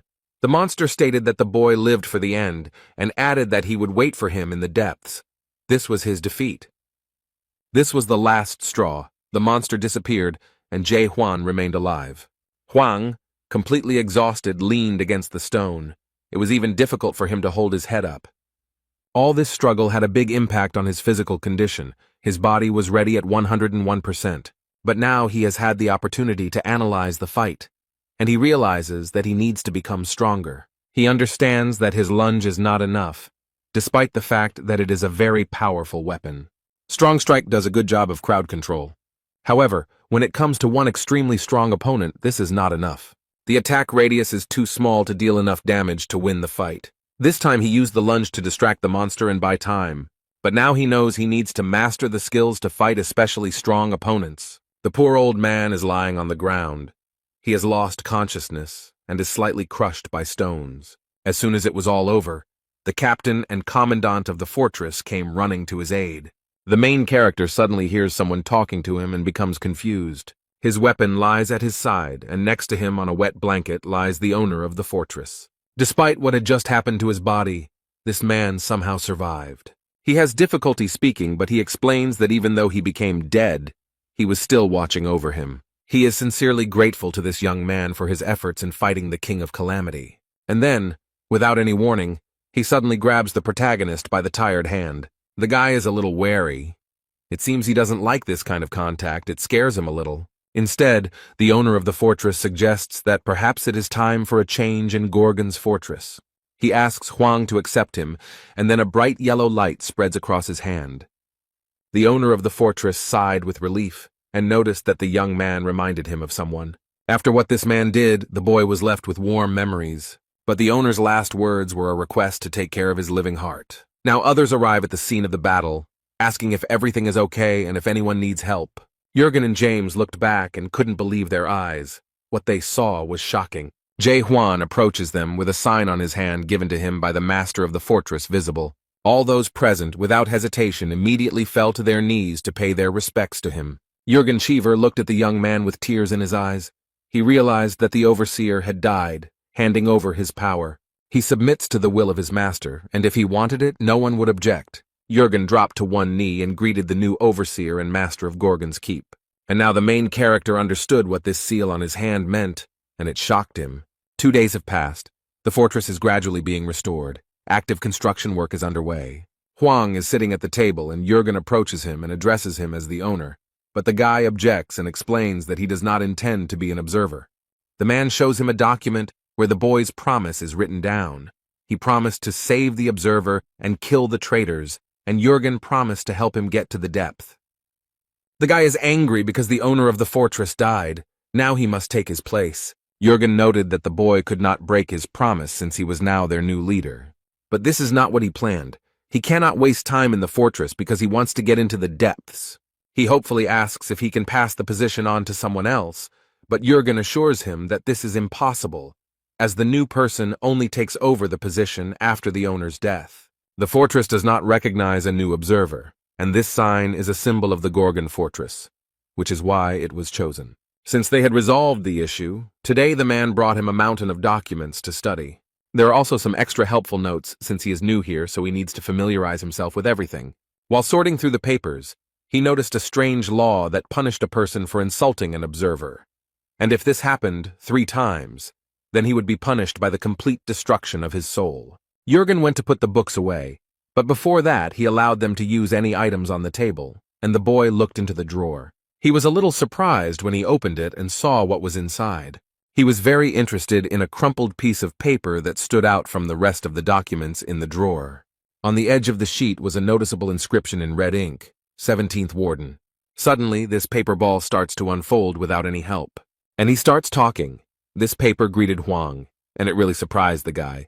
The newspaper continues to talk and explains that if he sees this, then he has become the new warden. The leaf turned into a paper figure, which suggests that the boy is probably thinking about becoming the master of the fortress.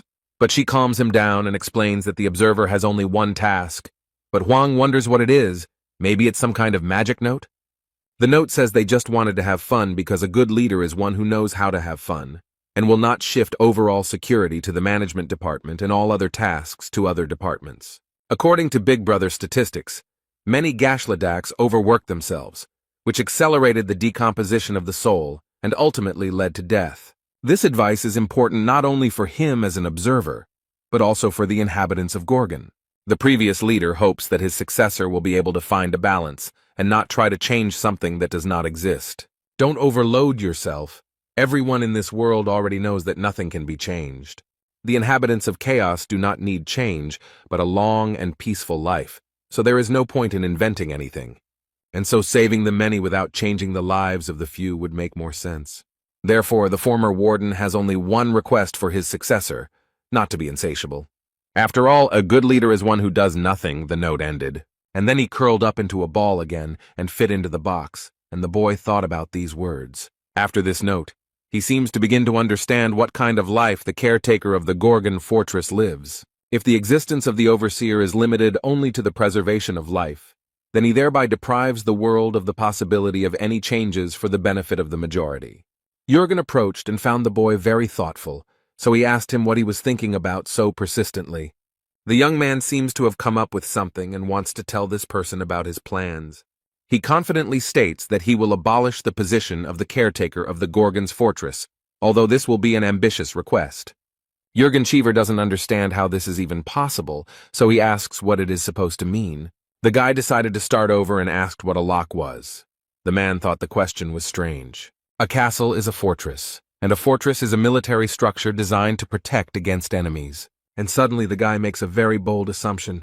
There are no more enemies. But he asked the man what would happen if there were no more people willing to attack the castle. In this case, the existence of the fortress would lose its meaning, and the guard would no longer be needed.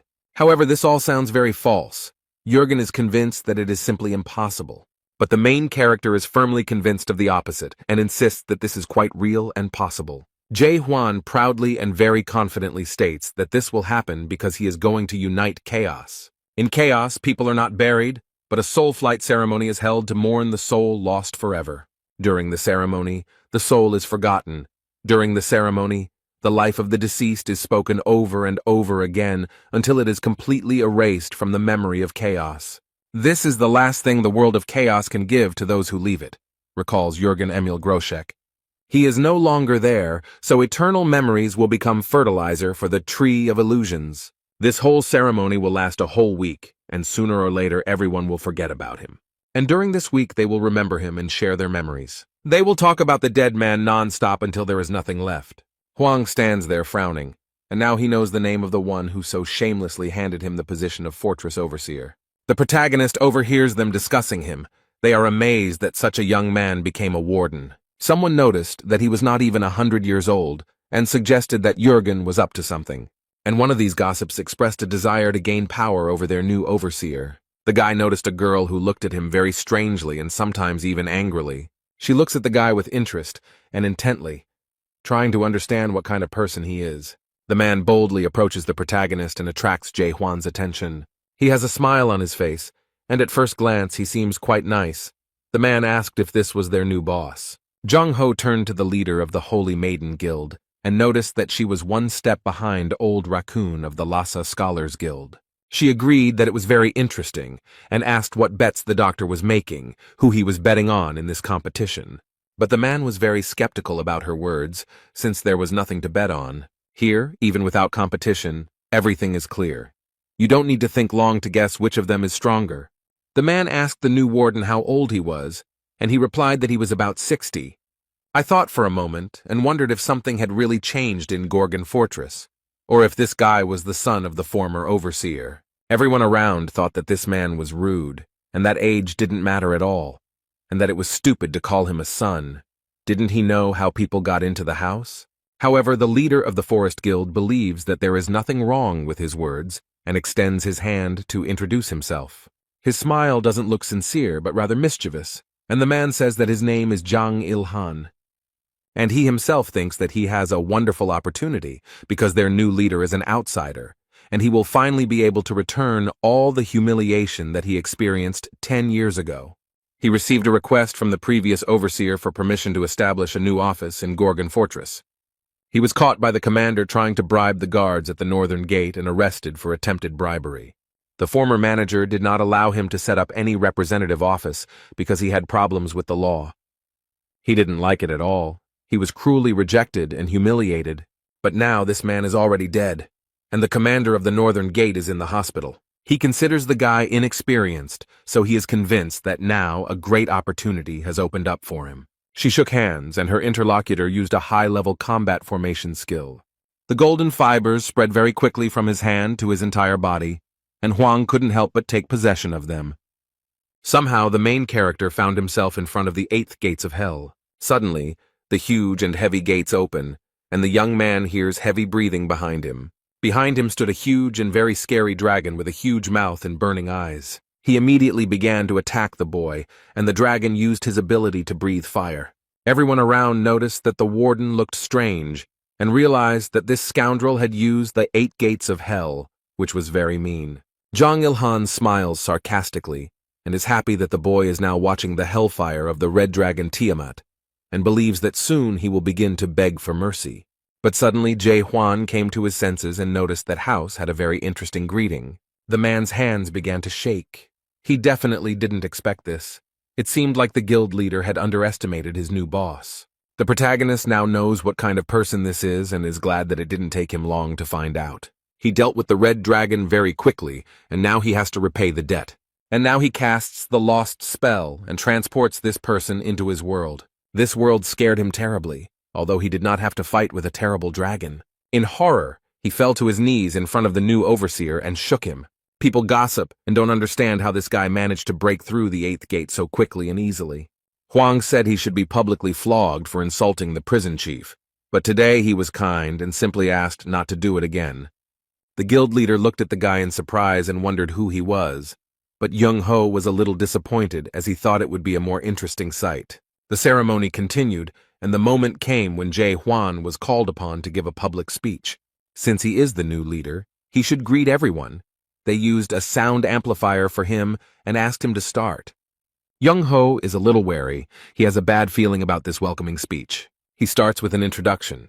The guy says his name and explains that he will now be the caretaker of the fortress. He blurted out that he didn't know Imel Groshek and didn't know what he did or how he lived. The guy doesn't know what kind of leader he is or anything at all, and these words really shocked everyone present. But he doesn't care at all, and he already knows that the inhabitants of the Gorgon fortress don't like him anymore. Hwang noted that they probably thought that this inexperienced boy became the commander of the fortress by accident, and there was probably some truth to that, since he himself did not want it. The protagonist came to the conclusion that they were unhappy with the candidate, and he did not want this position. So after thinking about this question for about 30 seconds, he came up with a rather interesting solution. The guy explained that whoever beat him in a one-on-one fight would become the next warden. Whoever manages to do this first will be able to take his place and get this position. South Sea leader came and slammed his fist on the table and remarked that this guy was brave. But he added that their former boss, Imel, had chosen an incredible man to replace him. But it's not that simple. There's one small condition. They only have 1 month to do all this, but that's not all. After all, whoever loses the battle to him will be forced to do something that he can no longer refuse. The loser will be forced to join an expedition to the depths that will take place in 2 months. Jurgen still believes in Jae Hwan despite everything because he saved Gorgon Fortress. And no matter how you look at it, the former warden recognized him and handed over all power to this guy. He believes him even in spite of his stupid decrees about uniting the entire house. His faith was not shaken even by Jae Hwan's strange welcoming speech. He decided to give him a chance. The villagers are very concerned about their new leadership, but Jurgen believes that no matter how strange this guy is, he is still their overseer. Many people have gathered at the gates of the Gorgana fortress, but the guards are not letting them in. They notice that they have a chance to compete with the warden, but the guards cannot cope with such a crowd. But the captain of internal affairs still doesn't believe that this young man could do anything to harm House. But in the morning, a man bursts in and notices that it seems that things have gone too far. He shows a commercial featuring Chog Ho and comments that he once challenged the warden and is confident that even all of Chaos couldn't defeat him. It seemed that Jurgen was not prepared for this information, but he was not prepared for the guests either. Having received this information, he quickly ran down the corridor to resolve the issue with the prison warden. The man quickly ran to the office door and was already thinking about what he would say. The captain of internal affairs abruptly opened the door and 1,000 sheets of protocol were thrown at him. It seems that this man is in a bad mood and noticed that the manager has a lot of work accumulated. He sorts through all these stacks of documents and approaches the table where a man is sitting. He says that in such a mess one cannot sit and pretend to be active, but there is no leader at the table. Jurgen asked in surprise what Carlton was doing here since he should be in the hospital now. But despite this, he is now worried about a completely different problem, and he is not in the mood to play hide and seek. The entire fortress heard his desperate cry, and the question of where the hell the warden was now. Carlton has his own room with his statues. This man loves himself very much and admires himself. But his beautiful sculpture is very fragile, and became a target for the main character. He practices his skills on Carlton's collection. He destroyed Fallen Angel, Angry Carlton, Brooding Carlton. Young-ho asked if he realized how much this collection was worth. However, Hwang reassures him and asks him not to worry as he has mastered a new skill and is demonstrating it. The doctor was impressed by the boy's posture and noticed that Hwang was encouraged by his strike, judging by the movements of his sword.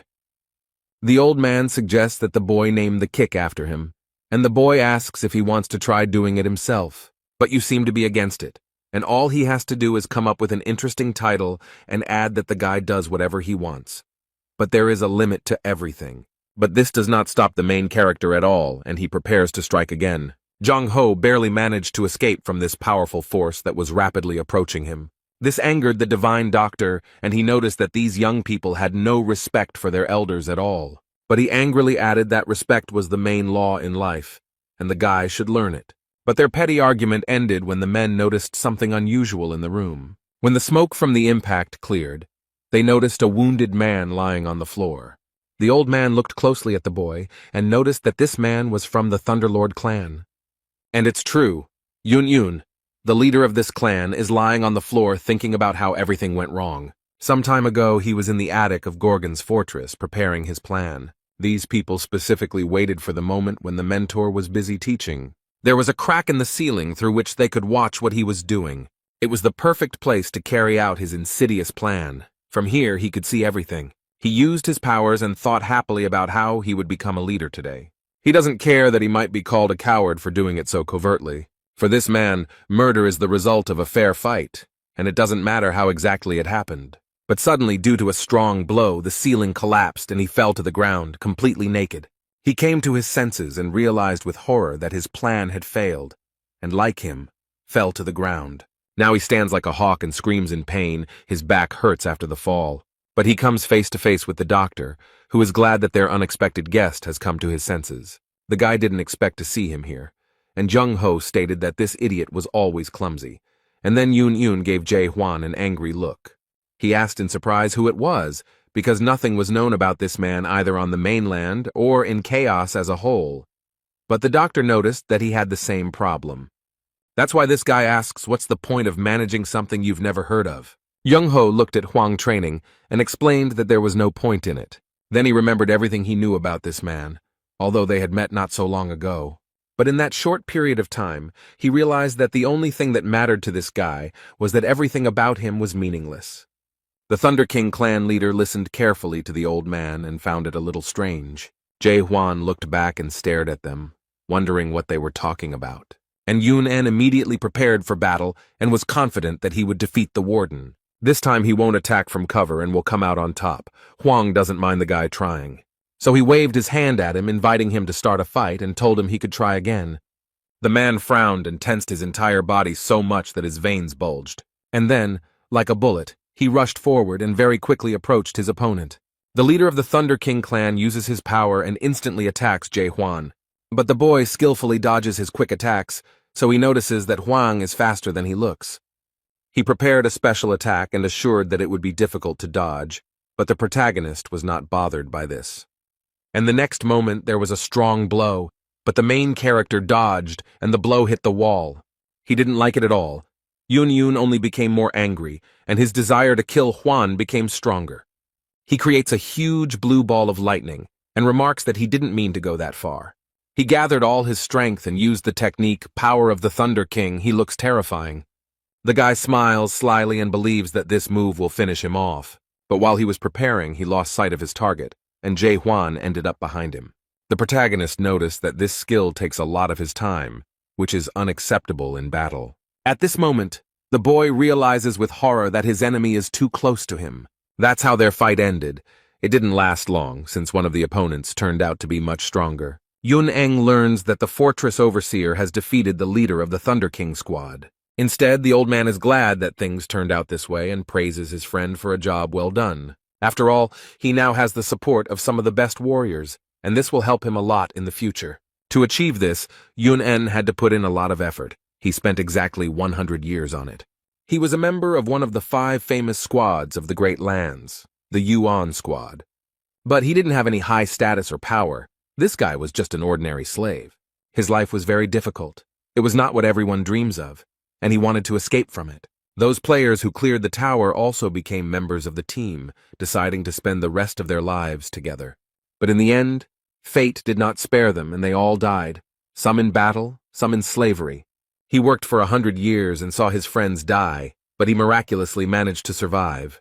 Thanks to the trust he had earned over all this time, Yoon was able to receive the official status of minister.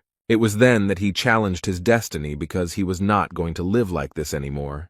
He wanted a better life. He betrayed the trust he had earned with such hard work and duty and stole Yuan's secret treasure. This is how he acquired his highest level of mastery, Lightning God. This treasure somehow miraculously rejuvenated his cells the moment he appropriated it.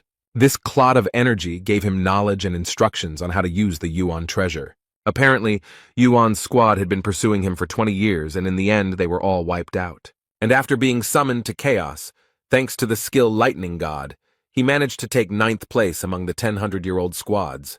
But Hwang really irritates him, because he hasn't lived even 100 years. He hasn't had such a tragic and difficult experience.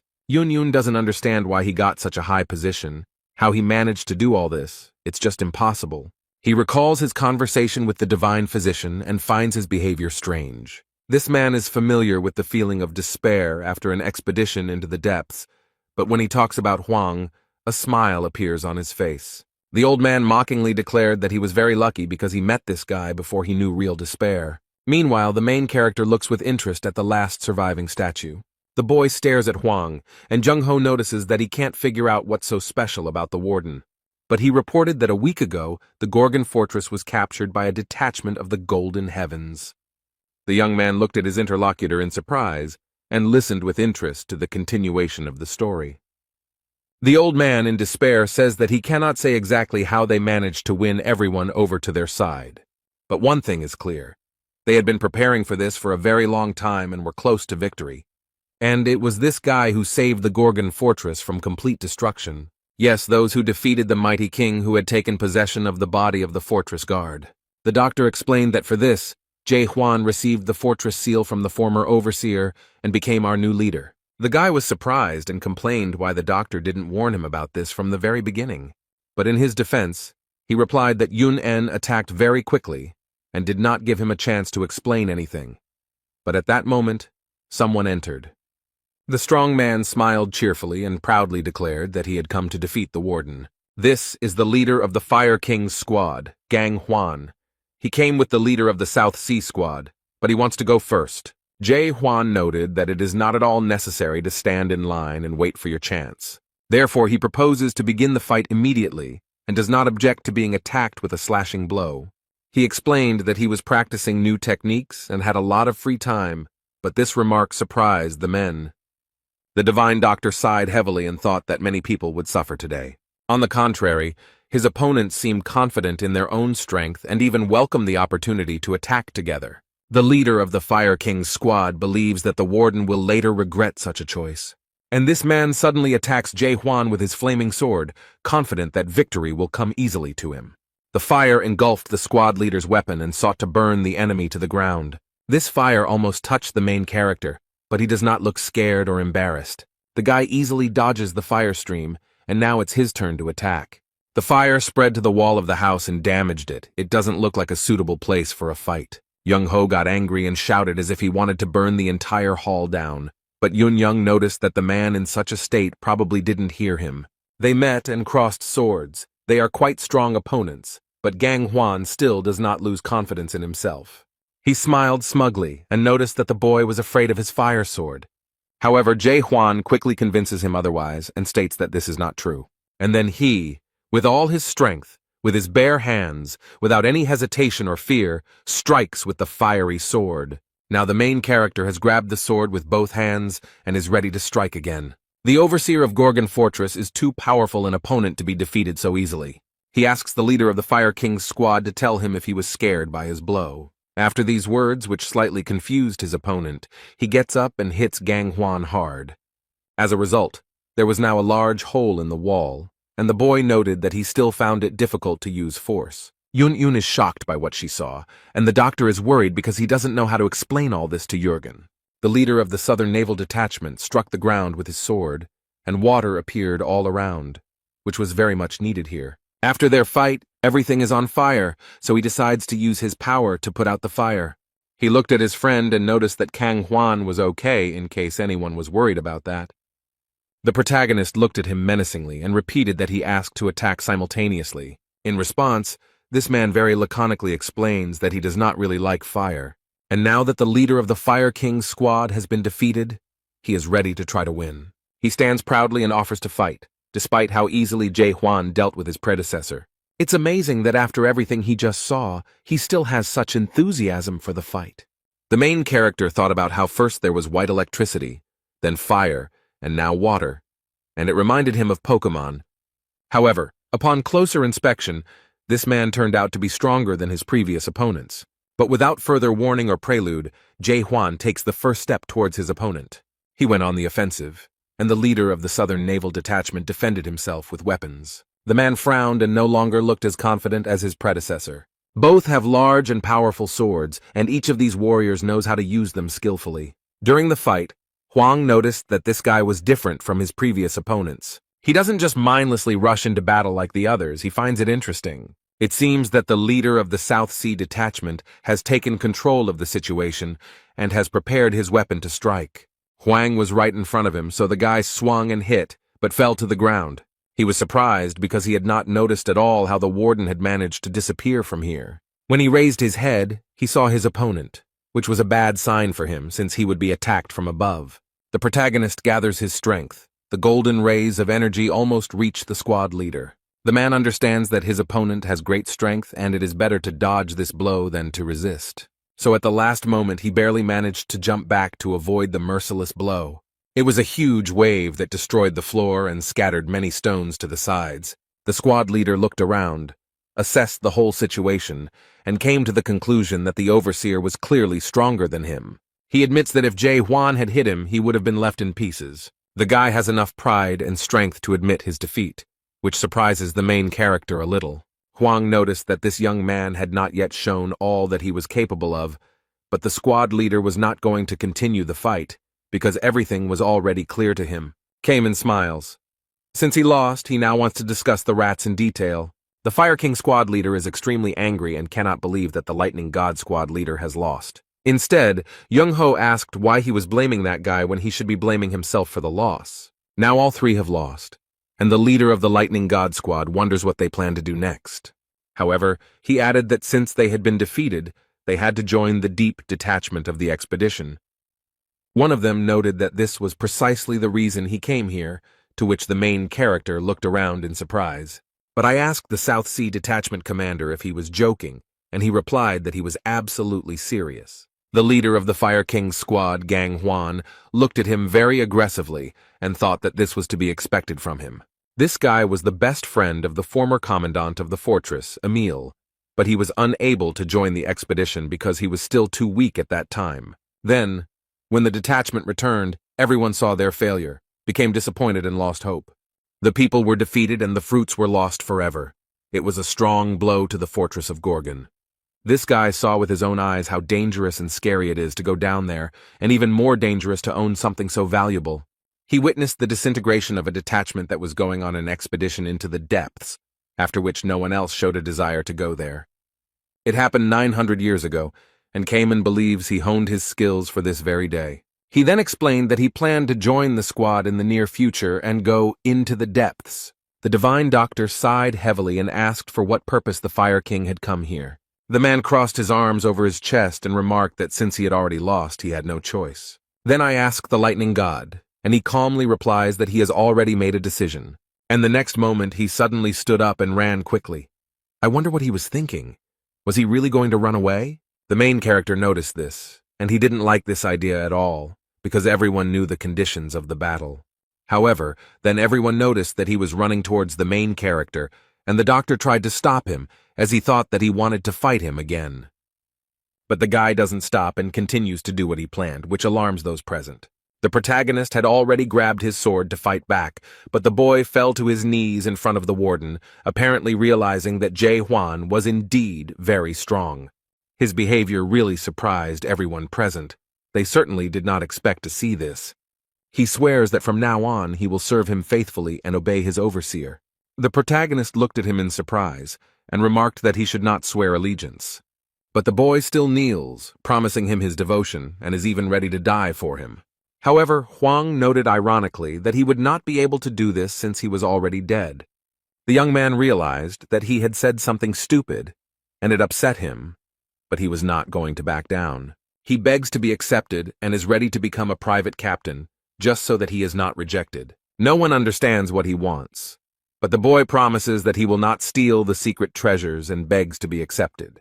The divine doctor doesn't understand what's going on here and why the leader of the Lightning God Squad is acting this way.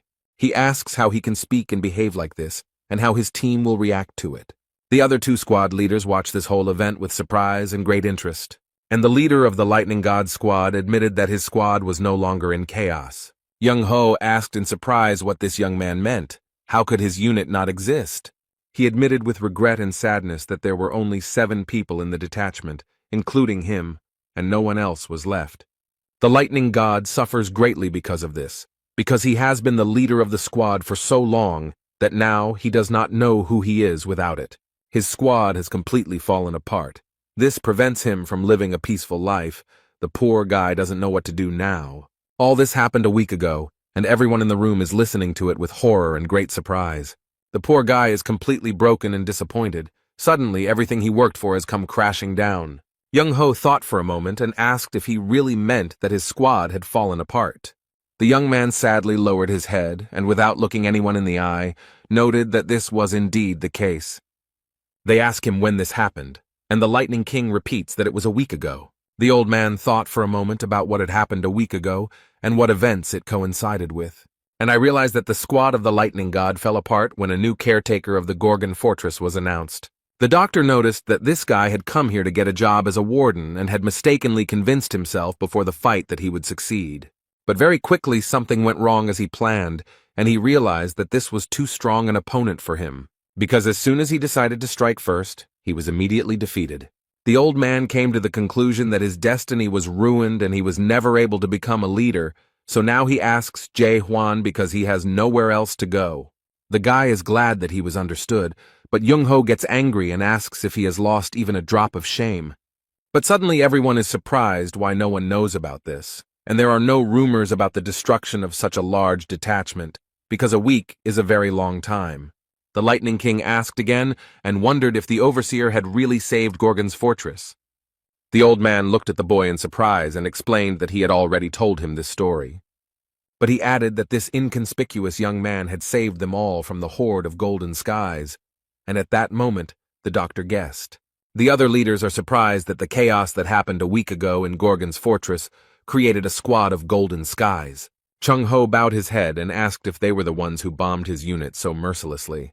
The poor fellow still stands bent over and sadly replies that the doctor guessed correctly. But he added sadly that his unit was not the only one to suffer from the Golden Skies unit. Along with them, there also existed the 3rd rank Shadow Squad and the 1st rank Dragon Squad.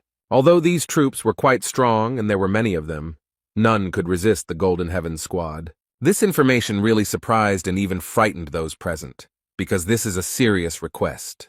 The doctor asked what happened to the Manticore castle if their troops were defeated. The guy sadly explained that the castle had been captured by the Golden Heavens Squad a week ago. The doctor frowned, and now everything was clear to him. But there was still one question that was bothering him a lot. All this happened a week ago, and it is unclear how this information has not spread throughout the House of Representatives yet. It's impossible to keep all this a secret, so Young-ho thinks they have some kind of cunning plan. It seems that the Golden Sky Squad is controlling the skill system and blocking the signal from Manticore Castle.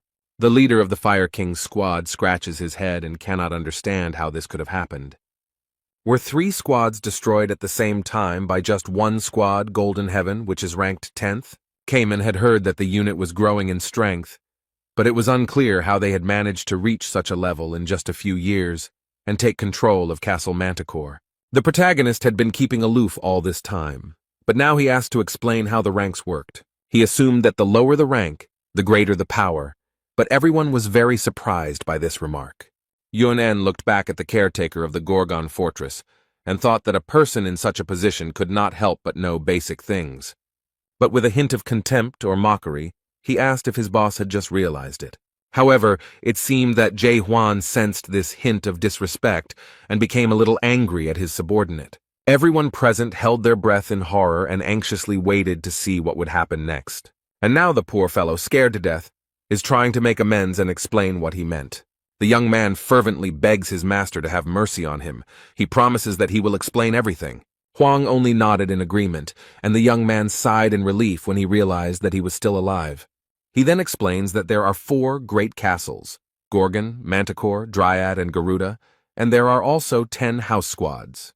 Each squad has its own special power that it wields best, and its own rank from 1 to 10. First rank squad is the strongest, and the 10th rank squad is considered the weakest and is very different from all the previous ones. The Lightning God squad was ranked 9th, the Shadow squad was ranked 3rd, and the Heavenly Dragon squad was ranked 1st, and they were all defeated by the Golden Heaven squad, who were ranked 10th.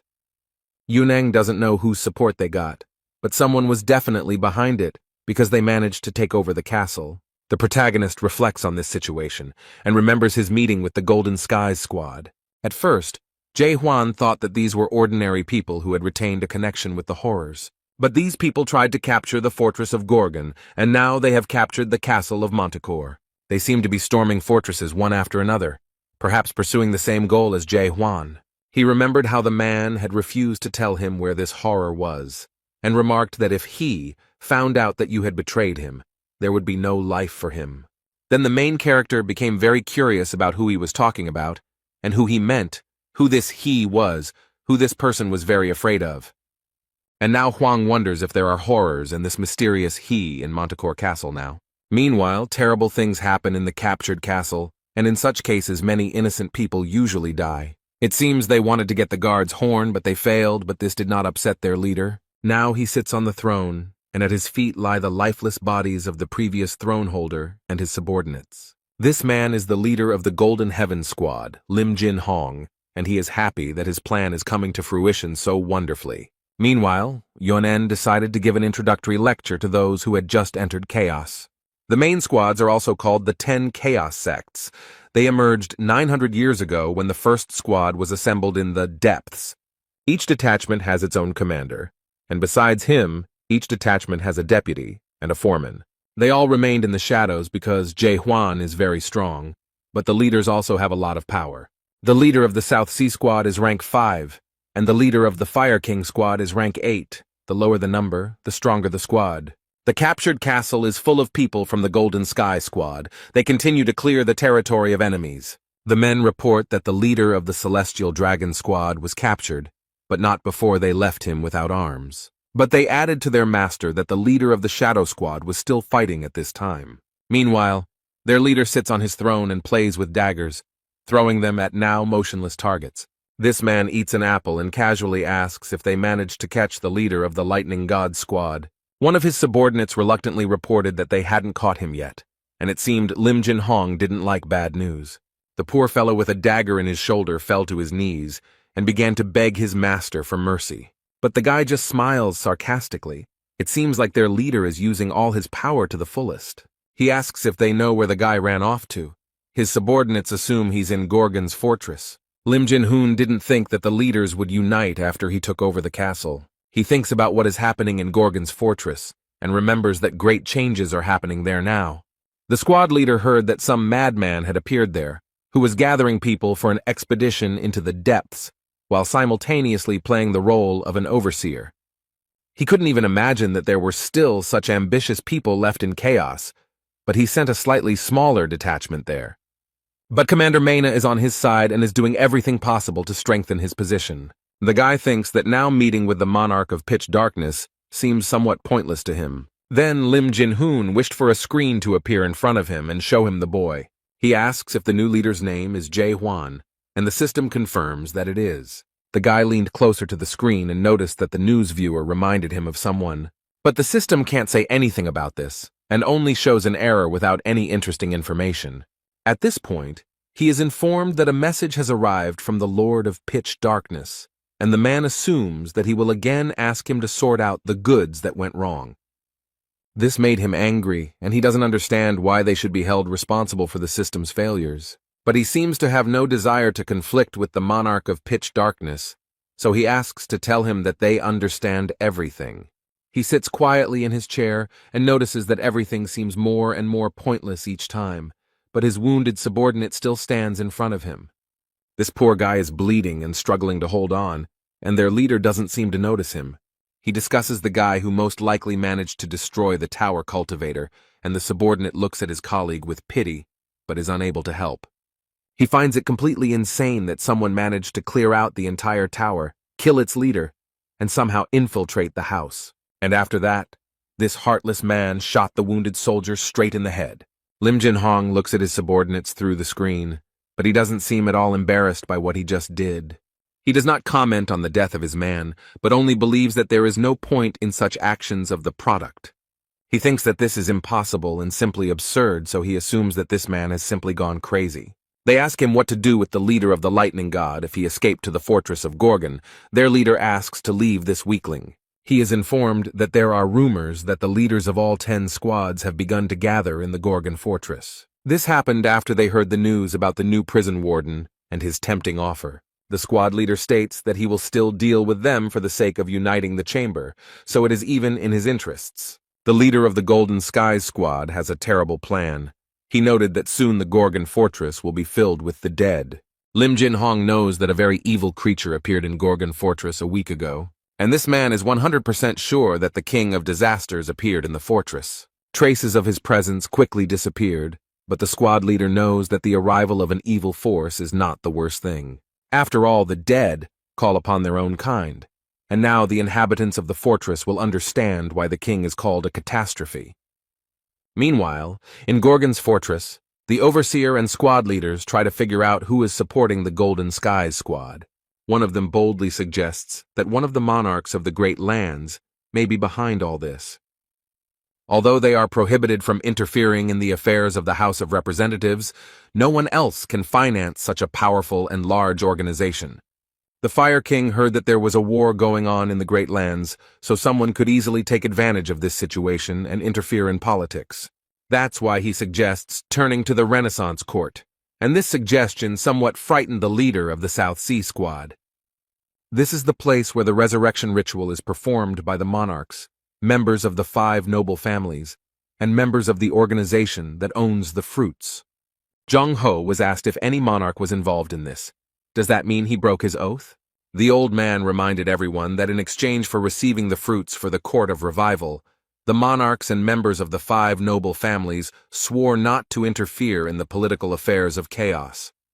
The Fire King is furious and believes that this issue should be raised publicly. However, it was rightly pointed out to him that none of them had direct evidence of the monarch's involvement in this. In addition, the leader of the South Sea Squad is against asking outsiders for help, but he asked what they would do if the Renaissance Court did not side with them. It seems the Divine Doctor wants to intervene in the conversation. He has a few questions. Young Ho notices that the situation looks much more serious than it seemed at first glance, so he asks the prison warden what they should do now. Eventually, Castle Manticore is captured, and 3 of the 10 squad leaders are captured by the Golden Heaven Squad. He suggests that if this continues, a major and brutal war could break out. However, their leader noted that none of this mattered, since they still remained their enemies, whom they would have to fight sooner or later. The doctor recalls being told that Jae Hwan has plans to unite the house and get rid of all enemies. In this case, he will be able to leave his post, because if there are no enemies, then there is no need for security or a fortress. Now he asks the guy if he really wants to unite the house, and explains that it's not the same as capturing 4 fortresses. The doctor adds that the Renaissance Court is a much more dangerous and terrible enemy than all 10 squad leaders combined. The old man believes that the boy will not succeed with his abilities. He believes that there are many things in the world that are simply impossible to do alone, even if you are very strong. The clouds in the sky have parted, and rays of sunlight are penetrating through a hole in the ceiling. He filled the whole room with his warmth and bright light, and the boy noticed that none of it mattered. But he added that this is precisely why the old man is here, to help when needed. The main character looked at the Divine Doctor with hope and respect, because he had a lot of experience. However, it seems like he didn't like this hope at all. Young-ho looks a little shocked. The caretaker of the Gorgony fortress noted that he was quite young and did not have much experience, but this did not matter as long as they had a doctor with them. But Young-ho got angry and asked why the guy thought he would go with them too. But Jae Hwan looked at him and said, "Isn't that so?" The straightforwardness and spontaneity of this young man simply amazed him. Young-ho can't believe he was so easily seduced by such a green and frivolous guy. The protagonist looked at the squad leaders and decided that it was time to tell them about his plans. It consists of several points, the first of which is the unification of chaos. But Hwang does not specify how exactly this will happen. After that, he plans to destroy the Court of Rebirth that stole the fruits 900 years ago. And only after this will their expedition into the depths begin. But for this, he needs devoted people who will work for the common good. Therefore, if any of them are not confident in themselves and understand that they are not ready to sign up for all this, then it is better for them to leave now. Cayman wondered what the warden would do if everyone refused, and no one showed any interest. Jae Hwan said that he would go alone then, but the squad leader pointed out that such a plan could not be carried out if you were alone. However, the main character proudly noted that he had traveled this entire path completely alone, and therefore was not afraid of anything. His interlocutors looked at him in surprise, and now they at least understood a little what their leader had to go through. Suddenly, the leader of the South Sea Squad started laughing loudly. It looks very strange. And then, cheerfully declaring that he would join Jae-hwan and noting that he would follow his leader anywhere, Yoon also confirmed his participation in his plan. After the confession, everyone looked at the Fire King and began to wait for his answer. The man rubbed his head in confusion and explained that he had not yet decided what he would do. In his defense, he stated that it was completely normal, and they were very calm about accepting an offer from a complete stranger. He explained that he was not sure that Jae-hwan would be able to lead the expeditionary force because the enemies were too strong. But he expressed his wish quite confidently. The Fire King wanted their overseer to prove his worth. The man explained to those present that there were now 6 squad leaders on the side of the Gorgon fortress. If 3 more leaders, not counting them, recognize him, then he is also ready to stand on his side. The protagonist folded his hands and agreed to these conditions, but it seems that no one expected him to agree so easily. But then the guy thought for a bit and added that he also had certain conditions for them. Since they must recognize him, it is only fair that he recognize them. The leaders ask curiously what conditions he came up with, and Jae-hwan replies that they will have a competition. He is organizing a competition among the best, and you need to get into the top 8. This will be enough for him to be able to accept them, and after that the overseer is ready to carry out any task. This angered the Fire King, but Kaiman noted that it made sense, since being the leader of the squad did not yet guarantee them unconditional power in the world of chaos, and asked when the competition would begin. Meanwhile, along the corridor of the fortress, someone is quickly approaching the door of the hall where they are. He opens the door with different movements and eavesdrops on their conversation, but it doesn't seem to bother him at all. This is the Minister of Internal Affairs. He looks very strange and shows some document. The guy looked at the man and realized that something was wrong with him, so he said that he thought the competition would start right now. And the man shows an announcement that anyone who wants to become a leader can come today and take part in the first stage of the competition. Not long before this, a management meeting was taking place in one of the fortress's offices. The Interior Minister appears extremely upset by the whole situation. They ask him what the fortress commandant's plan is because it seems he has something in mind. The situation has become even worse than before. The outer borders of the fortress are overcrowded, and the guards are having problems checking people. Carlton noted that the minister did not seem to like what the warden had proposed. He noted that it was a matter of principle, but Carlton did not understand why formalities could not be avoided in such an extreme case, especially if the majority supported it. Moreover, the supervisory authority has already received approval, but the minister is not confident in this majority. Since 3 of the 5 ministers who agreed were recently appointed, he probably does not have much confidence in their decisions. They seem to have gotten the hint and are not very happy to hear it because it does not show respect for them. The recent disaster killed 4 of the 5 ministers and left the remaining ones seriously injured. In this case, new ministers were appointed from among the inner circle, so Claire became the Minister of Finance, Zaire became Minister of Security, and Carlton was appointed Minister of Justice. But this caused everything in the fortress to go wrong. Claire noted that the Home Secretary was not very happy with the new prison governor's policies, but she wondered if he even understood what values they stood for. The man doesn't seem to quite understand what she's saying or doesn't want to accept it, so she points out that you shouldn't look down on her just because she's a waitress. He tries to object, but the Minister of Finance sees everything perfectly and understands his tone and facial expression. The woman explained with a smile that where there are people, there is money, and now many guests come to the Gorgon fortress because of competition. She confidently asks if he even knows where the competition will be held, and the man is a little confused because he doesn't know. She then tells him that all this is happening on the eastern shopping street outside the fortress, the same street that was destroyed in the disaster. Residents of Gorgon are currently repairing the street and helping with the competition. The man thought for a moment. He knew there would be a competition, but he didn't expect Huang to be able to find people and a place for him. This disaster caused damages amounting to 12,787,000,000 gold units, and then asks how much he thinks they have earned so far in these 2 days of competition. The Minister of Internal Affairs tries to answer something, but says nothing concrete or significant. That's why Claire decided he didn't know anything and took matters into her own hands. The woman excitedly announced that they had already earned 13,280,000,000 gold units. These figures really impressed the minister. He does not hide that he is very surprised by such calculations. The Minister of Finance explained that it doesn't matter what world she's in, the main thing is that she's excellent at counting money. Claire calmed down a little and added that she didn't know what their new fortress caretaker was doing. Does he really want to form a war band in the depths? Or perhaps he is planning to rebel against chaos? The only thing she knows for sure is that it is time for change in chaos, and for some, it may be painful. Whether these changes will be positive or negative will become clear later. Somewhere far away, in the southern part of chaos, everything is very quiet and calm. Peace and harmony reign here. In this part there are endless sea spaces, beckoning with their purity and idol. The highest and most ancient place in these magical lands, that is the Acropolis, is Dryad. There rises a heavenly fortress of mighty stems growing thanks to the monster guardian plant Dryad. At the very top of this tower, a woman plays with a shoot of this plant and talks to it. This is the caretaker of Dryad Keep, Asa Lincroft, and she senses trouble approaching.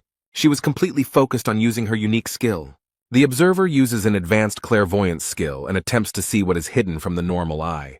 This skill allows the Dryad Fortress Overseer to see at very long distances. She saw a terrible picture of a huge number of dead people approaching the Gorgon's fortress.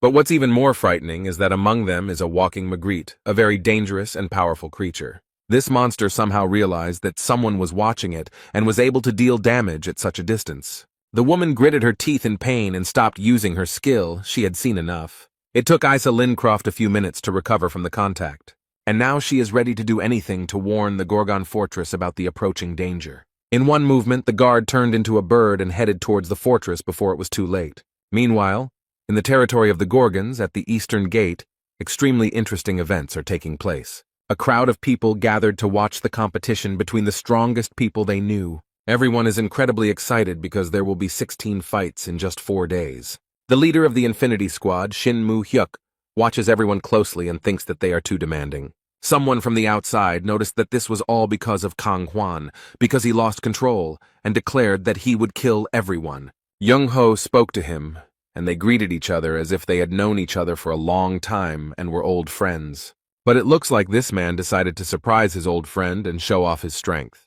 The leader of the Infinity Squad shines like gold with his power, and the old man seems to appreciate it. But he noticed that he looked very good, and it seemed like he had not been sitting still but had been working hard. The man looked closely at the divine doctor and noticed that he was also in good shape. They watch the fight and have a nice chat in the stands, which Young-ho finds quite impressive. He knows that Shin Moo-hyuk loves to fight, but he refused to participate in the tournament. The latter remarked that he liked fair fights and not meaningless ones. The old man remarked that Kang Hwan would definitely not like such a statement. Meanwhile, in the ring, the fiery king gritted his teeth and tried his best to defeat his opponent. He can't lose. It would be too much of a blow to his pride. Therefore, this man does not hesitate to release a huge wave of fire at his opponent. He smiles sarcastically and believes that he has succeeded and the warrior he fought has already been defeated. But the next moment he realizes that something is wrong and this is not the end of their fight. The man raises his head and sees above him, in addition to the clear blue sky, his opponent ready to strike. The enemy approaches Kang Hwan with all possible speed and holds his spear at the ready. After this, there was a very strong blow, as a result of which a large amount of gunpowder and even stones rose into the air. However, when the fog cleared a little, it became obvious that the leader of the Fire King's squad had no time to dodge the attack. What remained was exactly what he had feared so much. He had lost, and in front of so many witnesses. Moo-hyuk noticed that this divine law seemed very familiar to him. The doctor confirmed that this was his habit. They talk about Ha-yu, the Steel Lord of the Green Winds, and he seems very powerful. The men looked at him in surprise and did not understand what he was doing there and why he needed all this. But Jong-ho can say with certainty that many lords are interested in this tournament. The 16th round is now complete, and the long-awaited battle between the top 8 will now begin.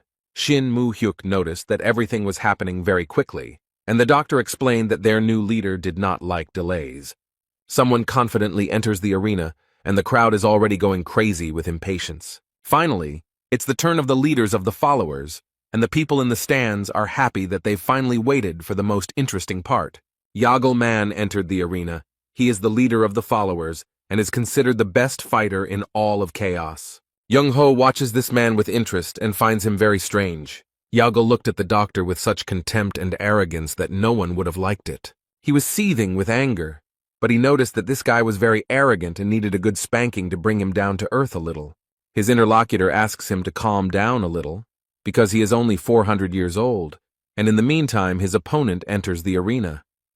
Young-ho is looking forward to the events and smiles sarcastically because he knows what awaits this idiot. He noticed that the young man was now teaching the leader of the followers a lesson in a way that made him feel almost uneasy. The protagonist stands proudly before his opponent without a drop of fear or hesitation. The man smiled slyly and said that he had heard of his plan and considered it useless. Shinmu Hyuk leaned forward to get a better look at the new caretaker of Gorgon Fortress. He seems a little surprised to see such a young and seemingly inexperienced guy. In the arena, fighters prepare for battle and will show their true strength and courage. However, Mu Hyuk is not confident that Jae Hwan will be able to defeat Jaegyul Mang, as he is a very strong opponent. The man looked closely and thought that this guy reminded him of someone and asked if he was Young-ho's student. But the old man just smiled and decided not to explain anything for now, but to enjoy the battle. The main character takes out his weapon, which means that he is ready to start, because he does not like to delay this for too long. And the next moment, the people in the stands open their mouths in amazement and surprise. But this doesn't only apply to ordinary people.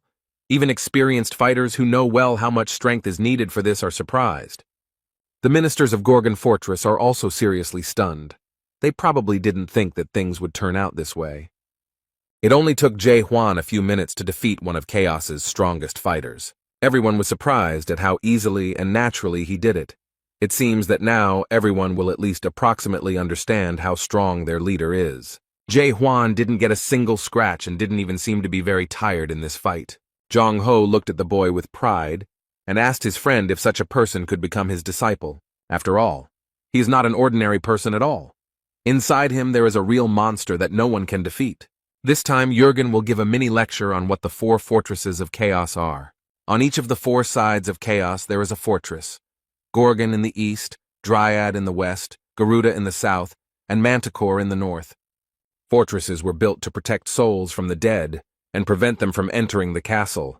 That is why the fortress's first priority is to get rid of all the dead that have appeared in the fortress. Zaire tried to destroy Carlton, who almost turned into a monster, because it was his job. Each fortress has its own overseer, and each of the 4 overseers has its own special sign, also called a talisman. Yagelman fell heavily to the ground and remembered that his opponent was not on the list of semi-finalists. This man has had a hard time with Jae Hwan.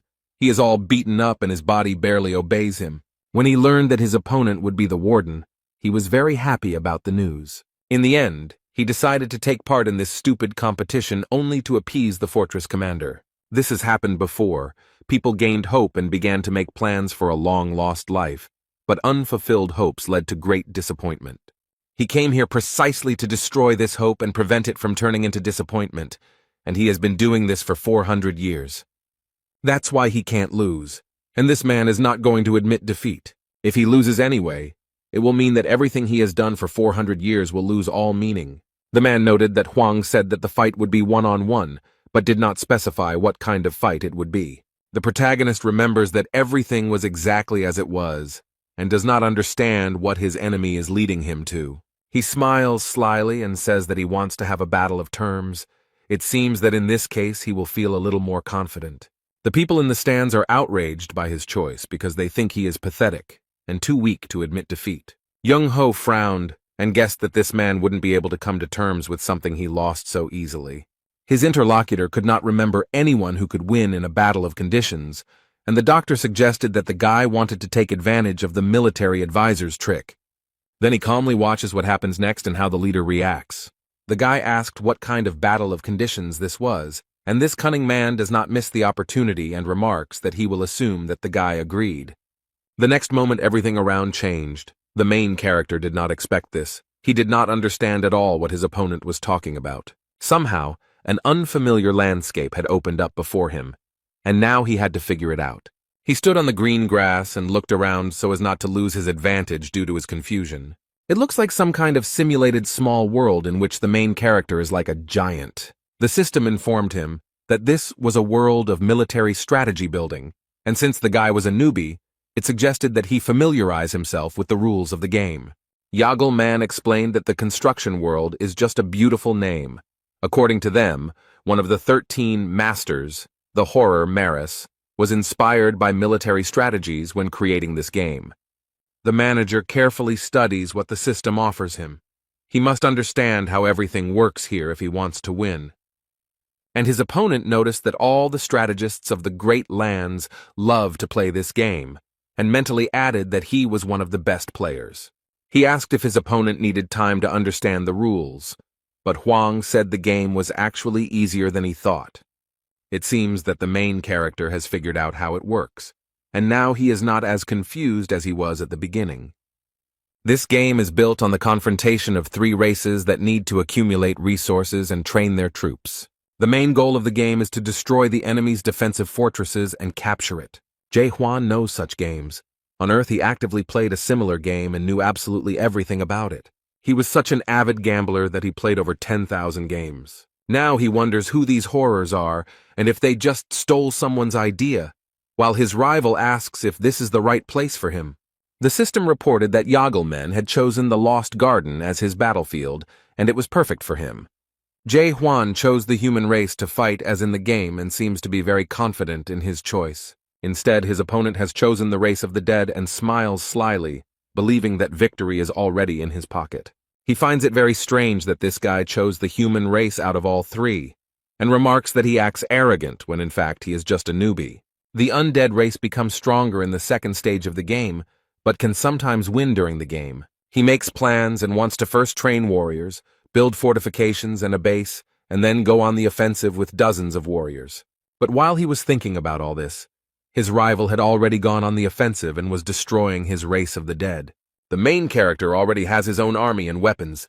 They use swords and arrows, and they easily destroy their enemies until they gain strength and become stronger than them. Yagelman was definitely not prepared for this turn of events. It seems he underestimated his opponent. He didn't think that Huang would attack so quickly and use the farmers as warriors. But while he was angry and waving his arms, something else happened that surprised him very much. The enemy starts building his towers on his territory and doesn't even notice when it happens. Jae Hwan's characters use bows as weapons against their opponents, and they do so quite successfully. They use these towers as defensive structures and actively attack monsters. Yagel is very surprised by everything that is happening. It seems that he cannot win here either. If he destroys the enemy's towers now, farmers with more endurance will rush into his territory. But he has no other choice. He must stop it, because he has no way to accumulate resources or build structures. He gets incredibly angry and shouts that this is an unwise strategy, but the protagonist is absolutely sure that he is doing everything right. This strategy is very popular in Korea and is extremely destructive to the enemy, so it is usually frowned upon by society. However, now the spectators in the stands are pleasantly surprised by the success of the caretaker of the Gorgon fortress. The doctor and his friend watch the battle closely and worry about Jae Hwan. Yagelman understands that soon he will not be able to continue this battle and will lose where he is the best in all of chaos. He got angry and shouted. The man asked if it wasn't customary not to attack for the first 10 minutes of the game. However, the main character looked at the man in surprise and asked what he meant. His opponent explained that players usually spend the first 10 minutes building structures and gaining strength before the battle. Jae Hwan looked at the man with disdain and asked where such a rule was written. Hearing no answer, he remarked that since it was not written anywhere, it did not matter when exactly you started the fight, and this greatly angered his opponent. The poor man fell to his knees in despair and realized that this was the end. He had no more chances. He doesn't want to admit it at all and doesn't understand who this guy is and where he came from. After all, this young man ignores all common sense and bypasses generally accepted rules and norms. Yagel looked at his opponent and was forced to admit that he had no more aces up his sleeve. He knows that he can do nothing to equalize their strength or gain an advantage. No matter how hard he tries, Jagelman knows he can't beat this guy. He bowed his head and thought that perhaps he had been waiting for this very moment for all 400 years. It's very hard for him, he doesn't want to admit it, but this is the end. He admits that he lost.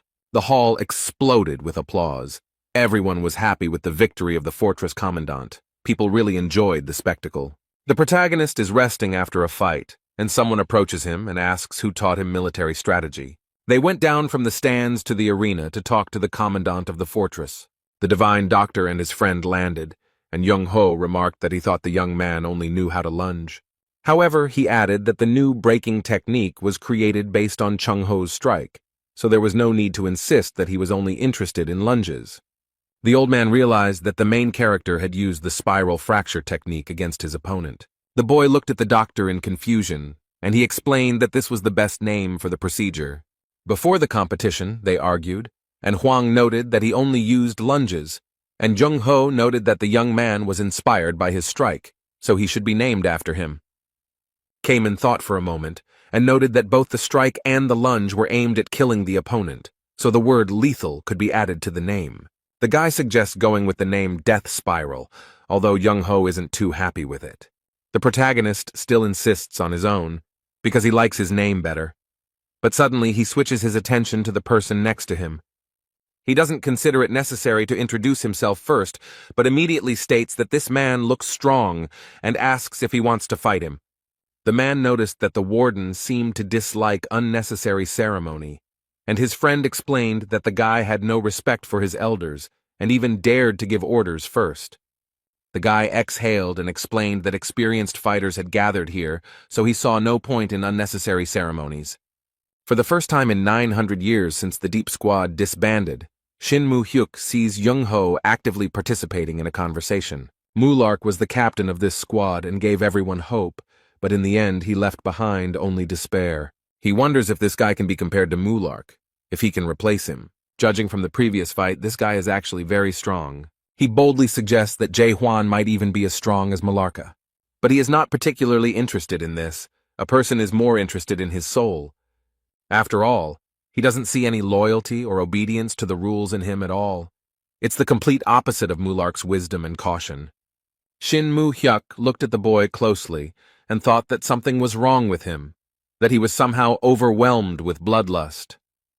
Thinking about all this, the man's eyes widened in surprise, because all this could only mean one thing, and the next moment he seemed to understand something, his mind putting all the facts together. He looks back at his friend and studies him carefully before asking a question. Mu-hyuk can't control himself and doesn't know how to ask the right question, so he decides to do it directly. He looks at Jung-Ho and asks if Jae-hwan is sleeping, but the doctor doesn't answer at first. And then he breathed a sigh of relief because his friend finally noticed, and noted that Hwang was fully awake. The announcer announced that the quarterfinals would now begin, and that we were in for some very interesting matches. The protagonist stood and thought for a moment, and then decided to enter the arena without an invitation. The divine doctor does not understand where the boy is heading, because his turn has not yet come. Meanwhile, Mu-hyuk looks at the boy suspiciously, still thinking about the fact that he is fully awake.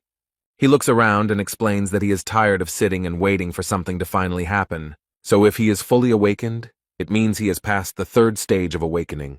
The old man looks at the boy with slight fear, because he has absolutely no idea what to expect from him. There is only one question spinning around in his head. It is impossible to predict what this young man has planned this time. He carefully studies those warriors who reached the finals. These are the strongest people of those who participated in the duel. It seems he uses his doubt skill to figure out who is who. He sees that everyone except Kaiman and Yun-en look like pretty strong opponents, especially the woman with the sickle, and even his skill cannot help him understand her essence. He cannot understand who she is. Zaire was surprised and asked the warden why he was here now, since his turn had not yet come. People are going crazy. They saw that the warden came into the arena and are waiting for some words from him. Journalists got ready, turned on their cameras and microphones so as not to miss anything important. Meanwhile, the main character has taken the microphone from the presenter, and it seems that he really does have some kind of announcement. First, he raised the microphone to his mouth and greeted the spectators in the stands, asking for a moment of attention. The guard of the Gorgon fortress reported that he had already managed to assess the strength of the participants and made a conclusion about each of them. The guy noted that he was bored watching this gray mass. Such statements surprised the leaders. That's why he's trying to completely change the course of this competition, and everyone is listening to him attentively. The leader of the priest clan, Ja Hekran, stopped him and asked what he meant, but she asked who gave him the right to change everything so abruptly at the last minute, and why he makes such decisions himself. Jae-hwan stated that he wanted to abolish one-on-one fights, and Ja Gukryong asked if he suggested holding fights in squads. However, she noted that this would not work as the distribution of participants would cause many problems, and it would also be difficult to determine the winner. The main character noticed that he was not quite understood, and now he would explain how everything would look. He does not plan to separate them. There will be only one squad consisting of 6 people. This rule update really surprised all the participants. They didn't expect it. The fortress overseer declared that he alone would repel the attacks of all 6 members of the squad. But he promises to hand over the post of overseer to the first one who defeats him. Such bold statements surprise Chung-ho and his friend. The guy never ceases to amaze him. The audience will not be able to contain their emotions. They will have a real chance to see how strong the warden is. One of the soldiers laughed merrily and remarked that it would be very interesting to hear what he would come up with. The guy looked at the person who said this, and it turned out to be the same mysterious woman with a sickle. She added that she had a feeling that something very interesting and unexpected would happen soon. The main character, having finished his speech that stunned everyone, returned the microphone. He carefully monitors the audience's reaction and whether they like his statement. He has a plan, and in order to carry it out, the boy needs the trust of his people. Hwang remembered the comrades he cleaned the tower with. He knows that trust grows through closeness. But it takes a long time to build close relationships with people. It doesn't happen overnight. Now, the main character has very little time to prepare to achieve his goal.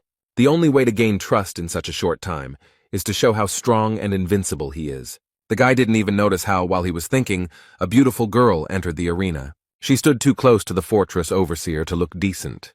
The squad leaders are so surprised by this spectacle that they cannot find words. It seems that not only the squad leaders were surprised, but also the ministers, and all the spectators in general.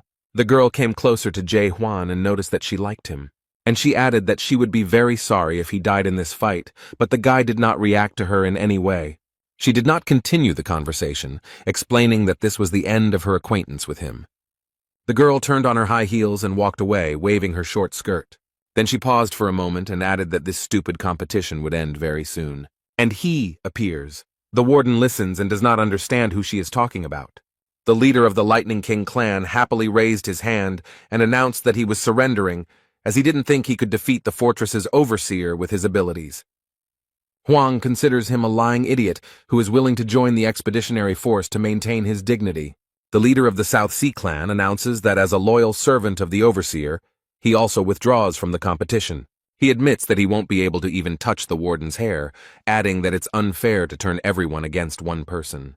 In response, Jae-hwan gets angry at this behavior because with this decision they are ruining his plans. And now, even if everyone else fights him, his plan still won't work. The girl smiled sarcastically and noted that it seemed like things weren't going as he planned, so Hwang suggested that at least the 2 of them attack him. Instead, she responded that his arrogance knew no bounds and that everyone was just trying not to screw up. His rivals communicate secretly through the system in the hopes that Hwang won't hear, and one of them offers to show him what they can do. However, she noted that his strength didn't matter, as he wouldn't be able to repel multiple simultaneous attacks anyway. And she added that they did not come here at all to defeat the warden. However, the protagonist used his doubt skill and understood everything they secretly communicated about. And he was very surprised by the fact that they did not come here to fight him. Using this system, one of Hee-yeon's subordinates asked her what she was going to do next. One of them believes that it is necessary to observe how events will develop further, and wonders who will cover the Forbidden Paradise squad and force the Steel Overlord to make a move. Their captain noted that he could not tell everything, but they would do what they came for. Hee-yeon doesn't seem to like this very much, but she asks what she should do now. They explained to her that they first needed to understand who the warden was and what he did. The girl realized that they wanted to find out what kind of pawn he was and how he could be influenced. So she turns to the boy and remarks that they are not going to compete with the chief of the Gorgon fortress. The protagonist frowns and wonders if this means he's just giving up. However, the girl notes that this is not an entirely correct interpretation, since the unwillingness to argue and raising the white flag are slightly different things. Hwang then, to make sure he understood correctly, asks again if this means they won't fight. And then they announce to him that they wanted to voluntarily join his detachment for an expedition into the depths. Young-ho looks a little surprised and even angry.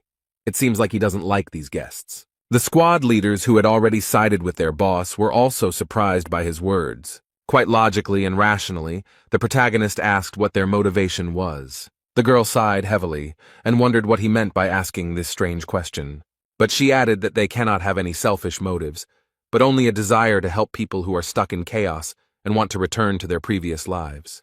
Although the people in the stands were not very happy that instead of fighting, they decided to just talk. Yan suggests speaking honestly, and points out that this competition was not a game for the position of warden from the very beginning. She suggests that it was such a tempting and very cunning move for the sake of something completely different. From the very beginning, the talk was not about the position of overseer, but about recruiting people for the expedition to Gribben. The public is surprised by this turn of events, and the girl continues to note that the warden's methods impressed her a little. Since the failed attempt 900 years ago, no one has tried to do something on such a scale again. So this girl feels proud to be here and notices that everyone here should feel the same way. But he invites those present to boldly admit that they have not come for the job of overseer. It seems like this girl is up to something because she takes off the mask she's been wearing all this time.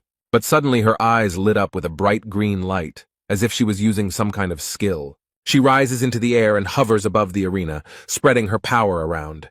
This skill spread throughout the arena and stands, and it calls into question their true motivation for why they are all here. Thanks to this skill, the girl gets the opportunity to see the whole truth with her green eyes. Yan seemed to have cast a spell on everyone in the stands and could reach into the most distant corners of their minds. The girl seems to charm everyone and asks what really brought all these residents to the house. Is the battle the main reason, or perhaps they are concerned about the future of Gorgon's fortress? The girl used her justice skill and approached people to understand their thoughts. People start looking around and trying to understand why they actually came here. They discuss what they think about this and how they feel about the deep sea expedition. The main character looked around and realized that she was using a skill that enchanted everyone around her.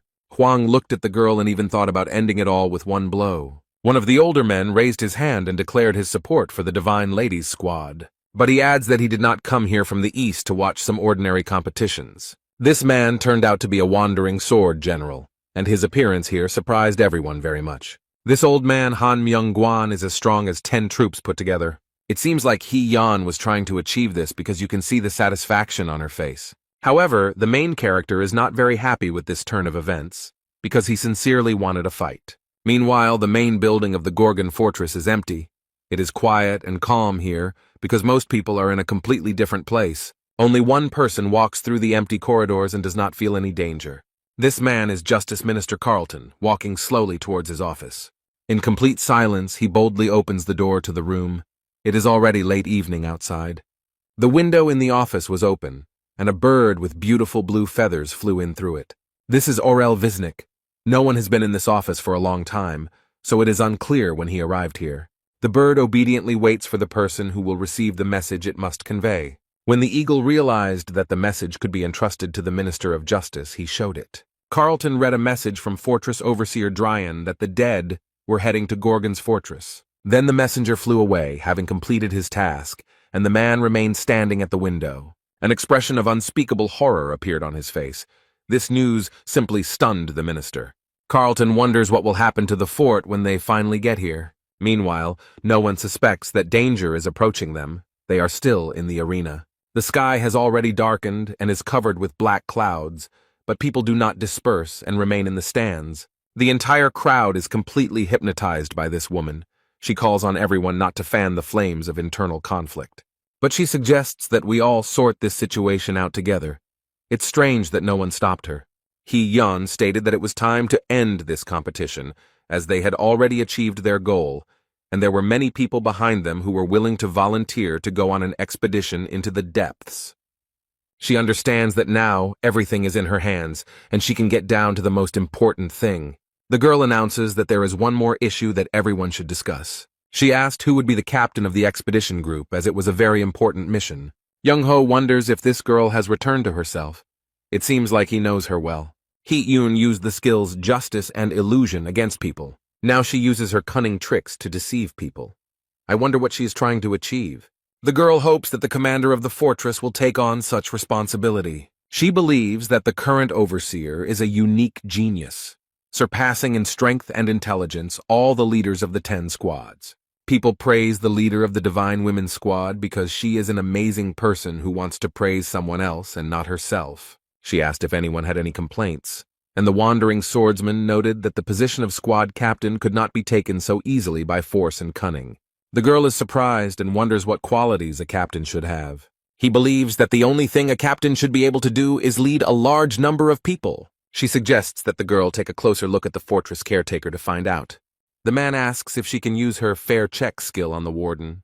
That was exactly what she was trying to achieve, because a faint smile appeared on the girl's face. People are very supportive of this idea, because thanks to this, everyone will see what kind of person he is and whether he can be trusted. Zaira announces that everyone except the warden must leave the arena and asks the leader of the Divine Ladies Squad to use his skill. She pretends that it is not her idea, but the desire of the majority, so she is forced to do it.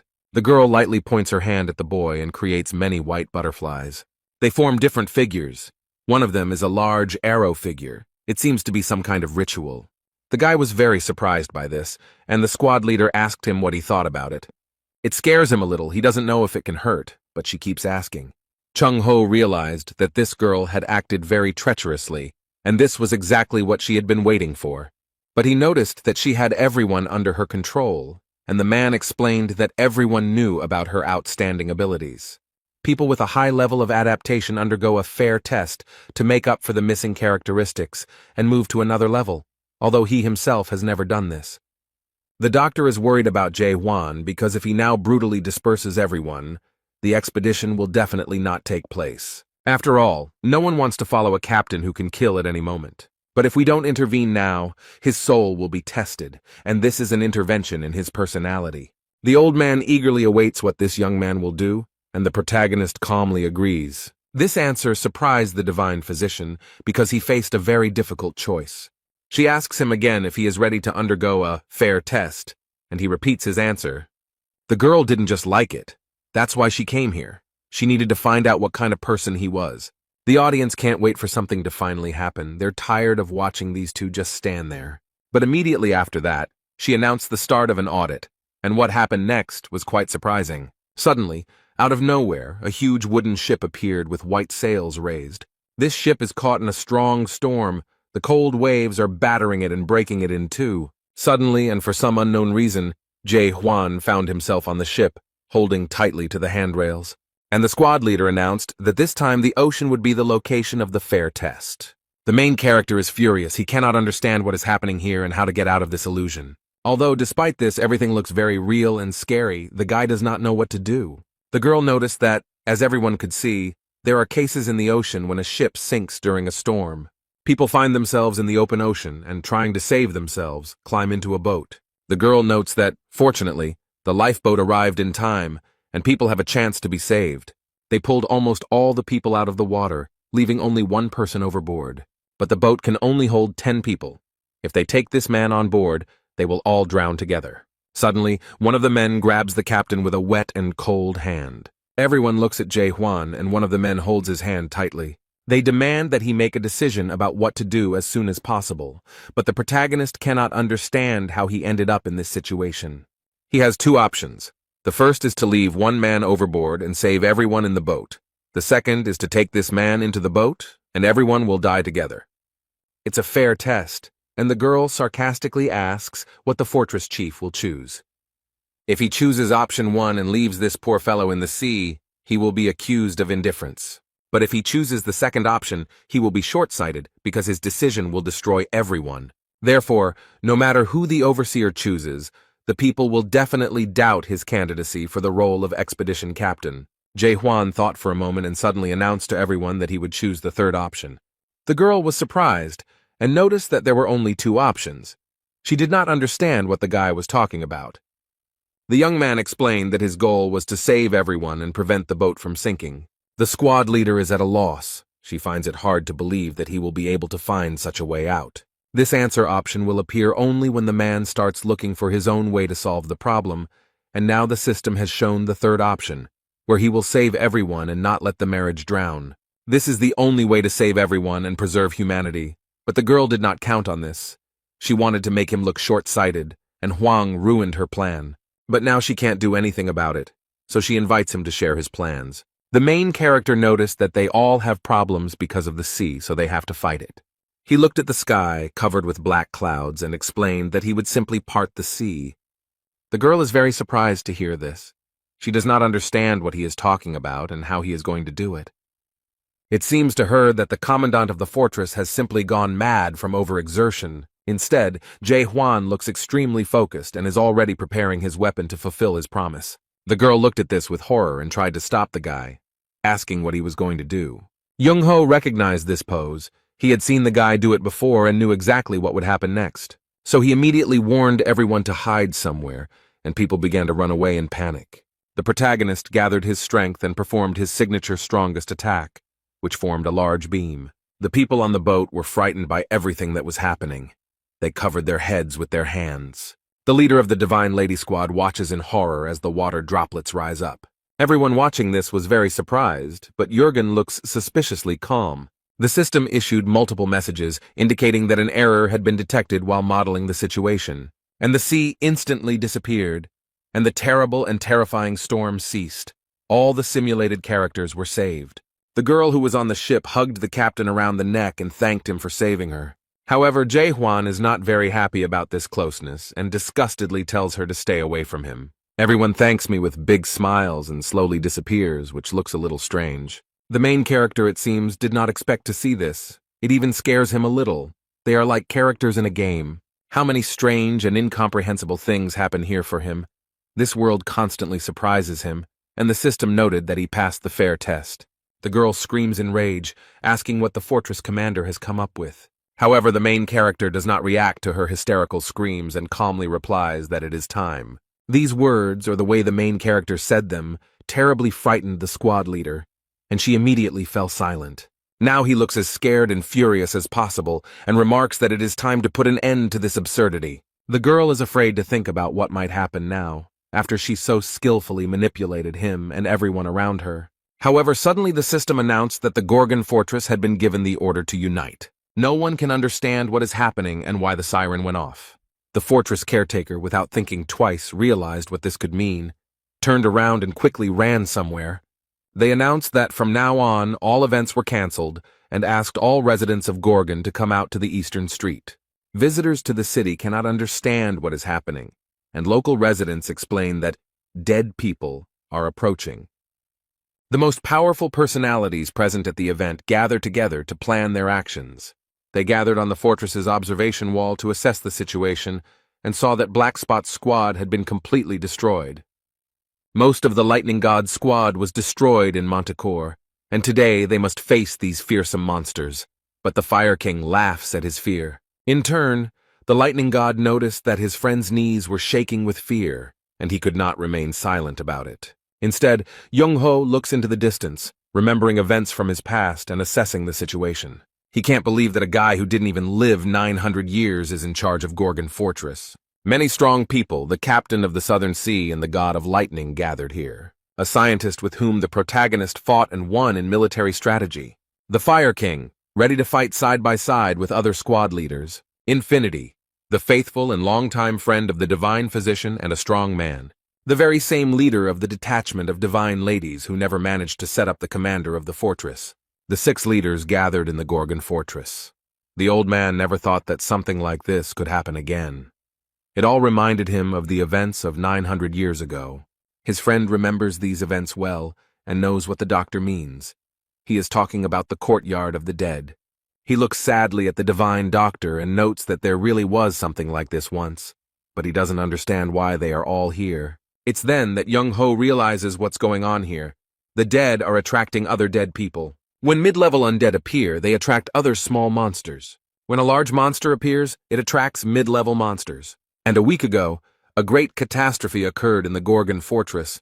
The real king of the dead appeared. This disaster forced all the fortresses to strengthen their borders and build huge walls. And now, because of this, the most terrible catastrophe is approaching chaos, devouring all living things. In addition to small and mid-level monsters, mega undead are approaching them. This terrible monster is called the One Who Walks Backwards, Magrig, and it inspires terror. A terrible darkness enveloped the city. Screams of horror and pain were heard from everywhere. It all began. People can do nothing against these monsters and only shout for them to go away. A terrible end awaits them. The monsters know no mercy. They destroy everything. The leader of the Divine Ladies Squad looks at all this horror with huge eyes. They are being attacked by a huge number of monsters that no one can cope with. They have no hope. The inhabitants of the Gorgon fortress scream in horror and die from the sharp claws of the monsters. Poor people have nowhere to go, no way to save themselves or avoid their death. The girl realizes with horror that this is the end of a huge invasion that no one can stop. People try to save themselves, but because of their weakness and helplessness, they fall to the ground. There is no point in running or hiding. It is too late to do anything about it. The monsters have already arrived, and they will do what they do best: destroy everything in their path. The Divine Lady understands that this man is about to be destroyed by the monster, but she froze in horror. The old man doesn't even try to run. He has already resigned himself to the fact that his death has come. Suddenly, someone will run very fast. Maybe he will save him, and will be able to save many more lives. This is the wandering swordsman. He is definitely very strong and will help them get rid of this trouble. The girl gains hope. She sighs with relief and asks him to help them. However, this man does not touch the monster. He passes it by and allows it to continue its evil deeds. He doesn't even try to do anything, but gives up and explains that even he can't fight such monsters. The poor woman looked at her husband and despair overcame her. She realized that she could do nothing. Instead of trying to fight, the swordsman surrenders himself to the monsters because he sees no other way out. The squad leader believed that in this world, any choice you made would lead to nothing. There are tears in her eyes, and inside there is a complete emptiness that is slowly taking over her. She has become disillusioned with everything she believed in and lived by, and now she is unsure if justice can be achieved in this world. The girl stands motionless, looking at what is happening in horror, and does nothing. She looks at the monster right in front of her and realizes that there is nothing in this world but blind hope. However, suddenly someone in front of her destroyed this monster and did not allow it to kill the confused girl. The poor thing is in shock. All these events do not allow her to think clearly and perceive reality. The lightning god saved her by killing the creature with one blow. He doesn't look confused. On the contrary, this guy is trying to take control of the situation and asks the leader of the Divine Women's Squad to pull himself together. Cayman also holds his gun and fights monsters. He does not engage in philosophy and does not measure his chances of winning in percentages. The Fire King also bravely joined the Chaos Fortress rescue party. They all bravely went into battle with an incredible number of monsters that wanted to destroy them. However, the girl does not understand why they are doing this, because it can only stop the enemies for a moment. She is sure that they definitely won't win and looks at the guy. She thinks he is fearless, and this is probably because of his recklessness. Although upon closer inspection, she realized that he was actually trembling with fear. The girl suggests that it is hope that makes them fight and not give up. The squad leaders were scared. The monsters were surrounding them. They knew it wouldn't be easy. However, among them there is a man who can easily deal with all these monsters. Jae Hwan has his weapon ready and is ready to show who is the strongest here. A monster approaches him from the side, but compared to the main monster, this one is not at all scary. The protagonist doesn't even use a weapon. He grabs the dead man by the neck with his bare hands without hesitation. And then he clenches his hand into a fist and leaves this creature without a head. It looks very threatening. Their leader seems to be unhappy that a normal human can deal with these creatures so easily. And because of this, he destroys the buildings in the territory of the Chaos Fortress. The fortress will be seriously damaged by this invasion. The fortress's caretaker warned the creature not to destroy the buildings so carelessly. However, huge boulders fly straight at him, and the guy manages to retreat and escape. He stopped and tried to approach the monster again to destroy it once and for all. But this creature does not allow this to happen and stretching out its bony paw tries to catch him.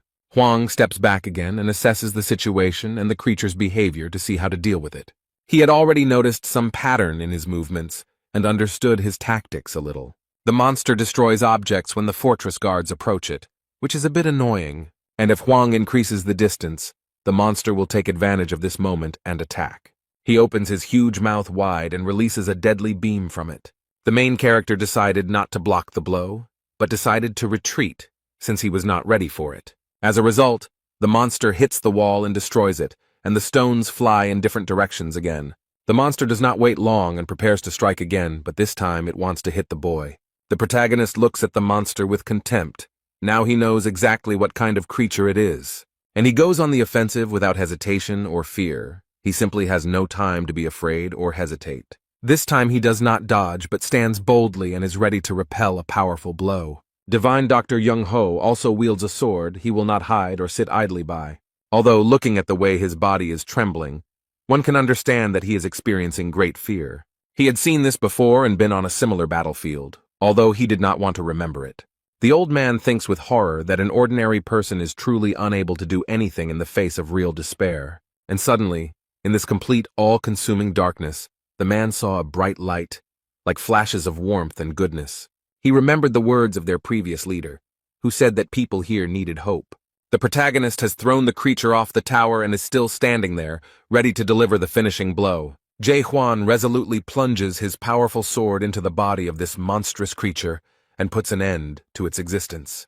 People in this place need an all-consuming hope that nothing and no one can break. Life in this place is very difficult for people who cannot come to terms with the loss of their past, so hope is the only thing that makes them continue to live.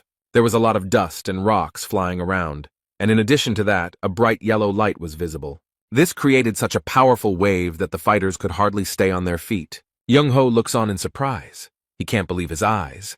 He's surprised that this actually happened. Through the thick fog, the man notices the faint silhouette of a monster with a sword in its chest. This is the final victory over him.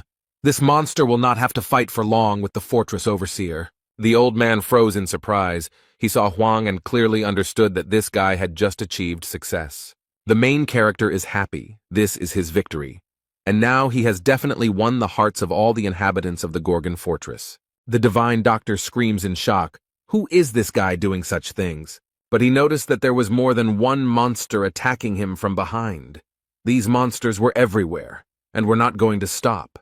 The leader of the South Sea Squad is very concerned about the condition of his leader and friend, so he shouts to warn them. Chung-ho saw all this, and realized with horror that the fortress guard was in great danger. Since he destroyed their leader, all these Traryuks will now attack him.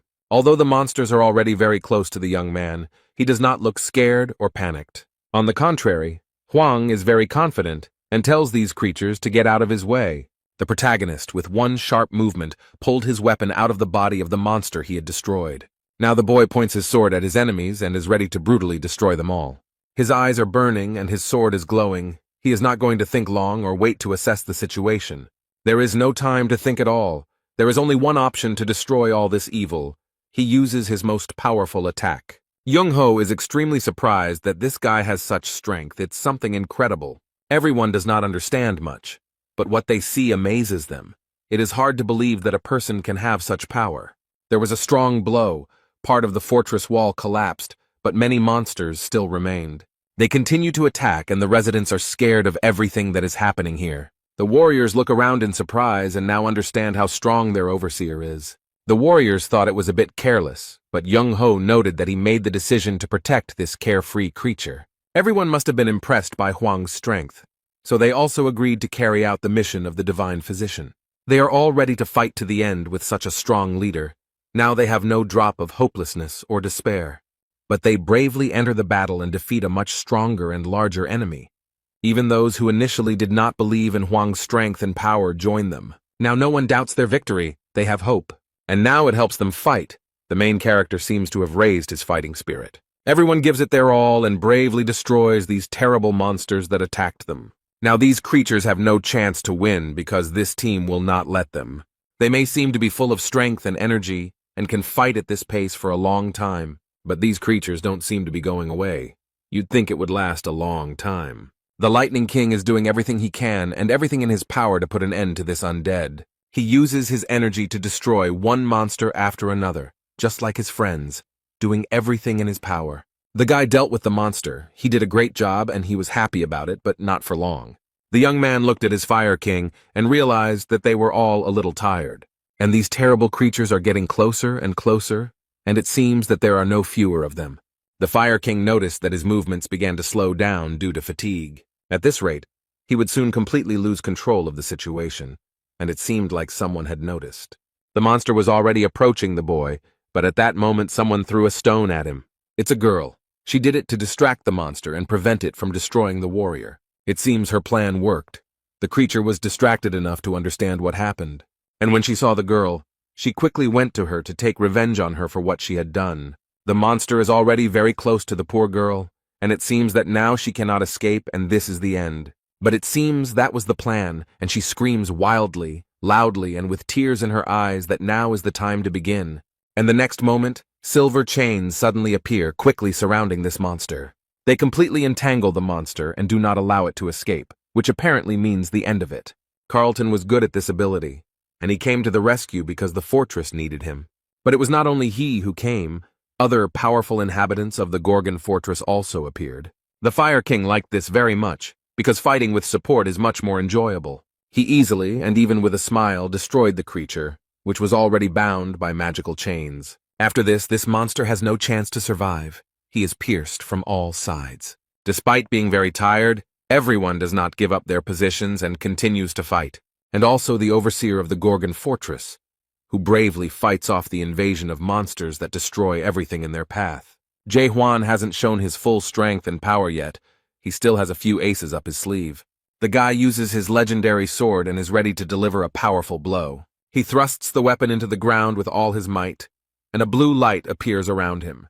It spreads throughout the entire territory of the Gorgon fortress and destroys all evil spirits. It's all over. 10 days have passed since the disaster that seemed to never end. After the great deceased Magritte and his company visited here, the city turned into ruins. I wonder what the biggest changes could be in chaos after everything that has happened. The guy was told that life has become better, but he doesn't understand what he's talking about, so he asks for clarification. 6 out of 10 hunting leaders have moved to the home, so there are more resources and horned monsters, which has increased the economy. Although Naven looked around, he felt that the situation here was not so good. He sees a completely destroyed city and thinks that the situation still looks pretty dire. But on closer inspection, he noticed that the population looked quite friendly. Blacksmith Michael Gernard noted that the guy thought the situation was dire precisely because he couldn't see the path of the wave. Then the black sea of monsters that were approaching and destroying everything around seemed to dissolve with one swing of the sword. And all who were with him at that time, as if enchanted, rushed to fight the monsters with great enthusiasm. Although the blacksmith noted that the only thing the fool could say was that life in Gorgon's fortress had gotten better. This guy simply wrote that after a huge tragedy happened, people can still live in chaos. Suddenly there was a loud explosion, and this sound terribly frightened and surprised the young man. However, Koval tries to calm him down and explains that this has been happening here quite often lately, and he shouldn't worry about it. The journalist believed that such an explosion could only occur when a high-level adapter collided with soul energy. Then he looked at the tall building and remembered that from now on, the leaders of the 6 squads were here. The journalist comes to the conclusion that there is a war between clans, and Koval notes that this can be said. Suddenly, a loud sound is heard again, and a real explosion is seen in the fortress, which looks quite frightening. They both look up and see who the blow was aimed at. 5 people, along with their weapons, were thrown into the air, and now they are falling helplessly. Some of the strongest squad leaders are defeated and simply thrown out of the tower. It seems they are not as strong as they thought. The blacksmith watches this very casually and habitually, as if it were happening suddenly. And the main character sits in the fortress and notices that these people have a difficult path ahead. Meanwhile, there is unrest in the Manticore fortress. It seems that bad news has reached them. The commander of the detachment that captured the fortress cannot believe what he just heard. He was told that the great late Magritte, who had gone into chaos, had been completely destroyed. This guy is getting angrier and angrier. He knows very well that this monster is not so easy to defeat. This monster is located on level 9 in the Great Lands and can only be defeated by a very strong opponent. It could have been a general or someone even higher up, and he doesn't understand how they managed to destroy one of House's 3 unique dead men. Therefore, the guy orders his subordinates to immediately find out everything and report to him. He is 100% sure that this is impossible, so he thinks that this is some kind of mistake. 4 days later, news of the destruction of the Eastern Forbidden Paradise detachment at Gorgon's fortress spread throughout chaos. Meanwhile, completely different events are taking place in the Gorgon fortress. The main character notices that his subordinates are very weak. He looks closely at the leaders of the squad and asks what they have been doing all these centuries. The Lightning King is disappointed to think that this guy is completely unbeatable. Suddenly, he turns to Yun Yun, and the guy immediately replies that he is ready to listen. The protagonist notices that this guy has nothing but fast legs. Kang Hwan explained that he was strong but very slow, and Jaegyul Myung thought for too long. Divine Lady is very fast, has excellent reaction but very poor endurance. The guy explained to Cayman that he was the best here, had perfect command of the basics of combat, and had no particular weaknesses, but at the same time, he had no advantages either. Jae-hwan comes to the conclusion that they all have one problem in common. They somehow managed to achieve success without putting in much effort. Young-ho noticed that the warden had no mercy for the youth, and the protagonist was irritated that these old people had also achieved nothing, considering that they had already lived for over 1,000 years. 900 years ago, the 10 squad leaders were level 7 or higher. The Sky Dragon squad leader was level 9, and Mularka was stronger than all of them combined. The expedition turned out to be difficult, even for such strong leaders. The depths are a serious test. During the battle with the Eastern Squad of Forbidden Paradise, half of them found themselves on the verge of death. The main character noted that they didn't even attack their base, that is, Manticore. They barely managed to deal with one squad, so it is unclear how they will now be able to go on an expedition. Jae-hwan decided that from today onwards they would all undergo special training.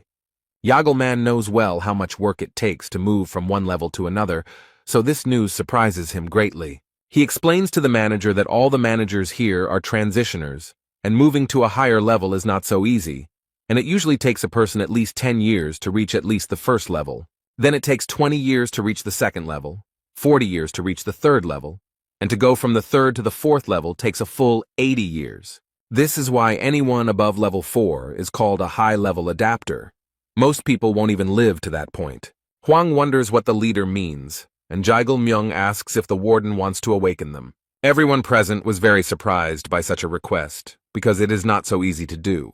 The man explained that, as far as he knew, awakened ones do not accumulate power, but are able to move to the next level through sudden enlightenment. Jae-hwan is going to do just that, but only if they are willing to leave their homeland. The bosses can't believe their boss actually came up with something like this. It's so brave. Chung-ho decided to intervene and explain. He noted that in order to achieve full awakening, one must go through 3 stages, and he added that at one of these stages, they will have to destroy their own world. Anyone who can do this will destroy their world and learn its true nature. Hwang understands that the old man is talking about his questionable skill. The Divine Lady explained that they were talking about giving up status, which is an advantage in this world. The leader of the Lightning God's squad finally understood what they meant, and the girl was surprised at how this guy with such meager knowledge managed to occupy such a high position. However, he explained that despite everything, they are also absolute adapters, people who have a strong connection to the skills and the system. They can be 10 times stronger and 100 times faster than normal adapters. They are a minority that has received the blessing of the system. The 12 monarchs are also part of this minority. The Fire King called the boy a fool and remarked that everyone here was a real adaptable person. Instead, Kamen, the leader of the South Sea detachment, noted with great sadness that he was not part of that minority. But he added that he was willing to give up any skills if it would help him become stronger, and he felt nothing but hatred towards monarchs. The girl asked in surprise if he understood what he was talking about, since he was being asked to give up everything he had worked so hard for. She added that this may not be the end yet, and that everyone seems to have completely forgotten about the Great Disappearance. The main character doesn't understand what he's talking about, so the girl explains that it all started with the appearance of a fracture. 700 years ago, they began to appear on the mainland, fought with farmers, and a terrorist group known as the Rift was brutally killed by the monarchs of the 4 cardinal directions. The monarchs struck back, declaring that anyone who wished to awaken must travel to the Forgotten Lands and renounce the world. Then, in the Forgotten Lands, thousands of adapters of different levels gathered, but almost no one knows what happened that day. If you believe all the gossip that came out after all this, they simply ceased to exist. Of those who returned, only a small part remained. They said that they had awakened, but it turned out that they were only in the first stage of awakening. The protagonist crossed his arms over his chest and wondered what happened to these people. The girl didn't want to say it, but the truth was that the children were nowhere to be found, so she explained that they had all committed suicide. Due to the severe shock they had to endure, some of them went crazy and some lost their memory. Everyone had different symptoms, but they had one thing in common.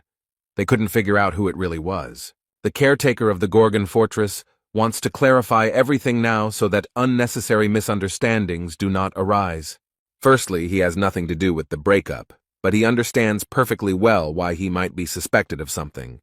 Secondly, he knows that awakening can be dangerous, so he is only willing to accept those who want to awaken themselves. The girl asked what would happen to those who refused, and Huang explained that he would still help them become stronger. He had to help them increase their adaptation level. But the Divine Lady reminded her that the leader of the scientist squad said that it was impossible to level up in a week. The protagonist is not too bothered by this. He notes that he will solve this problem and invites them to follow him. They left the fortress and walked outside, following their leader, not knowing what to expect. They came to a very strange purple tower that the workers on the mountain were still finishing building. Here they meet the blacksmith Michael Garnard, who looks very stern and even a little threatening. The man greets the boss, who immediately asks if he can activate the tower now. While they were talking, the Lightning King came closer and realized that the structure was made of horns. The blacksmith agreed to activate the tower, and the building immediately seemed to light up from within. The guy was frightened by the surprise and hastened to warn everyone that he had done nothing. The leaders received a message from the system asking if they were ready to take on the Tower of Terror's challenge. Zhang Ho looked at the message in surprise and couldn't believe that he was seeing the Tower of Terror again, and in chaos at that. They immediately moved to the center, and the Tower of Horrors greeted the Seize the Moment squad. Now they are all here, and Jung Ho is surprised that someone managed to create such a tower, and Cayman is very impressed with its appearance. Yagelman is excited, because he is not here to gain power, but to do without it. But the Lightning God is very happy to be here. Huang explained that now all their training would take place here. In this place, time flows 100 times slower than outside. That is, 1 day outside is equal to 100 days here. This means that 1 week outdoors is equal to about 700 days here, so they have about 2 years to prepare, but the rate of soul destruction is inversely proportional. Therefore, as soon as the destruction of the soul exceeds the 80% mark, an automatic disconnection from the system occurs. But he added that the monster's horns would always be there, so you wouldn't have to worry about your soul being destroyed. The boy looked at the overseer in surprise and admitted that he thought he was heartless. Now the main character wants to divide everyone into those who want to wake up and those who don't. Those who want to awaken should stand on his right, and those who only want to level up should stand on his left. But it seems that only Cayman has made a clear decision so far. Their training began. The Divine Lady attacks, but the Lightning God is very fast, so he manages to dodge the attack. The boy finds comfort in the fact that no one can catch up with him or hurt him, no matter how strong he is. But suddenly, he receives a strong fire blow, and his words no longer sound so convincing. But still, his speed helps him navigate and instantly avoid attacks. This fire was sent by the leader of the Fire King clan. It seems they have no rules for one-on-one combat. The man ironically states that speed is not so important, but destructive power is much more important. Yagelman looked at them and noticed that they all looked unhappy. He added that this was why they were not getting stronger, but no one liked these words. So now the 3 of them are attacking one arrogant guy. They won't let themselves be treated like that. These battles are closely and strictly observed by the leader of the Infinity Squad, Shin Mu-hyuk. As expected, Cayman was the only one who expressed a desire to undergo awakening. This guy was extremely confident in his decision, and despite the difficulties that awaited him, he did not change his decision. The girl is interested in how they will increase their level, because for adapters of such a high level, it is not so easy.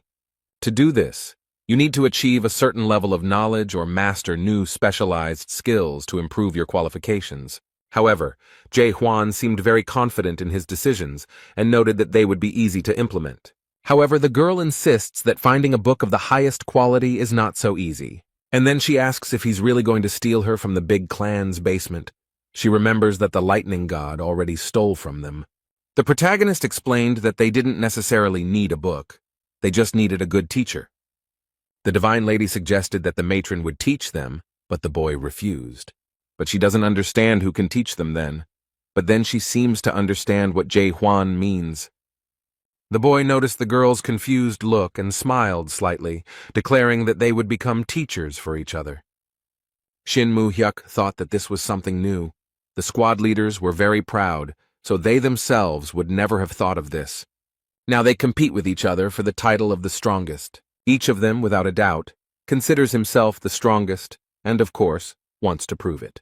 The squad leaders shout that someone is stronger than the other and compete with each other. On the other hand, Jagelman is shocked by such competitions and considers the squad leaders to be short-sighted idiots. Shin Moo-hyuk watches this and believes that everything may well go according to the prison warden's plan. Then he wondered how Cayman was doing on the second floor, whether he was coping with his tests. He trains hard and repeats the same movement for what seems like an eternity. He had already lost count of how many times he repeated the same thing, but the guy did not calm down, but stubbornly continued. Jae-hwan watches him and orders him to speed up, and the young man tries hard to do so. And then he asks if it will help him become stronger, but his coach doesn't want to hear such questions. He explained that the guy should have already felt and understood everything himself. He just needed to listen to himself. Hwang asks if he's having a hard time because he hasn't fought other adapters, but Cayman knows that he's much weaker than the others and doesn't have much talent. Hwang explained that the guy is different from the others because his perseverance and constant work on himself made him one of the strongest, and his strength of spirit helped him not to lose himself. It is not talent, but strength of spirit that leads to awakening. Cayman doubts that he will succeed, but the warden believes in him. The protagonist repeated his words and noted that he wanted the young man to trust him. The guy was not very confident in himself and his abilities. He always considered himself worse than others. However, the coach's words instilled in him confidence in himself, and he believed that he could achieve anything. Now the fighter works on his movements with even greater persistence and achieves success. Meanwhile, outside, the night is quiet and calm, the sky is cloudless and starry, and the moon brightly illuminates everything around. A dark-haired girl drinks alcohol from a bottle and enjoys the taste. She sits all alone on the roof of the house and drinks what is in her bottle over and over again. She is surprised that the Tower of Terror was created by man to seize the moment, and believes that people are naive to think they can change anything even though several centuries have passed. But now it seems that she is addressing someone is approaching the girl, but she is not afraid at all. In the shadows, the divine Dr. Young-ho stands motionless, watching this girl intently.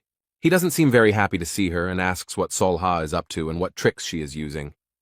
The girl greeted him as an old friend and asked why he was speaking to her so rudely, and invited her husband to come back since everyone was waiting for him there.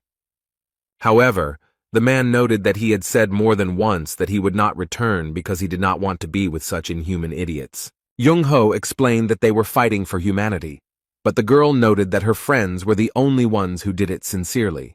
Sol-ha started talking about the breakup, but the old man interrupted her and pointed out that they were using people for their own selfish purposes.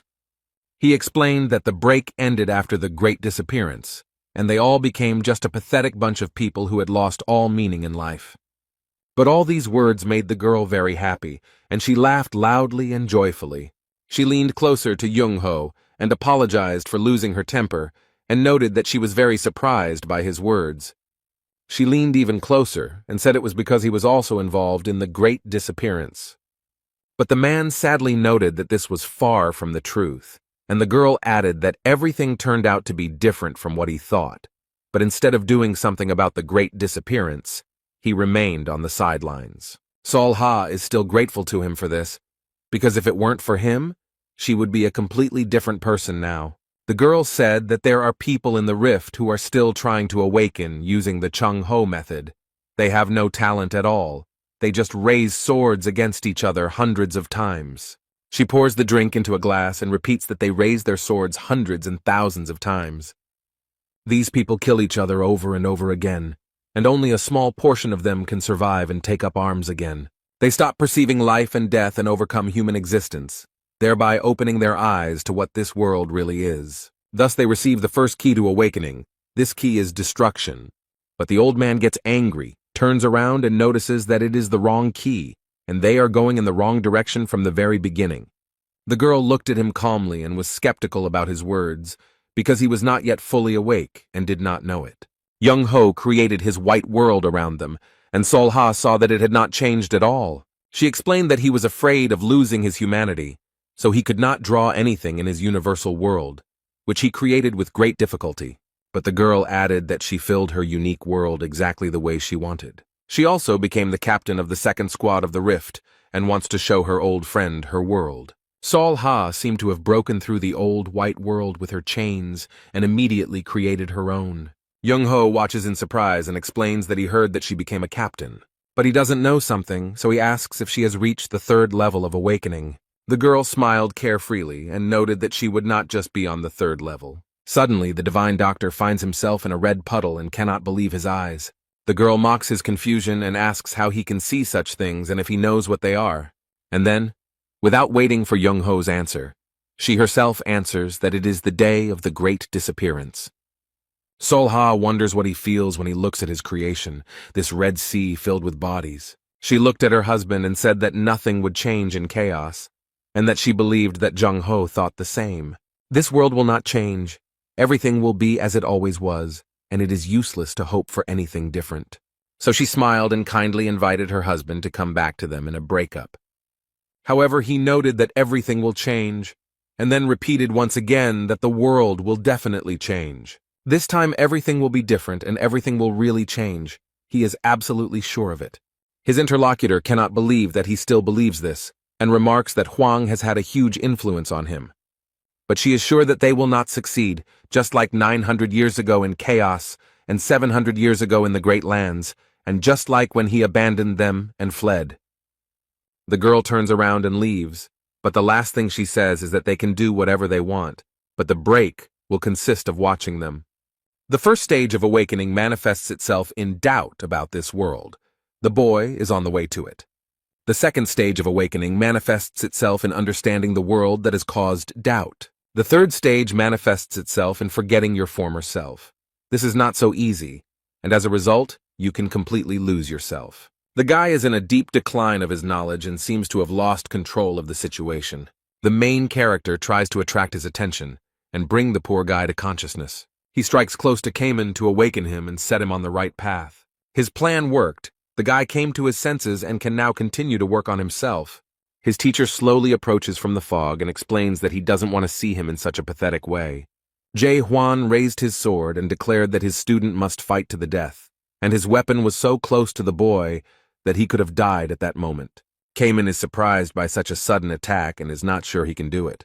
A very strange thing happens, as if the drops escaping from this space are protecting the young man. He can't convince himself that defeating the warden seems like a fantasy. After all, he doesn't even realize how strong his opponent is. Cayman is definitely weaker than him, so there's no point in even trying. But Cayman believes that it is worth starting from a completely different place, to find out whether the guy has become at least a little stronger. In the situation he is in now, it is very difficult for him to control his body and mind. So Huang tries to help him and asks him to forget about the limits this world puts him in. The Cayman seemed to have awakened from a long and deep sleep. He finally came to his senses.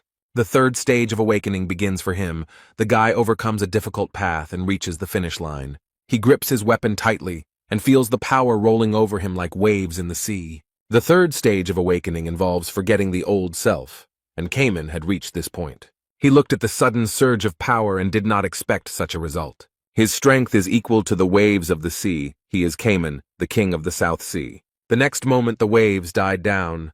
The boy dropped to his knees and leaned on his weapon, and heavy drops of water fell to the ground. The main character greeted him.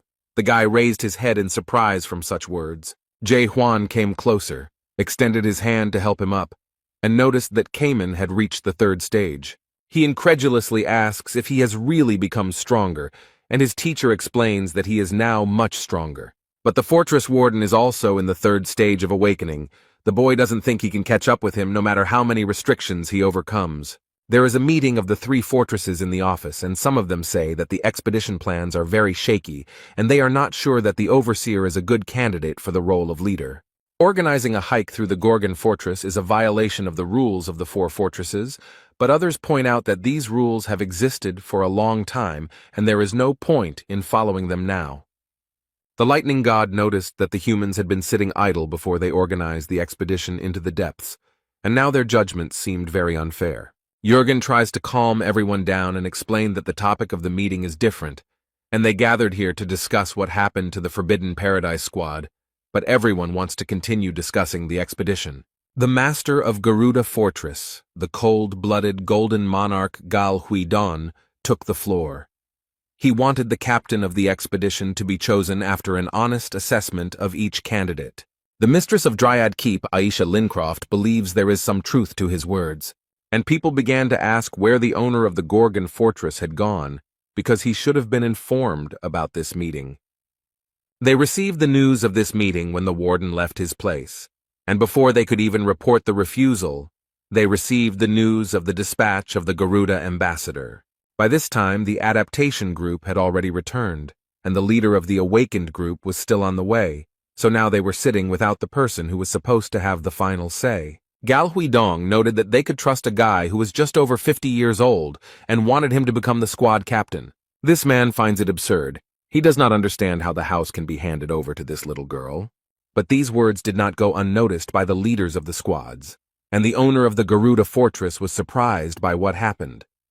The Lightning King quickly ran up to the man and prepared to protect Jae Hwan. He would not allow such insults. He put a gun to his neck and claims he is who he says he is when he does it.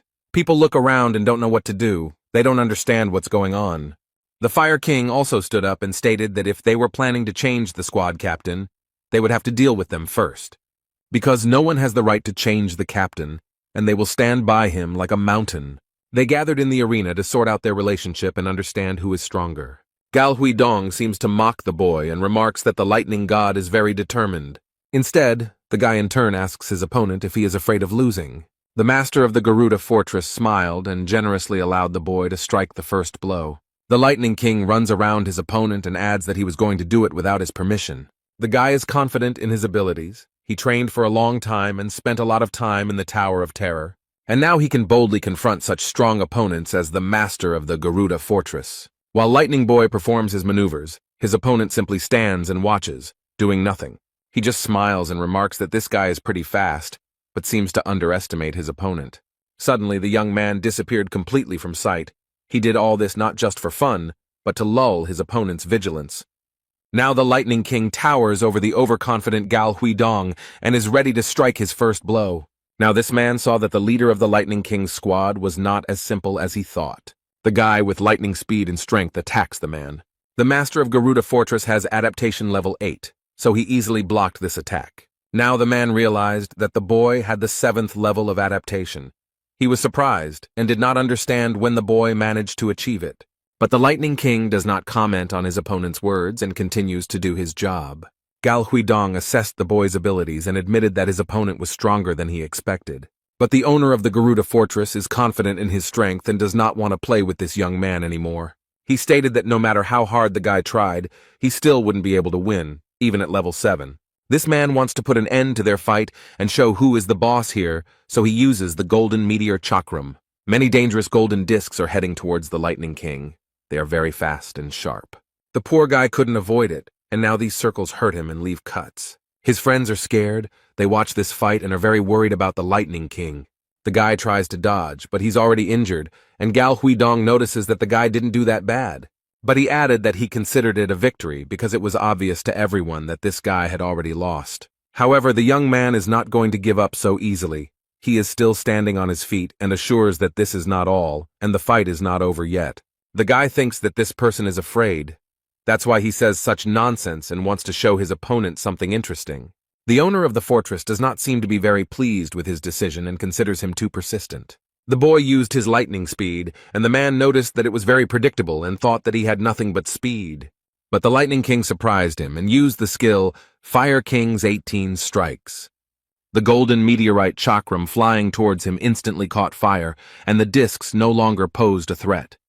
The man's jaw dropped. He was very surprised that the guy used the Fire King's skill. And then the guy used the skill 8 Invisible Traps. The time spent in the Tower of Horrors was not in vain. Gal Huidong knows very well that the leader of the scientist squad has this skill, and the fact that another leader does the same thing surprises him greatly. He is angry and does not understand how they can teach each other their skills. Have they completely lost their pride? However, the Lightning King does not understand why they need pride, because it only gets in the way. The squad leader quickly approaches the enemy and holds 2 sharp daggers in his hands. He managed to catch this arrogant man off guard and wound him. It seems that this master of the fortress is not as strong as he says. The boy looked at the man with fear and wondered if he had made him angry. That's right, Gal Huidong is angry because his pride was hurt and now he wants to show his true strength. Now the young man is scared. He is not sure if he can stand it. A huge and very dangerous golden disc is approaching him. He has seen such before, but they were much smaller. Everyone who was in the stands is trying to get out as quickly as possible to save themselves. Even the squad leaders and Jurgen don't try to stop him, but run along with everyone else, although the commander of the Infinity Squad remains. And the owner of the fortress is very strict and angry. He wants to finally put an end to this. A giant golden disc rolls across the arena, mercilessly destroying everything in its path. The disc rotates non-stop. It is a terrible and powerful weapon that no one dares to stop. Gal Huidong used the skill Golden Sea Jug. It's a terrible cycle. Besides spinning, it also picks up rocks and throws them in all directions. Aisha Lincroft can't believe this man is capable of such a thing, and is ready to use the most powerful weapon he has. The master of the fortress stands in the center, not knowing where the lightning god has gone, and arrogantly states that it will be interesting to see if he can escape. Everyone is actively watching their fight. The leader of the team of scientists cannot take his eyes off his friend. He is worried about the guy. However, the young man easily broke through this crazy storm and attacked his opponent. He is ready to deliver the decisive blow and put an end to this senseless duel. The lightning god declared that the fortress master had fought well and used Shinmun Hyuk's skill, Cloud Dragon Heavenly Sword series, against him. This blow destroyed the entire golden tornado of Gal Huidong that was circling around the entire arena. He didn't expect it, but the young man quickly approached and his blade ended up at the enemy's forehead. Shinmun Hyuk runs up and asks the god of lightning to stop, because it is already clear who has won here. He turns to the master of the Garuda fortress and asks if he thinks this battle is over. The man realized that the owner of the fortress was going to use the horned monster Garuda against the boy. But this weapon was created for the destruction of the dead, not for use in combat. He admitted that he had lost and noted that the lightning god had fought desperately and was very strong. Shin Moon Hyuk announced that Gal Huadong had lost to the god of lightning and asked who wanted to fight him now. He invites Aisha Lincroft to try to measure her strength and engage in a duel with him. However, she did not answer, so the man asked if there was anyone else willing to fight. Suddenly, the divine lady takes the side of those who want to change the leader of the squad in the depths. The squad leaders are very surprised and ask the girl what she is doing, but she looks very calm. Instead, she quietly and calmly noted that she had suddenly decided to cross to the other side. The men ask very emotionally what she is planning and why the leader of the clan of divine women is doing this. But I would like her to notice something much earlier than others, and understand that now the situation will change. And she briefly explained that, in her opinion, this team has a much better chance of winning. A gray-haired man enters the arena and loudly declares that he wants to fight him. Everyone turned around and watched carefully as the man approached them from the dark corridor. This is the Golden Monarch of the Jade Mask, Bang Chonggil, Adaptation Level 9, greeting them and noting that they haven't seen each other in a long time. Jurgen does not understand what the monarch is doing here and assumes that he was the real organizer of the meeting of the three fortresses. Shinmun Hyuk knows full well that this man is an enemy of chaos, as he stole the tree fruits from them and killed many souls 900 years ago, and aggressively asks how he dared to come here. But with a calm and kind expression, he asks Moon Hyuk to stop acting like this and join them because the Steel Monarch is waiting for him. However, the fact that this man served the Steel Monarch made him very angry. The Steel Monarch lives in the 5th region of Murim and has strong martial arts skills. It's all over with He-Ai too, and the leader of the Infinity Squad is shocked that he accepted such a scoundrel as Panjong-il into his ranks. The guest asked why he held grudges from the past and noted that He-Yi forgave him quite easily. And she encourages him not to be so heartless, because they have been through a lot together. But these words do not calm him down at all. On the contrary, he does not understand how this man dares to say such things if he betrayed Murim. The man attacks him with a sword, but unlike his opponent, the monarch uses his hand. But he defends himself from attacks with his bare hands, and does it quite successfully. It seems that he is quite strong. This is their first meeting in 900 years, and Panchinol believes his opponent is too cruel. Shinmun Hyuk looks at the man sternly, and it is clear from his gaze that he is not going to give up and will continue to fight. He asks when he contacted Dryad, Garuda, and even the group of priests. But the monarch pretends not to understand what he is talking about, and adds that he is simply giving advice so that they can make the right decision. He believes that the caretaker of the Gorgon Fortress and several others are living a dream that will never come true. Then he smiles slyly and thinks that these people will never succeed and says completely without any sympathy that he is sorry. However, his opponent is firmly convinced that they will succeed, especially if no one interferes with them. There is almost no one in the stands. it is very strange that so few people are watching them. In fact, there is one very attentive spectator there. She is interested in what they are talking about and how this fight will end. The leader of the Infinity Squad shouts at her and asks that the mistress of the Dryad Fortress not succumb to their influence. But she is no longer alone. A man is slowly and confidently approaching the woman. He emerges from the shadows and assures the mistress of the fortress that she is now making the right choice. She looks back and immediately recognizes him as the Steel Monarch's envoy, He-Yon. The man convinces that the overseer of the Gorgon Fortress is more dangerous than the leader of the Forbidden Squad. The main reason he is dangerous is that he is trying to unite chaos through an expedition into the depths. The monarch perceives this young man as a threat. He can destroy the entire system. He wants to change chaos, and whenever there is a threat, there is hope. This leads to people taking action and sooner or later falling into despair. The man convinces them that they need to get rid of Jae-Hwan, or else there will be more bloodshed. And since this woman is 970 years old, she remembers and knows well what happened in the past, and in no case does she want this tragedy to be repeated. He believes that this is why the mistress of the fortress should join them, and in a week a meeting of the three fortresses will take place in the Gorgon Fortress. However, the woman doubts whether she's making the right decision. Perhaps she should not be so categorical. Meanwhile, the fight in the arena continues, although the monarch suggests stopping it. But he asks if this man himself does not understand that he will never be able to defeat the monarch. Shin Moon. Hyuk still doesn't give up and continues to fight using the skill Holy Sword. The blade passed very close to the opponent's head, and he was even a little surprised. The man uses all his strength to get rid of the rival who irritates him so much. But suddenly the hand of the monarch stands in the way of his sword, and he notices that the difference in strength between the degrees of adaptation is great. And especially if it is the difference between the 8th and 9th degree of adaptation, the difference is of great importance. Moon Hyuk hoped that he could at least injure his opponent, but it looked like he wouldn't be able to. He took the man by both hands and said that he first needed to reach the 9th degree. It seemed like Ban Chenol had easily pushed away the leader of the Infinity Squad with one hand. However, he added that anyone who does not hold the title of monarch will not be able to leave even a scratch on it. The power that this man used spread throughout the arena and affected more than just him. The Divine Lady had never seen anyone with such great power. It only took him one hit to defeat Moon Hyuk, even though he is the Golden Monarch ruling the 12th region and not even a Great Monarch. Below the Great Monarch are Lieutenant and Major, but he does not have this rank either. He is the lowest in the rank of Brigadier. The girl cannot believe that they are forming a team to go deep into the country against such powerful monarchs, and believes that they will not be able to win. The monarch also reiterates that they need to give up these stupid thoughts because they will never succeed. The monarch asks if what they have achieved now is not enough for them, since in the midst of chaos they have quite a good status. However, he added that they should not even try to reach heights that they cannot reach with their hands. The poor fellow, who seemed to have been completely defeated after the last blow. However, the hope in his heart did not die. He is firmly convinced that all this was not in vain. But unexpectedly for his opponent, he carries out another attack on him, simultaneously convincing him of their uselessness. The monarch asks what this man is doing. Is he really going to continue fighting?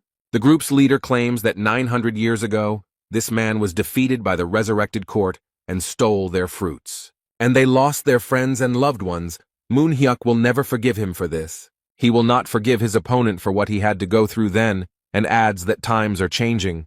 The squad leader raised his sword at him, but the monarch remarked that it was very sad that he had chosen his own death. Instead, Moon Hyuk doesn't listen to him and uses the powerful skill Holy Sword Riddle. The monarch was very surprised to see such a display of strength and power from his rival.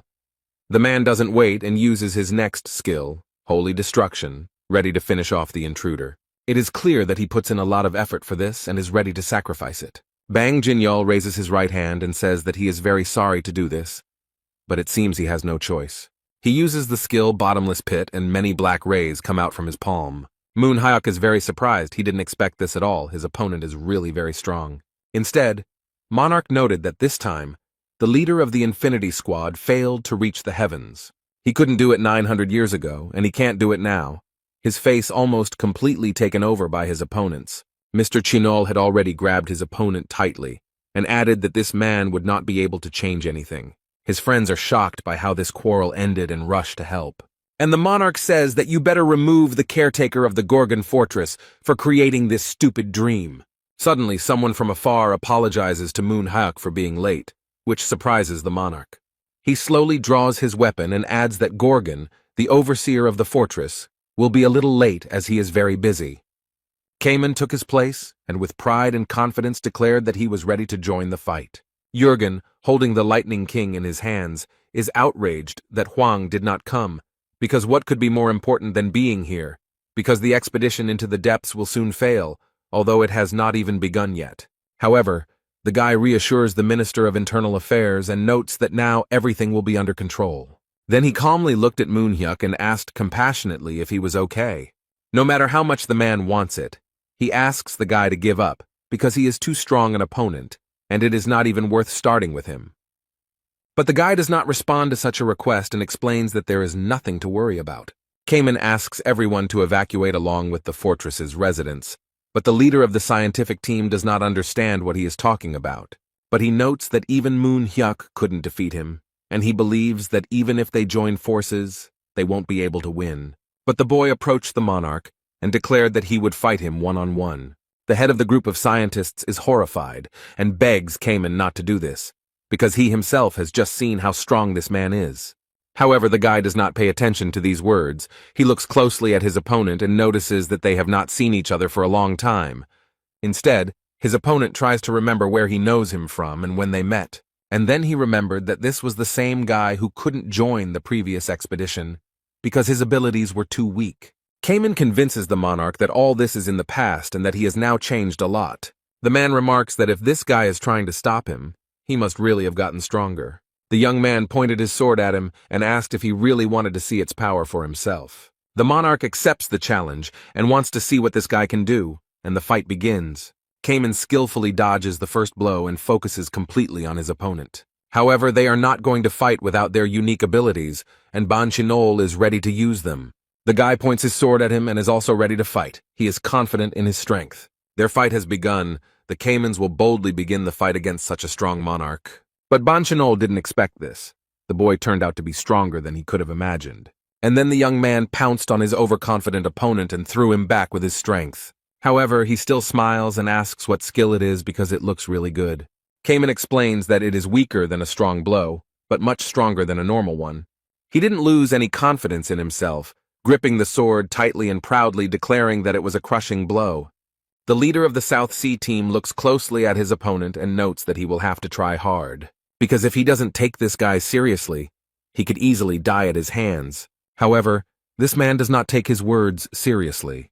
He finds it difficult to believe that this young man is capable of such a thing. He asks if Cayman really thinks he can kill him because it sounds a bit ridiculous. And he added that this young man is just an ordinary weakling who is not capable of such things. He does not believe that such a thing can happen.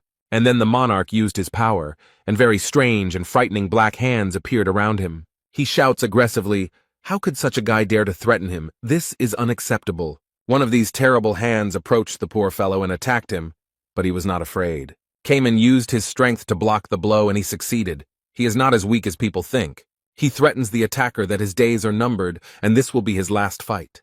But Banchinol smiles happily in response to such threats, because he is a monarch, and this simple young man cannot do anything to him. He uses his power again and attacks the boy a second time, warning this arrogant young man to know his place. Cayman stands confident and ready to repel all these attacks. He has been training for a long time. The boy remembered how Jae Hwan congratulated him on reaching the 3rd level, but he couldn't believe that he had managed to become stronger in just 2 years. The teacher explained that time flowed completely differently on the 2nd floor than on the 1st floor, where everyone else trained, and asked if he really thought he could do 10 billion punches in just 2 years. The guy uses his skill World of Endless Ocean and repels all attacks with one blow. The monarch realized that Cayman had awakened, but he knew that only the caretaker of the Gorgon fortress had awakened. Meanwhile, the young man does not wait, but prepares to strike again to defeat his opponent. He points his sword at the monarch and uses powerful force to defeat him. Mr. Chinol noted that it was a very clever and unexpected move, as he initially underestimated his opponent. The boy released his power and potential, and created almost an entire sea with waves around himself. He is ready to finish off the enemy and focus all his strength on him. Cayman uses the skill Heavy Strike, and the entire wave of water is directed at the monarch. After the blow was struck, it became quiet, and only the sound of small raindrops falling from the sky could be heard. The awakened one thrust his sword into the ground and stopped to assess his opponent's condition. As a result of their fight, the arena received even more damage, and Bang Chenol is still standing. However, it is quite difficult for him. It seems that the guy has caused him serious harm. But the young man does not stop. He is ready to deliver his powerful blow again and finally finish off the monarch. Suddenly, the divine lady stands up for the monarch. She does not want things to end this way. Cayman is extremely surprised because she trained with them and was on their side. The girl fired many daggers at the boy to prevent him from completing his task.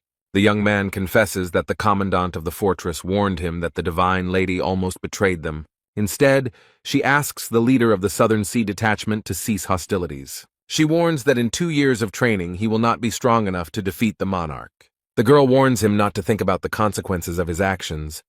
But Cayman has not trained for 2 years. The guy explains that he trained on the second floor much longer than on the first. He had been practicing his kick for 200 years, and now he gathered his strength and performed a spiral kick against Bang Chenol. His friends who were watching this were forced to take cover, as it was a powerful whirlwind. Jürgen stares with his mouth open and finds it hard to believe, because just recently this young man was much weaker. And now he has made a huge hole in the wall and defeated an extremely strong opponent. The leader of the Infinity Squad, who recently fought the monarch and failed to defeat him, is extremely surprised by Cayman's success. The keeper of the Gorgon fortress foresaw everything. He sent Cayman here because he knew that chaos would not rely on him alone, but would rise on its own. Local news reported that Cayman, the leader of the Southern Sea Detachment, had defeated the Lieutenant General of Region 5. Isa Lincroft reads the news. She is the only leader who has changed her mind. She explains to Cayman that she is here because he convinced her to come here. The woman warns that the lords are very dangerous, and asks if this boy really wants to fight them, to which the young man firmly replies that he does. Those from the Forbidden Paradise are nothing compared to those in the ancestral court. Although he managed to defeat the monarch Bang Chenol, he has the lowest rank of all, meaning he is the weakest. Isa warns that this means that in the future, he will have to face even stronger people. But the guy is ready for this. He explains that they escaped 900 years ago and it can't happen again. These words really surprised the woman. It seems she begins to believe in him more and more. He was an adaptable man who always doubted himself because he was not a Superman and did not have any strong abilities. This guy was always surrounded by his stepfather because he couldn't do anything or change the situation in any way.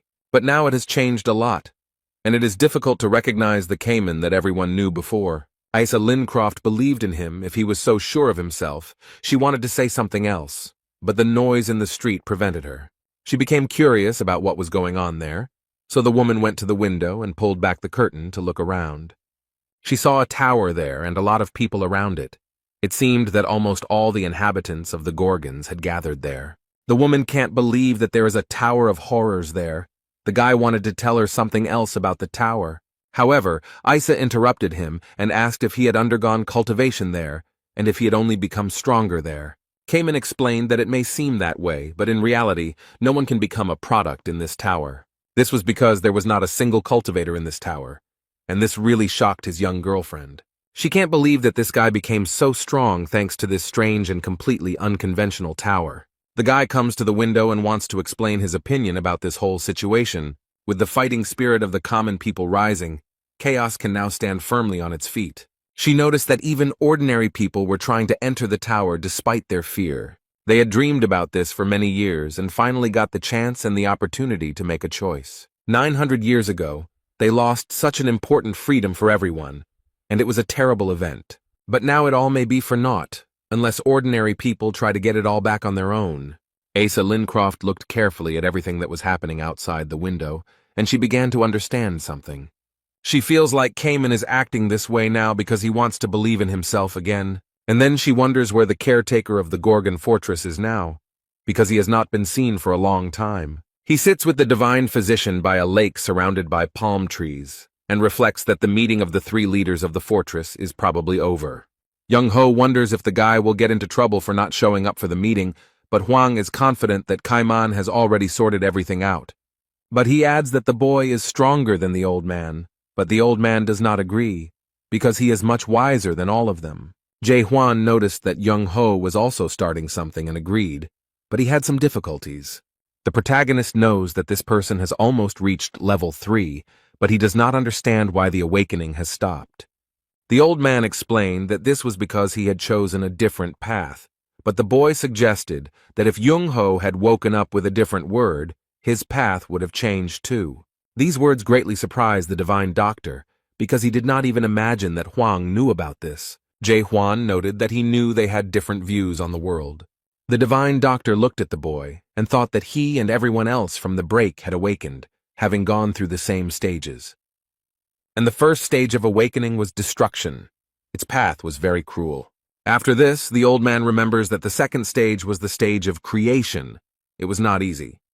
Then man approaches the third and final stage, this self-denial, the awakening that he knew was different from what Hwang knew.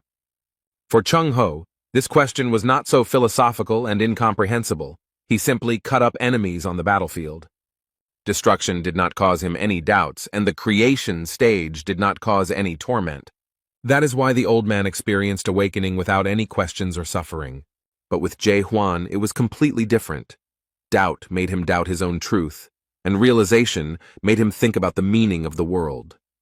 Thus, he went through torment and suffering, and found a unique path that makes him constantly doubt the justice of the world order. Young-ho is curious about one thing, and he dares to ask his friend. He touches the third floor of the tower. It is said that time passes 100 times faster there than on the second floor. By chaos standards, Jae-hwan was outside the second floor for 2 days. The old man suspects that the young man spent this time on the third floor of the tower and asks how long he has been training this way. The protagonist smiles slightly and briefly replies that he has been here for 2,000 years. The divine doctor's eyes widened, and he thought he was being tricked because it sounded crazy. The boy noted that he could now be considered older and should be treated with respect, but Young-ho didn't think so. However, Jae-hwan was not able to spend as much time there as he had planned. He wanted to train more. And the next moment, the guard of the Gorgon fortress rose from the sand. Apparently, their retreat was over. He looks at the man across from him and notices that it's time for them to leave. They've been sitting here for too long already. And then he jumped up. And the old man instead noted that no matter how many years he lived, for him, this guy was just an ordinary slob. They run somewhere very quickly, and Young-ho asks if the young man really wants to go to the Castle of Rebirth so much, and he firmly states that it is true. The old man warns that the Castle of Rebirth is a strong enough enemy, and they still have time to wait for help from the Gorgon's fortress. Instead, the protagonist is convinced that the Lord will not wait that long, and probably expects some action from him after meeting the awakened. That's why they should attack when the enemy least expects it, especially since Hwang doesn't plan on fighting the entire castle. The boy planned to take only the most important thing from there, to steal the fruits of the magic tree. But that's not all. He has a plan, and he's not going to stop there. He wants something more. He also wants to take away the mysterious treasure of horrors that turns a man into a lion. And he also needs a narrow gate, because if he passes through it, he might get to chaos alive. If you steal all the fruits and destroy the narrow gate, the lords will no longer be able to fall into chaos.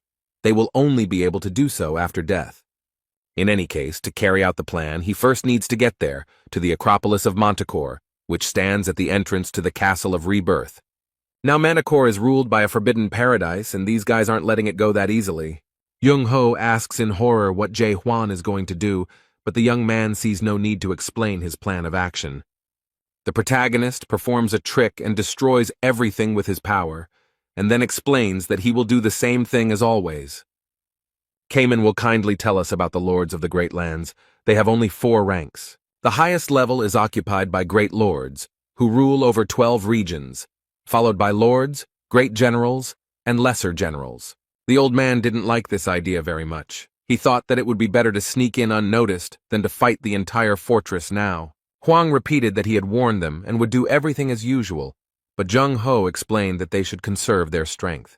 After all, Manticore is just a gate to the Castle of Rebirth. But in the meantime, a huge number of warriors are already approaching them. The guy didn't lose his composure. He was ready for this and stood calmly, preparing to strike. They are already very close. The main character has already gathered his strength and is not afraid of so many rivals. He makes a light lunge and easily scatters everyone who so obediently approaches him. Meanwhile, in Manticore Castle, a boy watches what Jae Hwan is doing with great interest and surprise. He realized that all this destruction of the southern part of the Forbidden Paradise was his work. He finds it surprising that this very product wanted to find the monarch of total darkness. The guy only regrets that he didn't meet this amazing warrior earlier. Suddenly someone appears in the empty room and notices that he seems to be deep in thought. The girl notes that she gets goosebumps just looking at this amazing guy. And she also finds it surprising that he is being chased by the dark monarch of absolute darkness. A very beautiful girl appeared in front of him, who felt completely confident and comfortable next to him. They seem to already know each other because he calls her a siren and comments that she is dressed too revealingly. He asks her to come to his house in her vulgar clothes, but the girl does not want him to comment on her appearance. Serena explains that martial artists always consider Marim to be their base. Suddenly she noticed something interesting, and what the boy was watching seemed fascinating to her. The girl is fascinated by his technique. She is simply delighted with what she sees on the screen. She clearly sees how everything in his path literally flies apart with just one blow. Instead, the man asks why she came here, whether she just wants to annoy him, to which the girl replies that she came to tell him something very interesting. This really interested the man. His eyes widened in surprise, and he waited impatiently.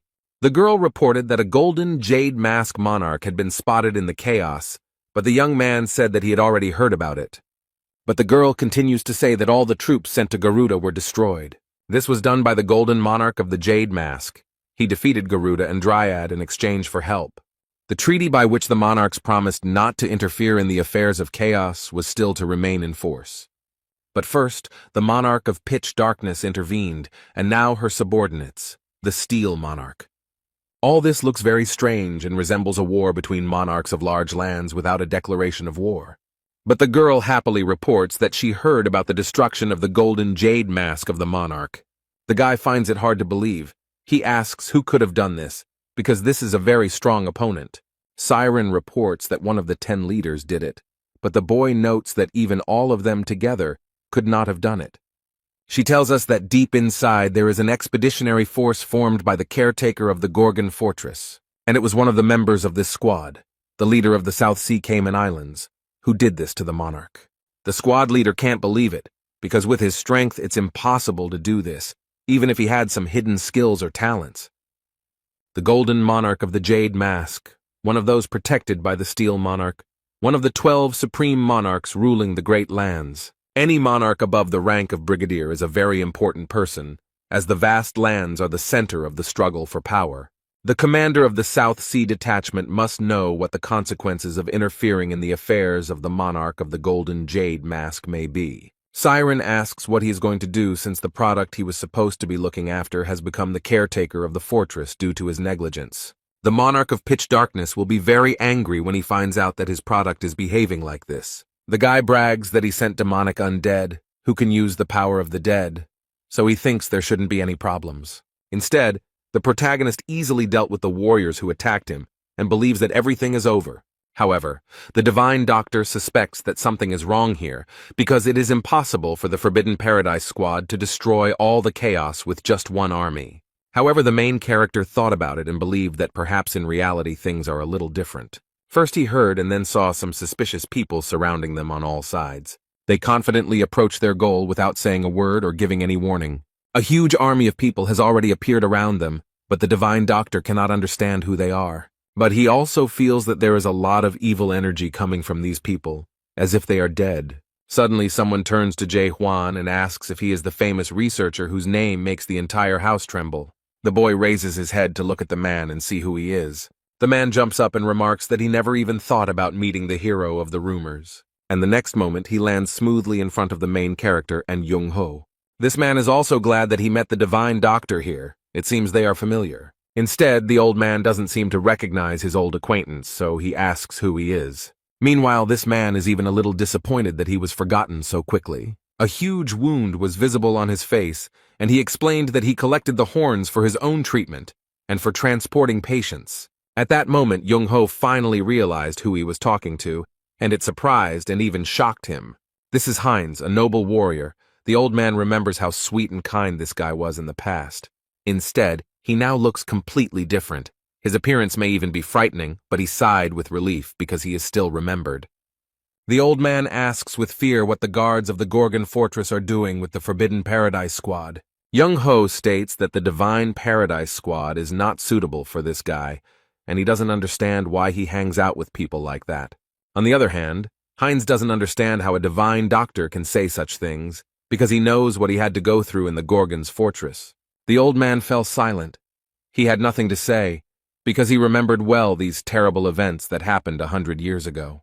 The Gorgon Fortress fought against the now-defunct Red Squad. Completely unexpectedly for everyone, a red detachment appeared, broke through, and terrible things happened. 50 guards and the captain of the southern gate disappeared forever due to the ambush of the Red Squad.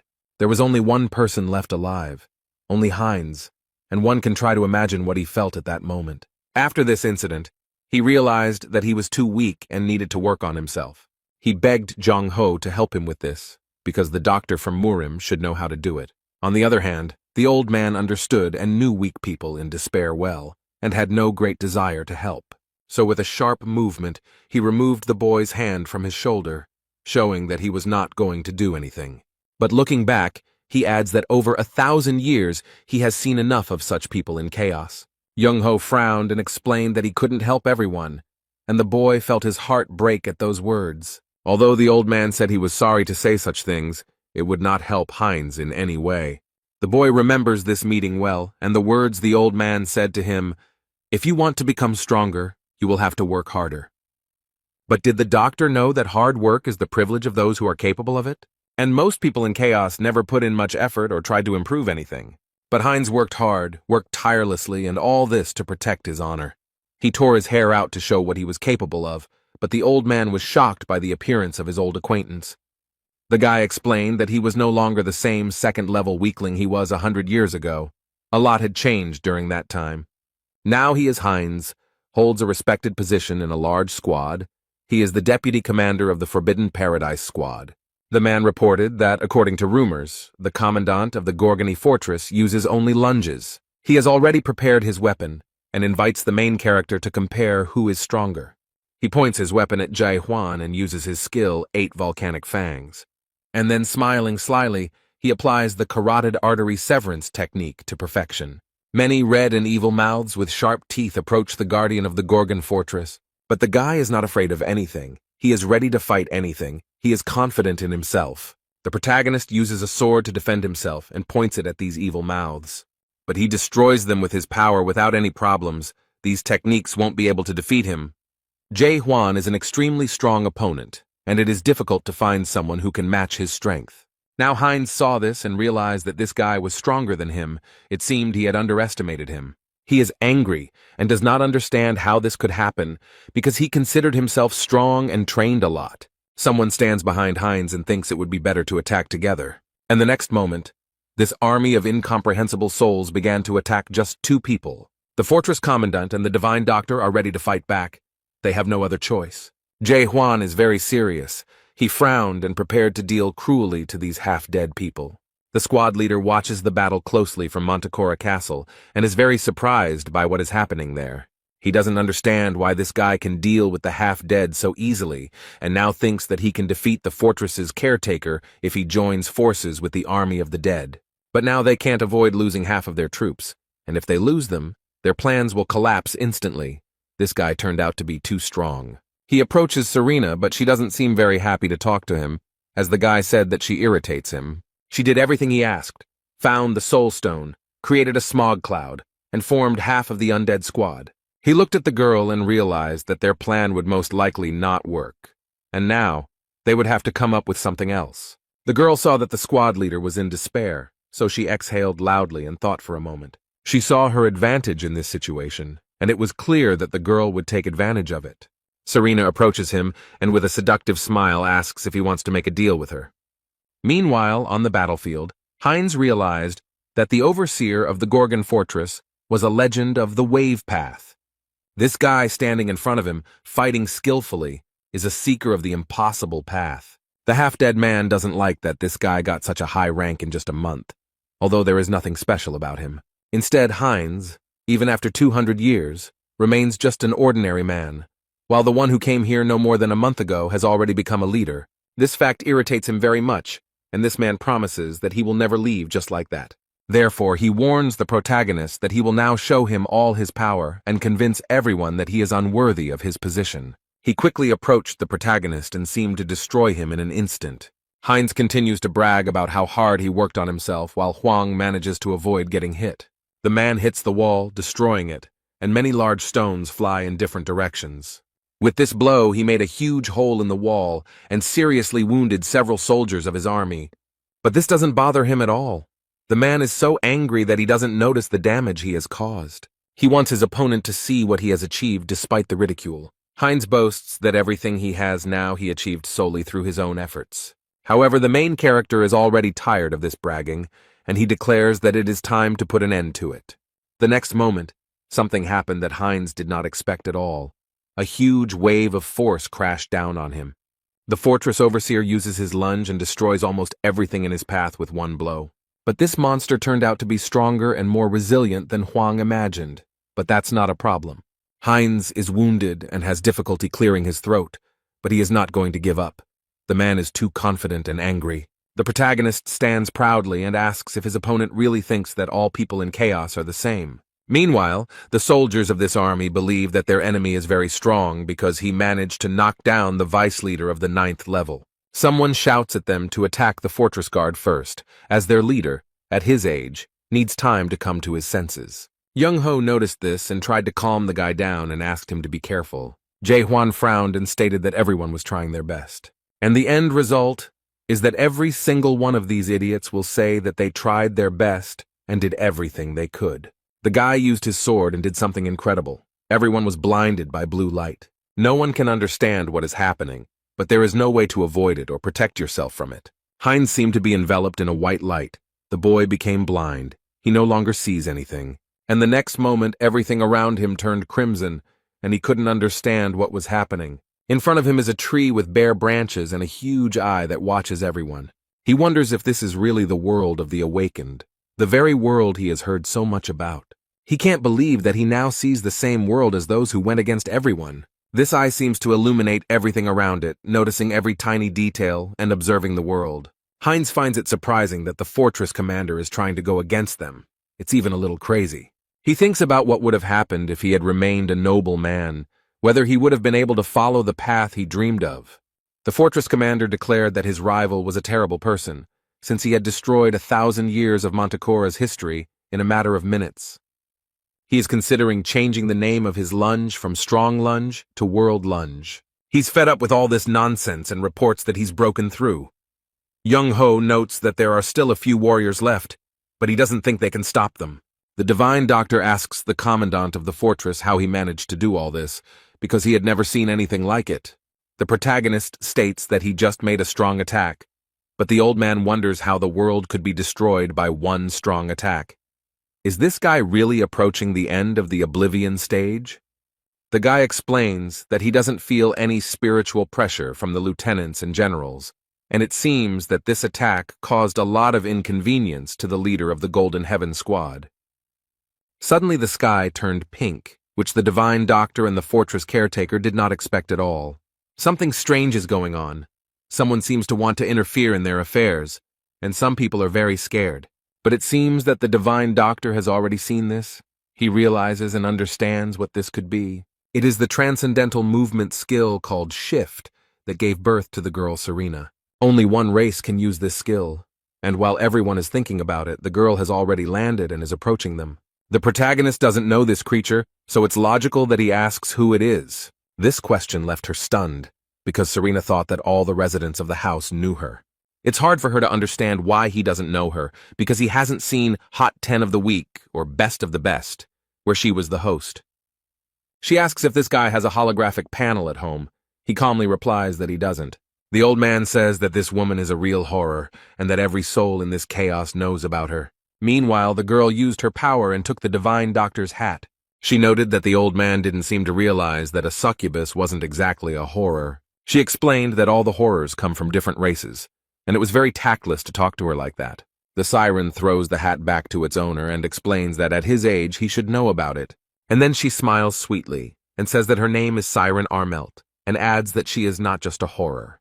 Huang thinks that she must be a thunderstorm from the Golden Heaven Squad, and he has many questions for her, but now is not the time, so he kindly asks her to step aside. Instead, she just as sweetly replies that she's very sorry, but she can't do that. But she still decided to explain that all this was because she received a task concerning him. Siren still sweetly replies that she was asked to stop this guy because he went too far. Well, in that case, Jae Hwan won't wait long and discuss anything, but will take action immediately. But the girl begs him to stop and asks why he is so impatient, asks him to wait another minute and asks if he wants to become a product. She explains that the one who asked her to stop the guy is now dying because of his blow. She agrees to forget about her promise, only if he agrees to become her product. But the guy is not going to listen to her and wants to destroy her immediately. Serena wonders if he will continue like this and does not understand the situation he is in. Huang noticed that the soul pressure here was definitely much stronger than outside the fortress. She probably had the same rank of Major General that he heard about. The girl states that the owner of the Gorgon Fortress is being sought by complete darkness, and he really doesn't understand what that means, but she promises that she can help him. If he goes to her, she will make it so that no one from all 12 regions will be able to touch him with a finger. But the main character refuses such an offer. Serena wanted to resolve everything peacefully and not resort to such manipulation. But now she will have to use her strength, because she does not know how to take refusal. The girl proudly declares that since he does not voluntarily accept her conditions, she will force him to do so. The Divine Doctor knows what is going on here and tries to warn his friend. He sees Siren Armelt using divine terror magic and warns the boy to be careful. Meanwhile, she claims that the guy can tell her about it at any time if he changes his mind, because she does not want to waste her energy thoughtlessly. However, the main character is not afraid and is not going to give up right away. He enters the fight. Meanwhile, Serena is watching all this through the screen and is very angry at what this guy is doing. She orders these snakes to surround them, and the divine physician believes that there will be no end to this. Although the protagonist does not lose hope, he holds his weapon tightly and is confident in his abilities. He skillfully destroys all these snakes one by one, not giving them a single chance to get to him. Huang lifts up the sand to hide in it and launch a surprise attack. The girl noticed this and said that he was quite a smart guy because I wanted to hide. Meanwhile, the main character quickly dodges all the snakes and quietly but very quickly moves towards the siren. And the next moment he is already next to her. But the girl is not at all surprised, and she wants to explain something to him. Serena says it wasn't unexpected at all because she clearly saw him on the screen. The main character did not expect this. He thought that he had outwitted this cunning woman, but she turned out to be stronger. That's why one of those sand snakes swallowed the guy very quickly and sharply, and he couldn't do anything. Serena rejoices at her victory and asks him to calm down a little and think, because he understands that she is the only one who will lose from this deal. Meanwhile, the girl watches her videos, where she claims that her charming fire ranks first in the popularity ratings among her little brother. But the fortress guard, it seems, has not calmed down and is not sitting idly by, but is trying to free himself. And it seems he succeeds. Such a surprise really surprises and even shocks the girl. And literally in a split second the guy is next to her. Jae Hwan does not give up so easily. He holds out his hand to Serena, and she thinks about how he managed to materialize his image. The overseer of the Gorgon fortress has a firm grip on this treacherous girl who thought he could be defeated so easily. But he is in no hurry to destroy her, but asks if she really wants to continue. The guy feels that this horror does not feel any hostility towards him. He thinks that if he saves her life and listens to her, she will be able to help him on an expedition into the depths. He might even be able to gain information about the first horror, which is rumored to be at the top of the illusion tree, and he tries to convince her to go with him to the Gorgon's fortress. But the girl smiles slyly and asks if he really gives up. The young man is still holding the girl, but Serena asks him not to joke with her. Suddenly a sandstorm arises. Jae Hwan loses his position. He will no longer be able to dictate his rules. The girl is already far from the main character and declares that she would never do this. The next moment, when the portal opens, the guy will no longer have the opportunity to get even one answer to his many questions. Siren Armelt waves goodbye to him and asks for forgiveness because she almost got to him. Jae Hwan is disappointed to realize that she simply ran away and avoided what could have happened next. But as he watched the portal disappear into the sky, a girl suddenly appeared behind him. She grabs the boy tightly by the neck and pulls him into the portal to transport him to a completely different place. The main character finds himself in a very strange and dark place. At first, it is difficult to understand where he is. And then he realizes with horror that he is near the 8th gates of hell, and Huang was sent to hell. He stands in front of a huge door and remembers that he has already been in front of the gates of hell. A hologram of a siren appears and cheerfully asks if he is surprised, since he has probably seen something like this before. But she explains that this is a little different from the fake gate he had before. The girl stated that the skill 8 Gates of Hell was created by horror, and therefore it evokes pity when a person uses it. She opened the gates and announced that the first gate was the storm hell that he must survive. However, the boy dealt with the first 3 gates easily. The 4th gate is a hell of black chains. The main character looks very focused and confident. He doesn't get lost for a second. He easily manages to destroy all these chains that are approaching him at great speed. The guy handles the following task very well and without any extra effort. Beyond the 6th gate, called the Ice Hell, a dragon awaited him. But he got off easy.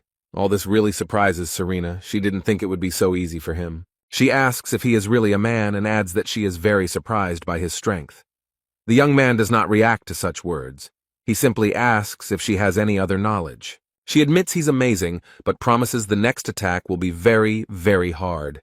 The boy looks back and sees the gates of the next hell that awaits him. It's a huge gate that is held tightly by many strong hands, and it looks a little creepy. Then these hands unclenched and slowly opened the huge and heavy gates. Some liquid began to pour out from there, and soon it approached the main character. She quickly and decisively breaks out of there and looks like she's about to knock Huang off his feet. The liquid washed over his feet, and when the young man lowered his head, he was stunned by what he saw. The reflecting waters reflected his most painful old memories, the ones that were his heaviest burden. He definitely didn't expect this. All this really scares the guy, and he can't understand what it could mean. Serena smiles sarcastically and declares that even he will have a hard time from now on. Because since the creation of this skill, no one has been able to go beyond the 7 gates. The main character is confronted by many figures. This is himself from the past. He has to fight with himself. This turn of events scares Jae-hwan a little. He is not ready for such a fight. The 7th gate is hell itself. The young man looks closely at the figures and sees that they are all himself, just at different periods of his life. But he can't understand what's going on here and what it's all supposed to mean. All this looks very strange, but at the same time even interesting, although it is unclear what will happen next. These figures look gloomy and a little angry. It seems like they are all preparing for something. They seem to be attacking the protagonist, pointing their weapons at him. The young man noticed this, and the whole situation scared him very much, and he definitely doesn't want to take part in it. But Jae-hwan has nowhere to go. All these past versions of him are ready to attack the guy. He realizes that these figures not only look like him, but also have the same techniques as him. Besides, they can make the same decisions as Jae-hwan, and now they are studying him closely and trying to understand how strong their enemy is. He wants to make the first move to draw them into battle and compare technique and strength. One of them uses his weapon and makes a lunge, which is very familiar to him. Here everyone only knows how to lunge. It's expected and even a little disappointing that he can't do anything else. Now it's his turn. The protagonist swings his sword and wounds the attacker. Suddenly, thick purple smoke came out of his wound and spread everywhere. The guy noticed this and was very surprised. There are a lot of strange and incomprehensible things in this place. Everything has become less clear and very strange. This smoke is becoming thicker and bigger. It seems that it is not just smoke. It is actually distracting him from all these rivals who are quickly rushing towards him. Suddenly, someone appears from behind, sneaking up so quietly and unnoticed that the boy does not understand how it happened. But he has a quick reaction, so he looks around in time and doesn't think long about what to do. It seems that the protagonist hit the target straight on and destroyed it without any interference. But this number jumps high.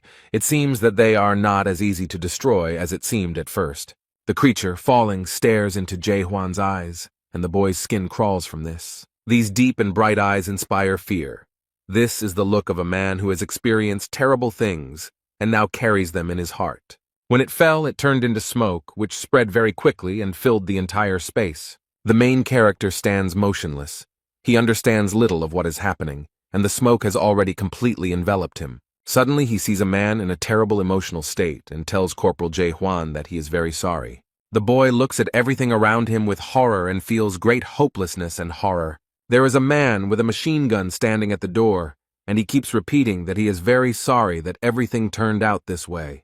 He finds it difficult to collect his thoughts and say anything, but he claims that he really tried his best. These are Jae Hwan's memories from his life before the tower, before he got into all this horror. The man put the gun to his head and thanked Corporal Jae Hwan for everything as he left.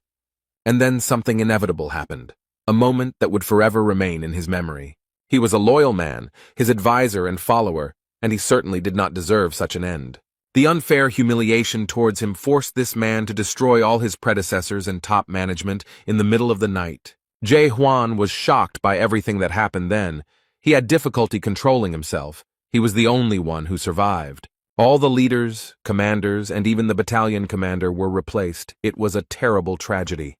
And the young man thought only about how to save his friend. The boy was sent to jail for 15 days, but all charges were dropped because the video footage clearly showed that Jae Hwan did not participate in the abuse. This must have been when he started to hate the system. It started long before he was born. He realized that he lived in a large and cruel system that did not care about each person. The boy lived in a world where a huge system suppressed individuality for the sake of an obedient mass of people. All these memories are extremely irritating to the main character. He is angry at everything he had to go through in the past. The young man actively fights all these ghosts and at the same time sees his memories. Jae Hwan doesn't like all this. He wants to end it all as soon as possible. He remembers old friends thanking him for the time they enjoyed spending together. The young man thinks about his faithful comrade from the tower, with whom they walked this entire path. He also remembers the other faithful brothers he befriended on his way to overcoming this cursed tower. In addition, he has memories of a little me, crying from hurt and regret. All of this irritates him greatly. Jae Hwan is angry at his ex, at the system, at the fact that he now has so many painful memories. The main character just destroys everything he sees. He is nervous about everything and everyone. He does not want to go through all this again. Suddenly he sees himself as a little boy, crying with fear and asking who he is. This makes him stop and think. The young man can't even move. His eyes fill with tears. It is not easy to look at this defenseless and frightened boy. But he can't stay here any longer. Jae Hwan wants to get out of here as soon as possible. So he does what he has to do. Destroys all these memories that are eating him up from the inside. Salty tears stream down the boy's cheeks, and Serena asks how he feels after passing through the 8th gate of hell. The awakened ones say that self-denial is as possible as self-forgetfulness. But the awakened ones who have undergone self-denial are even more vulnerable in the 8 gates of hell. The girl adds that even horrors would like to commit suicide because they simply cannot cope with their big egos. The divine doctor tries to shout at the boy and bring him to consciousness. Siren holds Jae Hwan unconscious and wonders if his soul will be able to return in time after his self-denial. He left all his memories in self-denial, and this place is a real hell for anyone. It is a terrible world in which he must kill himself to be able to move on. From the gate, he heard a question about who he is. The guy can't answer anything. This place fully justifies its name. It's a terrible hell. His body became heavy, and the boy could no longer see anything. He was enveloped in complete darkness. Suddenly he sees a memory of Cayman asking what awakening really is. The divine physician explains that this is the ability to see the true essence of this world, its truth. The awakened ones see the value of the true creation of the world, and the ability to recognize the particles that create this world. Adapters are able to read information that is not accessible to the normal eye and see things completely differently. This is self-denial. But the awakened one should be careful with forgetting, because when you have the opportunity to see everything in such detail, you can lose your sight forever. The protagonist realized that he was now at that stage of oblivion that the old man had spoken about. He who sees too much will certainly go blind. He who feels too much will remain without any feelings. But it is difficult for him to understand any meaning in this. The protagonist knows that he has already done a lot. No one has ever managed to go so far. But in reality, he is just going through a hard time right now. He is that same whiny and offended child. He looked up and saw the starry sky and bright falling stars. It was mesmerizing. Jae Hwan can't take his eyes off the sky. He can finally clear his mind of all these thoughts for a moment. Memories came flooding back to him again, but this time they were happy, joyful moments of his life. He stands with his head held high and again hears the same question. Who is he? He holds his powerful weapon tightly and very firmly admits that he does not know who he is. Jae Hwan raises his sword and realizes that he knows for sure that he is here. Over 2,000 years of continuous training, he had countless memories. And the link between all these memories is him. It is his personality, the personality of Jae-hwan. Now something extremely strange happens, everything seems to disappear. The main character is very surprised.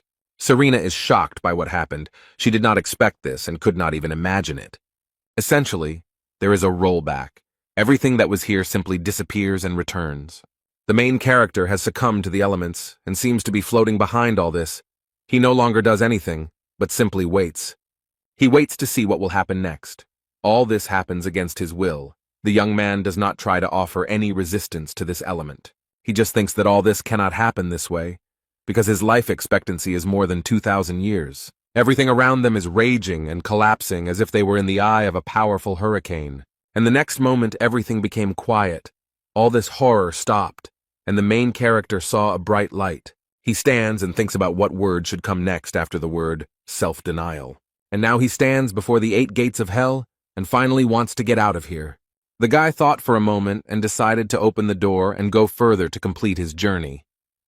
After what awaited him beyond the 7 gates of hell, Jae-hwan cannot imagine what trials may await him ahead. After the main character touched the doors and pushed them slightly, they caught fire. The door opened easily, and what the guy saw there surprised him a little. He expected something completely different. He saw an empty, very peaceful room with an endless view of stars that had a calming effect. But he was very surprised that there was nothing there, and even a little frightened that the room was completely empty. Bright stars fall on him from above, and the sky is painted in fabulous colors. All this is mesmerizing. Suddenly words begin to appear in the sky. Perhaps someone left a message for the fortress commandant. The link says that he has gone through all the gates of hell and now wants to tell the main character his story. The guy thinks that maybe these are notes left by those who created the 8 gates of hell. He then reads that the man still remembers the day the expedition team in the deep first split up. And Jae-hwan is very interested in the topic. It turns out that these references were left by Mulark Armelt and are a memory of his defeat. Meanwhile, while the boy is in hell, interesting events are happening in Montecore. In one of the abandoned buildings, a quiet noise can be heard that does not attract anyone's attention. Jae-hwan lies on the ground with Serena by his side as the divine doctor tries to wake the boy up. He thinks that the guy can't wake up because he has been unconscious for a very long time. He also drew a ghast here that used a technique against him. But it looks like it won't wake up anytime soon. But once the horror loses consciousness, the illusion should dissipate. But there is another problem. People from the intensive care unit will arrive soon. It could be dangerous for the guy while he is unconscious. The divine doctor feels that there are people there with the rank of Major General, and it is not a fact that he himself will be able to deal with them. The man slowly enters and asks if his subordinates have found them, but he reports that their search has not yet been successful. He is not going to give up and insists that they check every corner and not miss anything. This man is sure that they are somewhere nearby. He is the adapter of the 11th level monarch of the secret aroma, Sam Yun-garam. Young-ho is a little scared and doesn't understand what this man is doing in chaos, because one of the most powerful people has entered the fight. Suddenly, the secret fragrance monarch stopped, which slightly alarmed his subordinates, who asked what was going on. Meanwhile, he doesn't even suspect how close he is to his goal, but it seems he sensed the presence of enemies and prepared to destroy them. The fiery fist quickly approaches the divine doctor and the fortress's caretaker. At the last moment, Siren woke up and used her power of movement. She managed to do this a second before their shelter was completely destroyed and burned in the fire. They were very lucky that they managed to escape, because who knows how it all would have ended. Yun-garam personally orders everyone in Montecore to wake up and find the leader of the Forbidden Paradise squad. Meanwhile, the Siren is amazed at how many times she almost died today. She turns to the old man and explains that she saved his life and that he will not say anything to her for it. Although Young-ho tries to calmly explain that it was he who saved her life because he protected her while she was unconscious. So she comes to the conclusion that they must have saved each other, and now she doesn't know what to do. Maybe it's better to go to the Gorgon's fortress first. She explains that she hasn't given up at all, she just has some business with the fortress commander. The old man says he sent a letter to Gorgon by Post Eagle, but he didn't think Huang would be unconscious for so long. The additional troops must have already split up after receiving his message. Cayman said that the fortress's caretaker informed them that the Manticore fortress had fallen. The guy explained that this was why the Seize the Moment squad and the Gorgon army had to split up now. Now their task is to go to Manticore and fight those who captured it. They are about to deliver a decisive, crushing blow to the Castle of Rebirth and their spirits are high.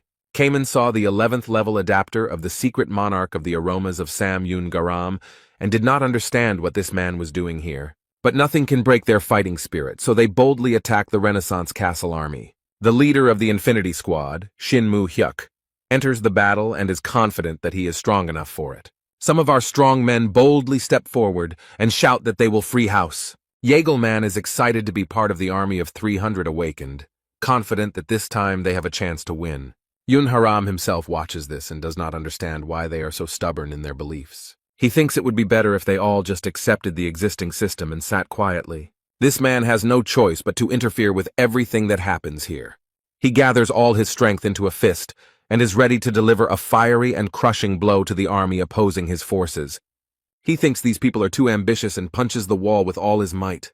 From this blow, many stones fall on the army of the Gorgon fortress, destroying people. Yegel is shocked by what happened, because just a minute ago he considered his army incredibly strong. And now a giant fireball is approaching him with great force, ready to destroy everything around. He was unable to avoid or defend himself from the blow and was seriously injured.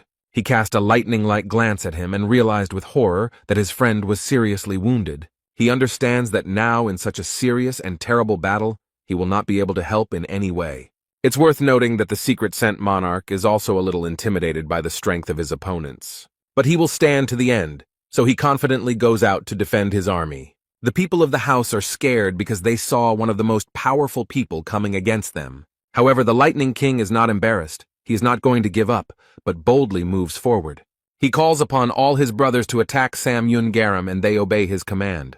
This man is not at all afraid of such an invasion and is preparing to repel it with a light blow. He clenched his fist and called these people irresponsible and inadequate fools. And after that he strikes, light appears, and a strong wave of fire burns everyone. The guy feels all the power and strength of his opponent, but nothing stops him. Although it was not so easy for the rest of those present, they were not prepared for such a strong opponent. Meanwhile, the monarch is still holding back his blow against the firepower of the Gorgon fortress army. The Lightning King was unable to stand on his feet. He was seriously injured, and who knows how he will survive this fight. Seize the day! The Gorgon Salvation Army managed to clear the way to the entrance to Montecora, but they didn't have the strength to fight any further, so they decided to retreat.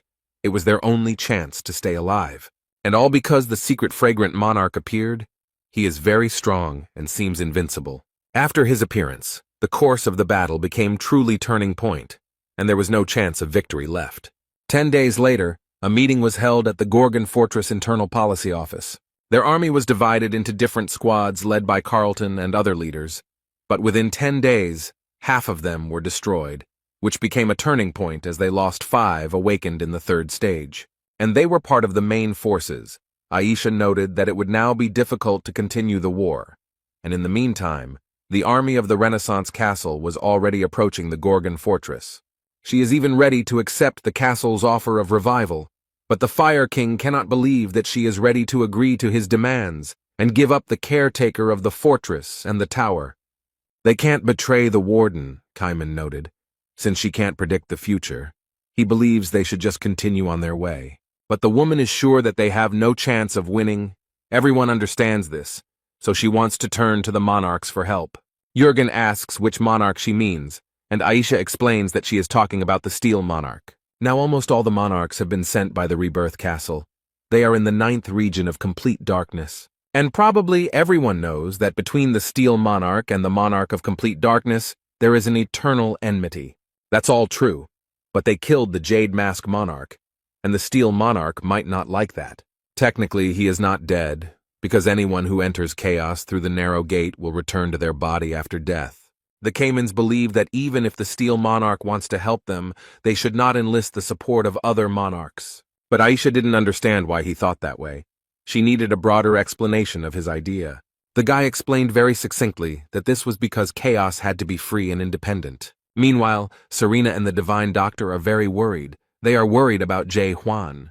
The guy is still lying quietly on the bed, unconscious. A lot of time has passed. In the ward, the protagonist's friends stand next to him and think about what they can do now. Young-ho is angry at Serena and thinks that she should somehow wake him up since she herself brought him to this state.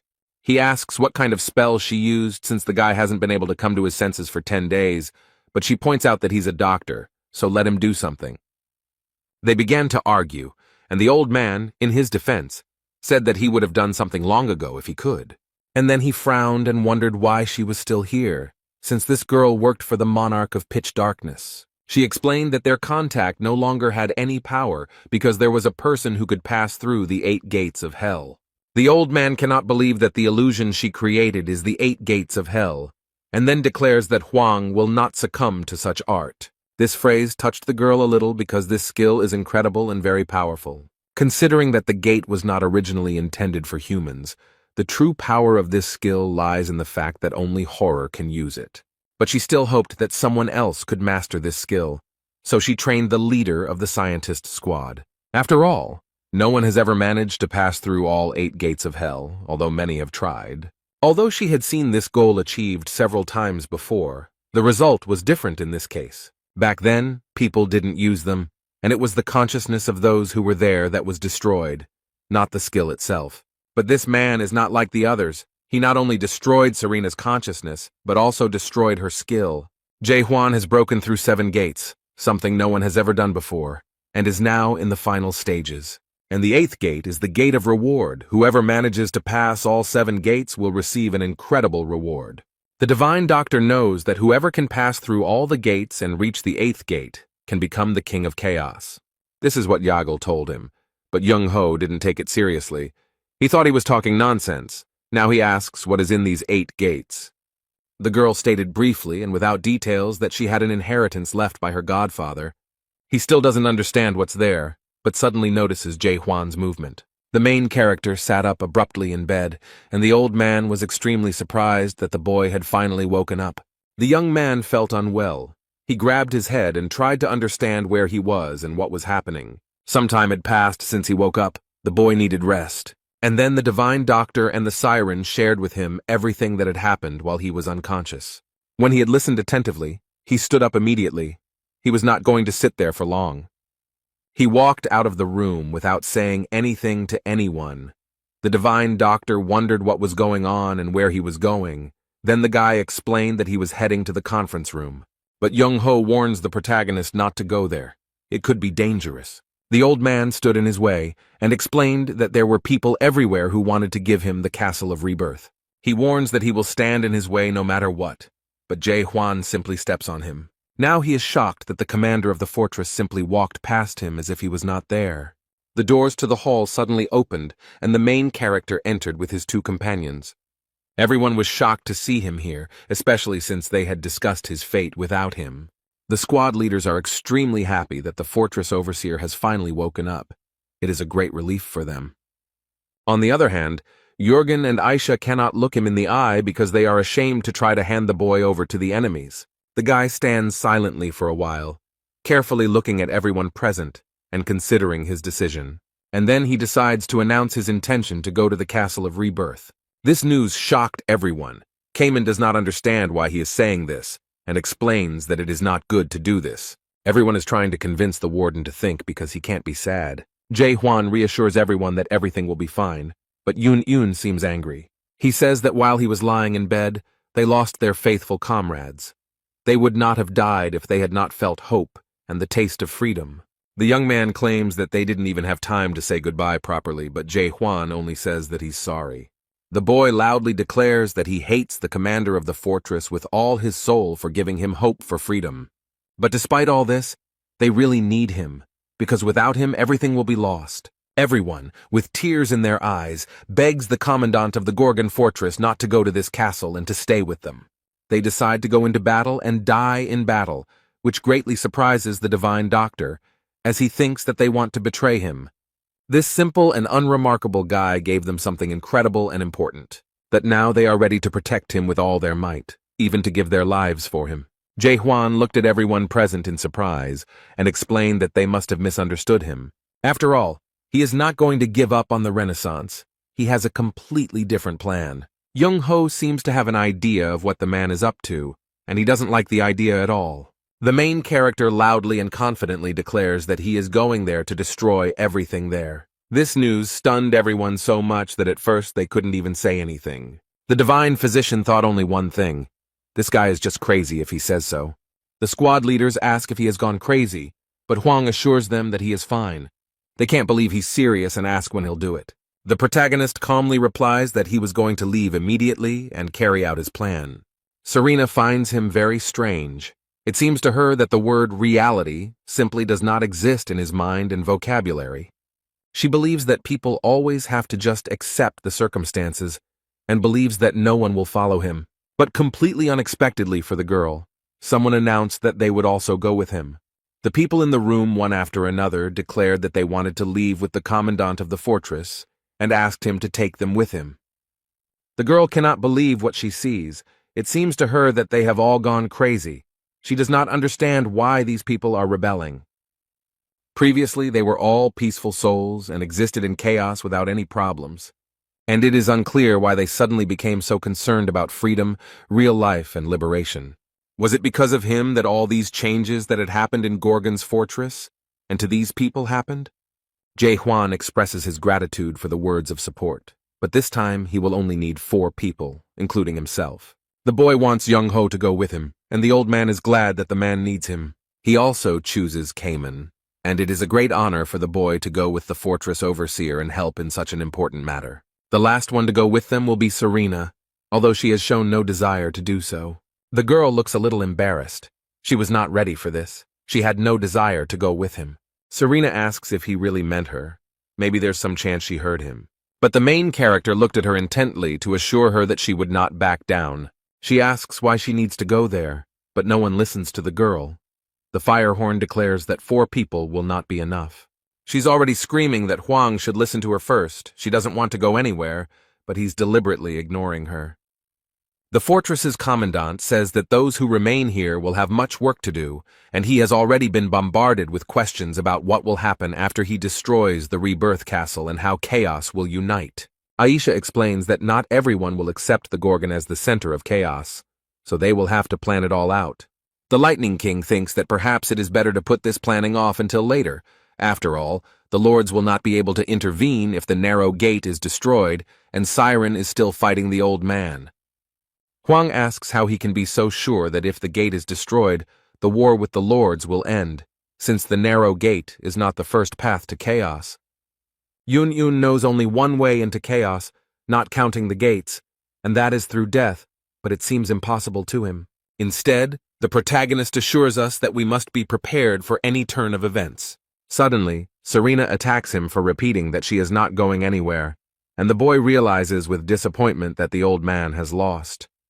But when he asked her if she wanted to know what he saw beyond the 8 gates, she immediately calmed down. Huang promises to tell her everything he saw there if she goes with him and helps. It turns out that the girl has a personal laboratory, and it is a nice and very cozy place. In addition, there are many books and records, bottles with various liquids, and many other necessary things.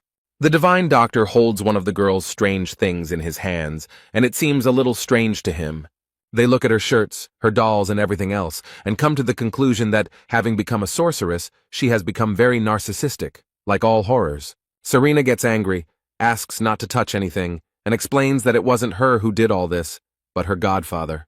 The poor thing can't believe she brought people into her personal lab, and she wouldn't have allowed it if she hadn't been asked to move them to the rebirth castle. But to do this, she needed to clear out the strange lab, and Young Ho noticed that she was creating her own tower.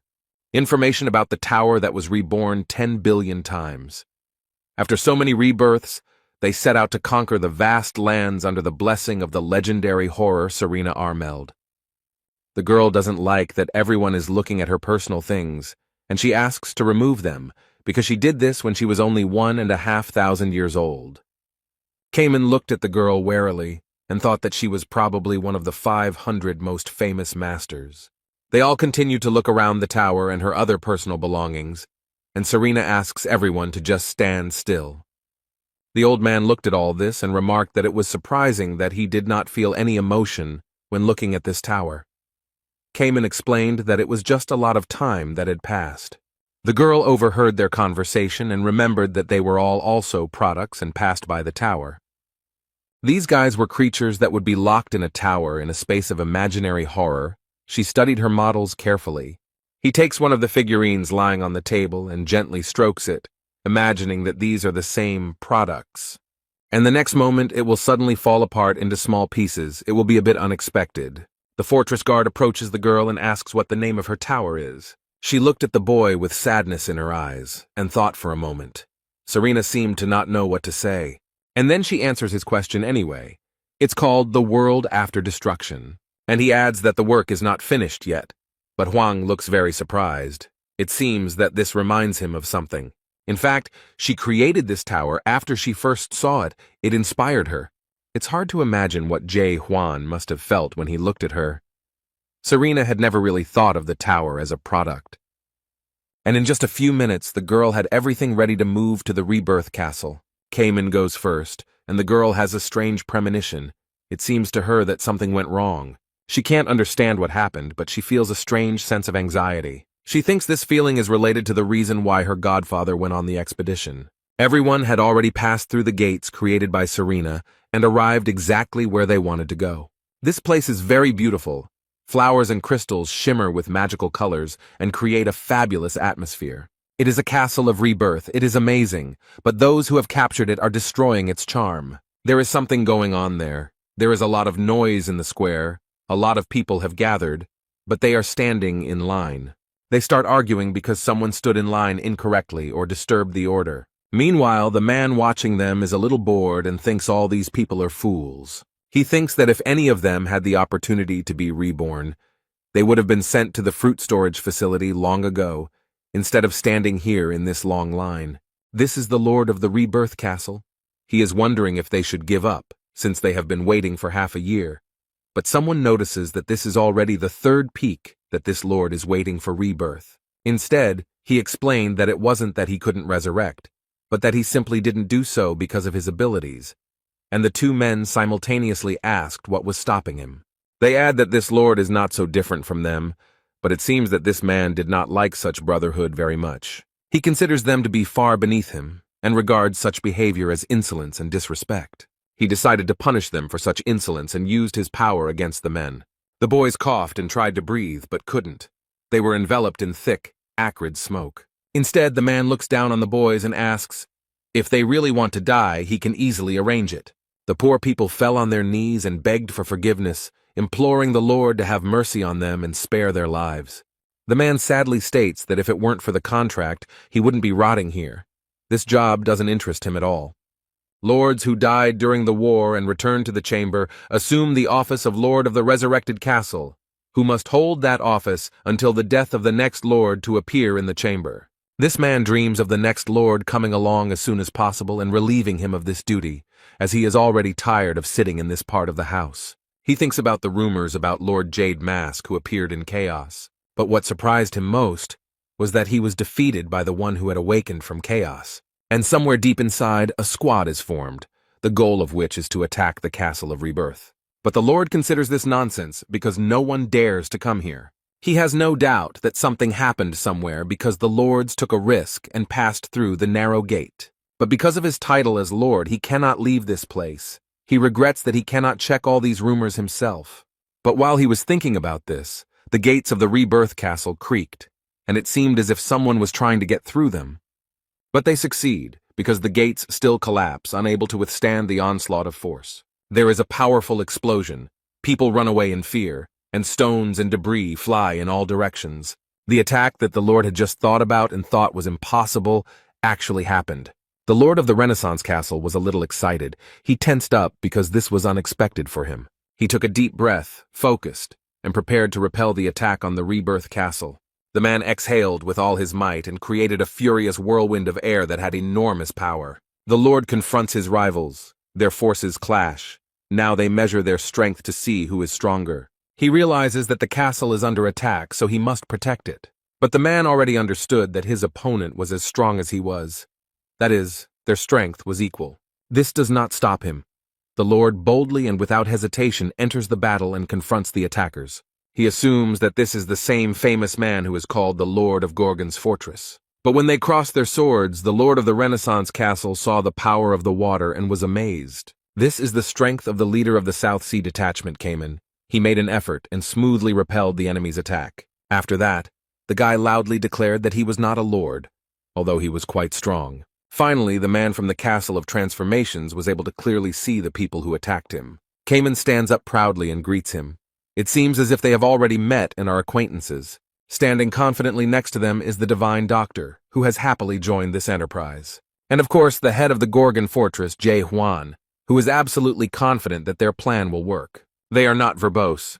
The guy never doubts for a second the correctness of his leader's decisions. Young-ho is also confident that everything will work out because they are led by the strongest person he knows.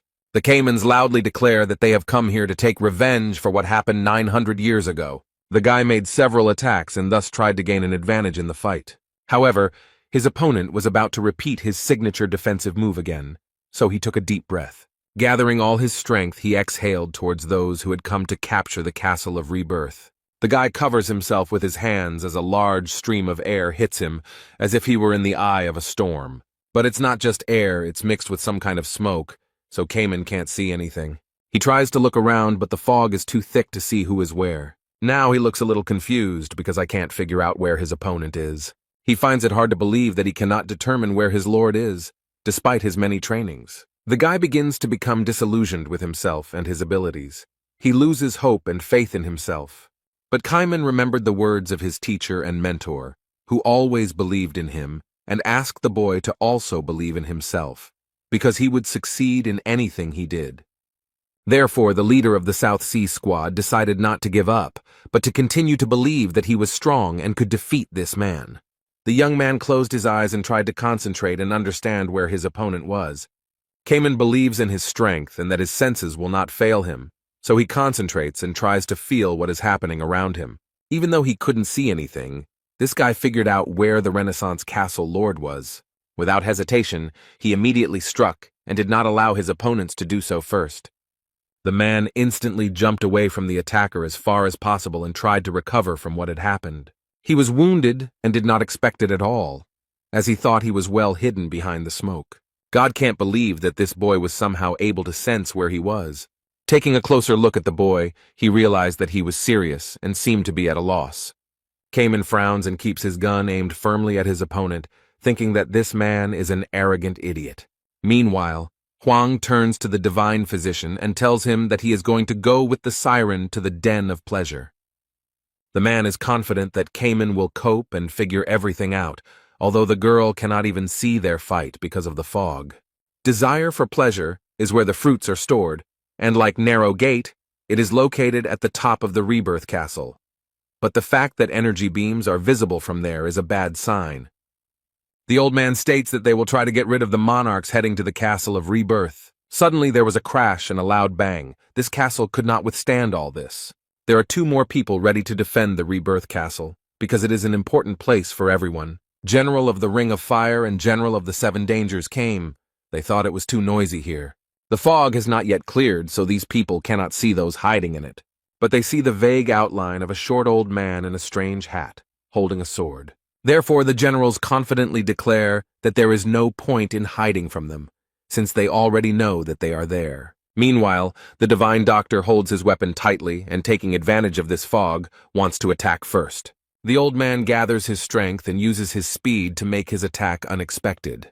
But he fails to hit his opponents as the first one jumps and the second one ducks to avoid the blow. The General of the 7 Perils calls this man the Doctor of Despair and states that he wanted the fortress caretaker brought to him, not some unknown old man. The Fire Ring General states that they are fools for daring to attack the Rebirth Castle, while Young-ho realizes that he should be more careful as they easily dodged his attack. But the men explain that it is not too late to bring the caretaker of the Gorgon Fortress here. And another sarcastically adds that these attackers will never be able to defeat them. After all, they will never be able to deal with the generals guarding the fruits. However, the old man is not afraid of empty boasting. He does not want to hear these threats anymore. A true warrior can only prove himself in battle, so Young-ho urges them to stop talking and get down to business. Meanwhile, in the Renaissance Castle, in its den of delights, it is quite noisy and cheerful. And of course, to make it more interesting, there are smiling and cheerful girls there. There are strong leaders here who want to relax and have a good time. Rat General Laika tries to very politely explain that there is some kind of fight going on at the gate, so he offers to come over and check what is going on. The second Dragon General remarked that it was not worth paying attention to, since Herkmeyer would take care of everything himself. while the fourth dragon general did not pay attention to it. He was enjoying the moment. The third dragon general explains that whenever he is in the house, he likes to stay here. And the fifth dragon general added that there could be problems in the Great Lands if the general was suspected of an illegal union with a woman. Another added that he doesn't understand at all why people who find themselves in chaos complain so much about their lives. After all, they live in such a wonderful place, says the first dragon general. Meanwhile, the man noticed that the sounds from the yard sounded quite strange and even a little frightening. He again tries to ask someone to put aside their extremely important business and check what is going on there. But he is convinced that the Castle of Rebirth will take care of everything, and asks the rat general not to spoil the mood and fun. But this man is not calm and asks who will be to blame if something bad happens. He tries to explain that they are here to ensure the security of the Rebirth Castle, but he doesn't get to finish his sentence because a glass of wine is thrown at him. The fourth dragon general looks very menacing and notes that this man is very noisy. But he explains that it is better for him to keep his mouth shut and not bother anyone, and if he wants, he can go himself. He seemed a little scared, his veins were tense and his hands began to shake. The general smiles sarcastically and wonders why this man is still bothering them. The rat general is a little scared, and these strong-looking men let him know that they are very busy. Although they are brave, they are actually very weak in the face of their own weakness, so they will not go anywhere. The man understood from their look that now he himself would have to go and see what was happening. Although he is trembling with fear, he still decides to go and see, and informs the generals. When he turned around, someone shouted from behind him that he was a pathetic idiot. Instead, the rat general looked around and mentally called these people idiots. These people, who don't think with their heads at all, really irritate him, but he is much weaker than them, so he has to endure it. Suddenly, a powerful wave of energy was heard from the secluded room where the first dragon general was sitting. From there, a man slowly emerges with his head held high, accompanied by two girls. He looked at the man with a look that could scare anyone. It seemed that he had no respect for the rat general at all. He lowered his head and looked at the man with fear, not wanting to stay here for another minute. So he silently shouted that he would be back soon and quickly ran out of the hall. Now they can calmly continue their fun games with the girls, and no one will bother them anymore. They praise their older brother for handling everything with ease as usual. Instead, he remarks that he just doesn't like being bothered, but it seems like the whole situation has really scared the poor girls who don't seem to have a choice. So they continue to have fun and enjoy themselves, not noticing anything suspicious around them. To create a beautiful and romantic atmosphere, you need candles that burn calmly and evenly. But this atmosphere will soon end, as the overseer of the Gorgon fortress will rush to destroy it. The way Serena moved with Jae-hwan made the candle flame flicker. For some reason, these people were not so attentive, so they did not notice all this at once. One of the generals at first cannot understand what is happening and then freezes in shock. The main character, together with his friend Serena, are already approaching these people. Meanwhile, the generals are screaming in shock and do not understand how these people managed to break through here. Jae-hwan is ready to strike at the generals he has caught off guard. He has no intention of sparing them. Someone shouted for everyone to disperse, but no one had time to do so, as the attacker was already aiming at the center of the room. The first general gritted his teeth in anger and covered himself with his hand to protect himself from small stones and debris. Smoke rose and people found it difficult to understand where the attacker was and who he was. When the fog cleared a little, they saw the commandant of the fortress standing calmly with armor in his hands. This guy is very serious. He has a plan and he will definitely follow it. The first dragon general approached and recognized himself as the overseer of the Gorgon fortress. The young man doesn't say much. He just confirms that this man is right. The general is surprised that this guy came here in person and asks if he has gone crazy. He took a sip of alcohol from the glass, put it back on the table, and thought that the guy had decided to keep his word.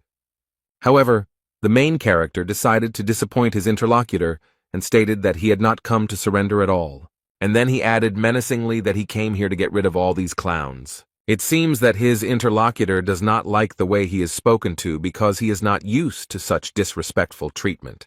And then he smiled sarcastically and said that this guy was too confident in himself and his abilities.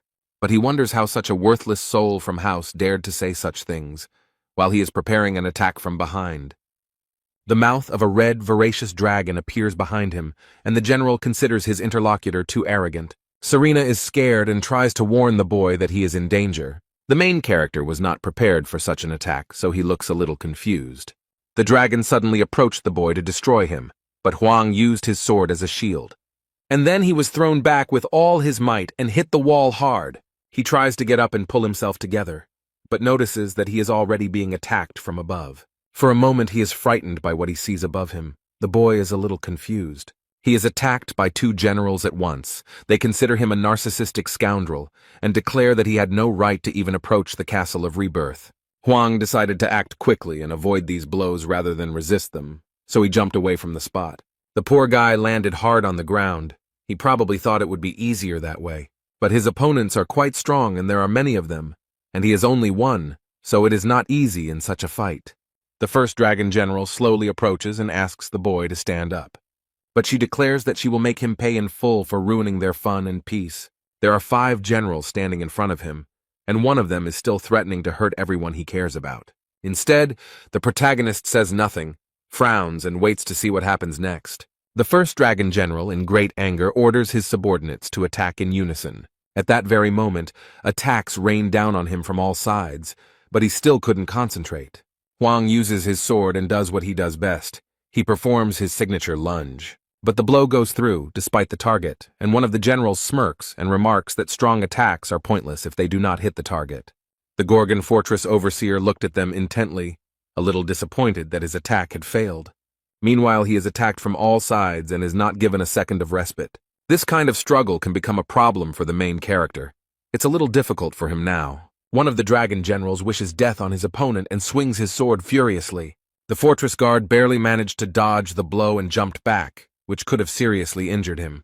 But then 2 more generals appeared next to him, with whom he tried to deal.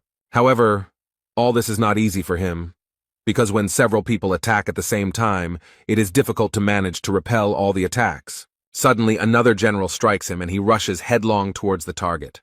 The guy noticed him at the last moment, and he didn't like it at all. It could have ended badly. He was attacked from 2 sides. He could not help but dodge and defend himself, as a result of which he was wounded. He is sure that no matter how strong he is, he still will not win this fight. Another claims that even General Mayan alone will not be able to repel all their attacks. The guy has a serious hand injury that could make his fight even more difficult, and he agrees they are right. And then he complains that it's hard for him to fight them off alone. The commandant of the fortress honestly admits that this whole situation irritates him greatly. The guy uses a sword and is about to deliver one of his most powerful blows. The dragon generals are frightened by the sight of this energy. They even feel a little dizzy. It is a powerful force. The protagonist states that he will simply blow everything up here if he cannot defeat them without him. Jae Hwan lunges forward with a powerful force, and the power and energy illuminates everything around him. The Rebirth Castle has a hard time withstanding such loads. These battles are taking a toll on it. The General of the Ring of Fire and the General of the 7 Dangers continue to fight the Divine Doctor. From this loud noise, Jung-ho realized that Wang was now fighting his rivals. Inside the castle, there was serious damage after the main character's blow. The walls of this fortress barely withstood the onslaught of all the people inside. The fortress commandant had spent a lot of energy, so he was a little tired and exhaled heavily. But when he finally raised his head to look at the success of his work, he was deeply impressed. Jae Hwan is told that he must be having a bad day today because things are not going as he planned. The young man cannot believe that after everything he has done, someone managed to survive. Or rather, not just anyone, but all 5 of his attackers, all of the dragon generals, standing before him without a single scratch. In the center stands the first general, holding his arm straight, apparently having managed to use his strength as a protective shield. Serena watched all this from under the dome of the castle, and everything that happened here really impressed her. She couldn't believe that this man had managed to block such a powerful blow.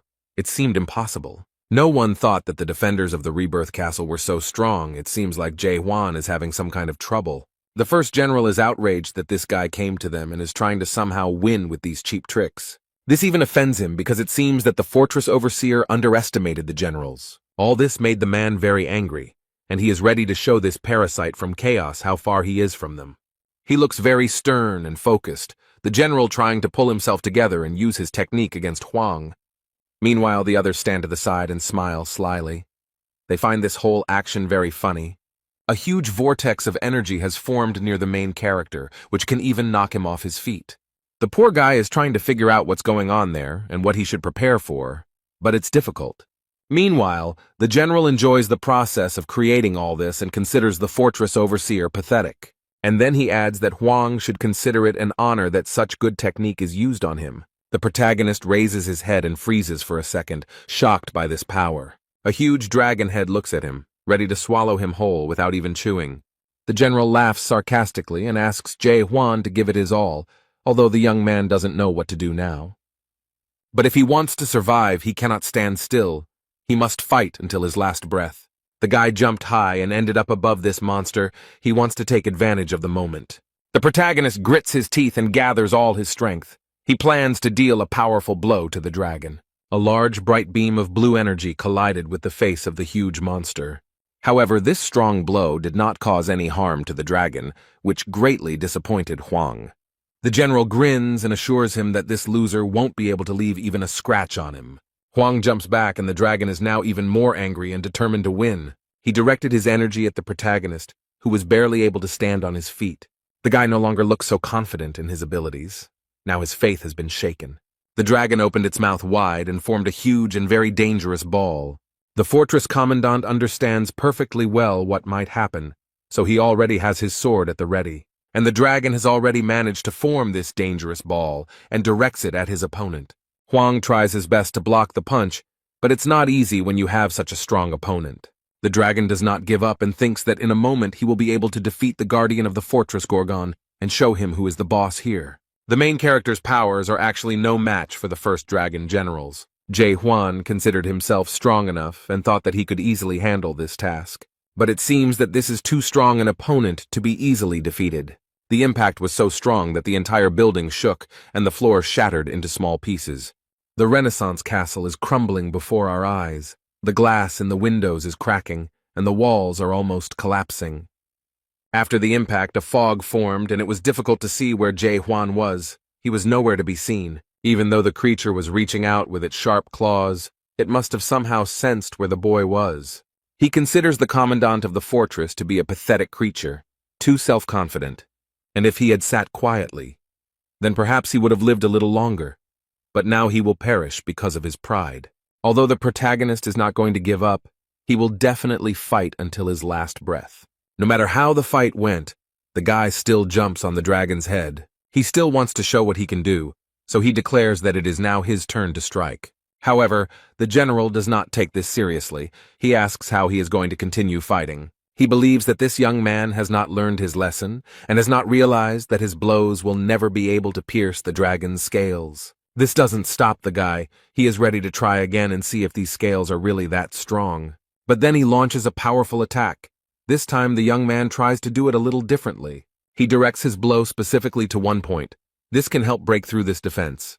The dragon realized his cunning plan and realized that it might not be safe for him. Therefore he tries with all his might to throw off this parasite and not allow this to happen. The dragon general is seriously angry and is not going to let him go unpunished. And then he tries to press the poor thing into the ground. It is clear that the general is irritated. Apparently, the general saw that the commandant of the fortress could pose a threat to him. But the main character is not at the scene of the attack. He has quietly dodged it, so the general does not understand where his enemy is. The guy suddenly jumps out from around the corner, and now Jae Hwan has much more confidence in winning. He proudly noted that the first dragon general talked too much without doing anything. The dragon looks a little confused and even scared, but this guy can still do something. The Gorgon Fortress Overseer uses his power strike skill, and the dragon has no way to resist it. The impact was so strong that it destroyed the roof and lifted a huge beam into the sky. It was visible from everywhere. Cayman saw a bright light and immediately understood everything. Here he fought fiercely with an entire army that had come to support Peresvet's castle. But no one could defeat him, and now he sees that the Yortex keeper has succeeded. Young Ho also noticed that it had become very quiet, so he thought that the guy had already done everything. The old man complains that trying to catch up with Jae Hwan exhausts him, and that his whole body aches after such fights. Meanwhile, inside the Rebirth Castle, the fog from such a strong blow gradually dissipates. The dragon is defeated and its body slowly disappears, leaving its master in its place. Jae Hwan holds tightly to the sword that has never let him down. It is his loyal friend who will not betray him. Serena remembers that when he said that only 4 people would go to the castle, she thought he was forcing things. But now that she saw the defeated first dragon general, her opinion changed a little. The man is wounded, he doesn't like this whole situation at all, he expected a different ending. This irritated him greatly. The general gritted his teeth and looked aggressively at the overseer of the Gorgon fortress. He threatens to make this idiot regret what he did to him. The man promises that he will come back and tear Jae-hwan into little pieces. The general knows that no matter what this guy does, he won't die, so he doesn't feel much fear right now. The protagonist looks closely at the man and asks if he has passed through the narrow gate. He looked at him with fear and did not understand how this fool knew about the narrow gate. And then he laughed, sarcastically, because they couldn't do anything to him anyway, because as long as his body and soul were connected to his mind, they would never die. In the big pictures, they would just return to their bodies, but Jae-hwan had already used his doubt skill. With it, he can clearly see the thinnest thread connecting his soul and body and cut it with ease. The general certainly didn't expect this turn of events. He can't believe what just happened. His life is over. He won't be able to come back many times. Hwang broke this connection. Now the main character looks extremely confident, because he was able to defeat such a strong person. But I wonder what the general feels when he finally comes face to face with the true face of death. The general is shocked that his life was cut short and cannot believe what happened. The first dragon general was incredibly strong, so he never thought that someone would do such a thing to him. He was convinced that he could pass through the narrow gate and reap the magical fruits. But now he is convinced that he does not want to die. The man begins to bargain, asking what Hwang wants, perhaps skills or status, and promises that he can ask the great monarch for it. He continues to beg and promises to speak with the monarch of pitch darkness, convincing him that he can get what he wants. The poor guy doesn't want to die so much that he convinces himself that he can do whatever he wants, as long as he doesn't get destroyed. I promise that I will never lay a finger on anyone who lives in chaos again, but the main character doesn't seem to be interested in all these promises. It only took one swing of his sword to destroy this man's soul, and Hwang has no mercy for him. These are the last seconds of his life. The first dragon general cannot believe that this happened. The rat general was watching all this from behind the screen, and he was shocked that one of the 5 monarchs had just died. He wanted to check the main gate because of the strange noise, but he didn't dare, and immediately turned back.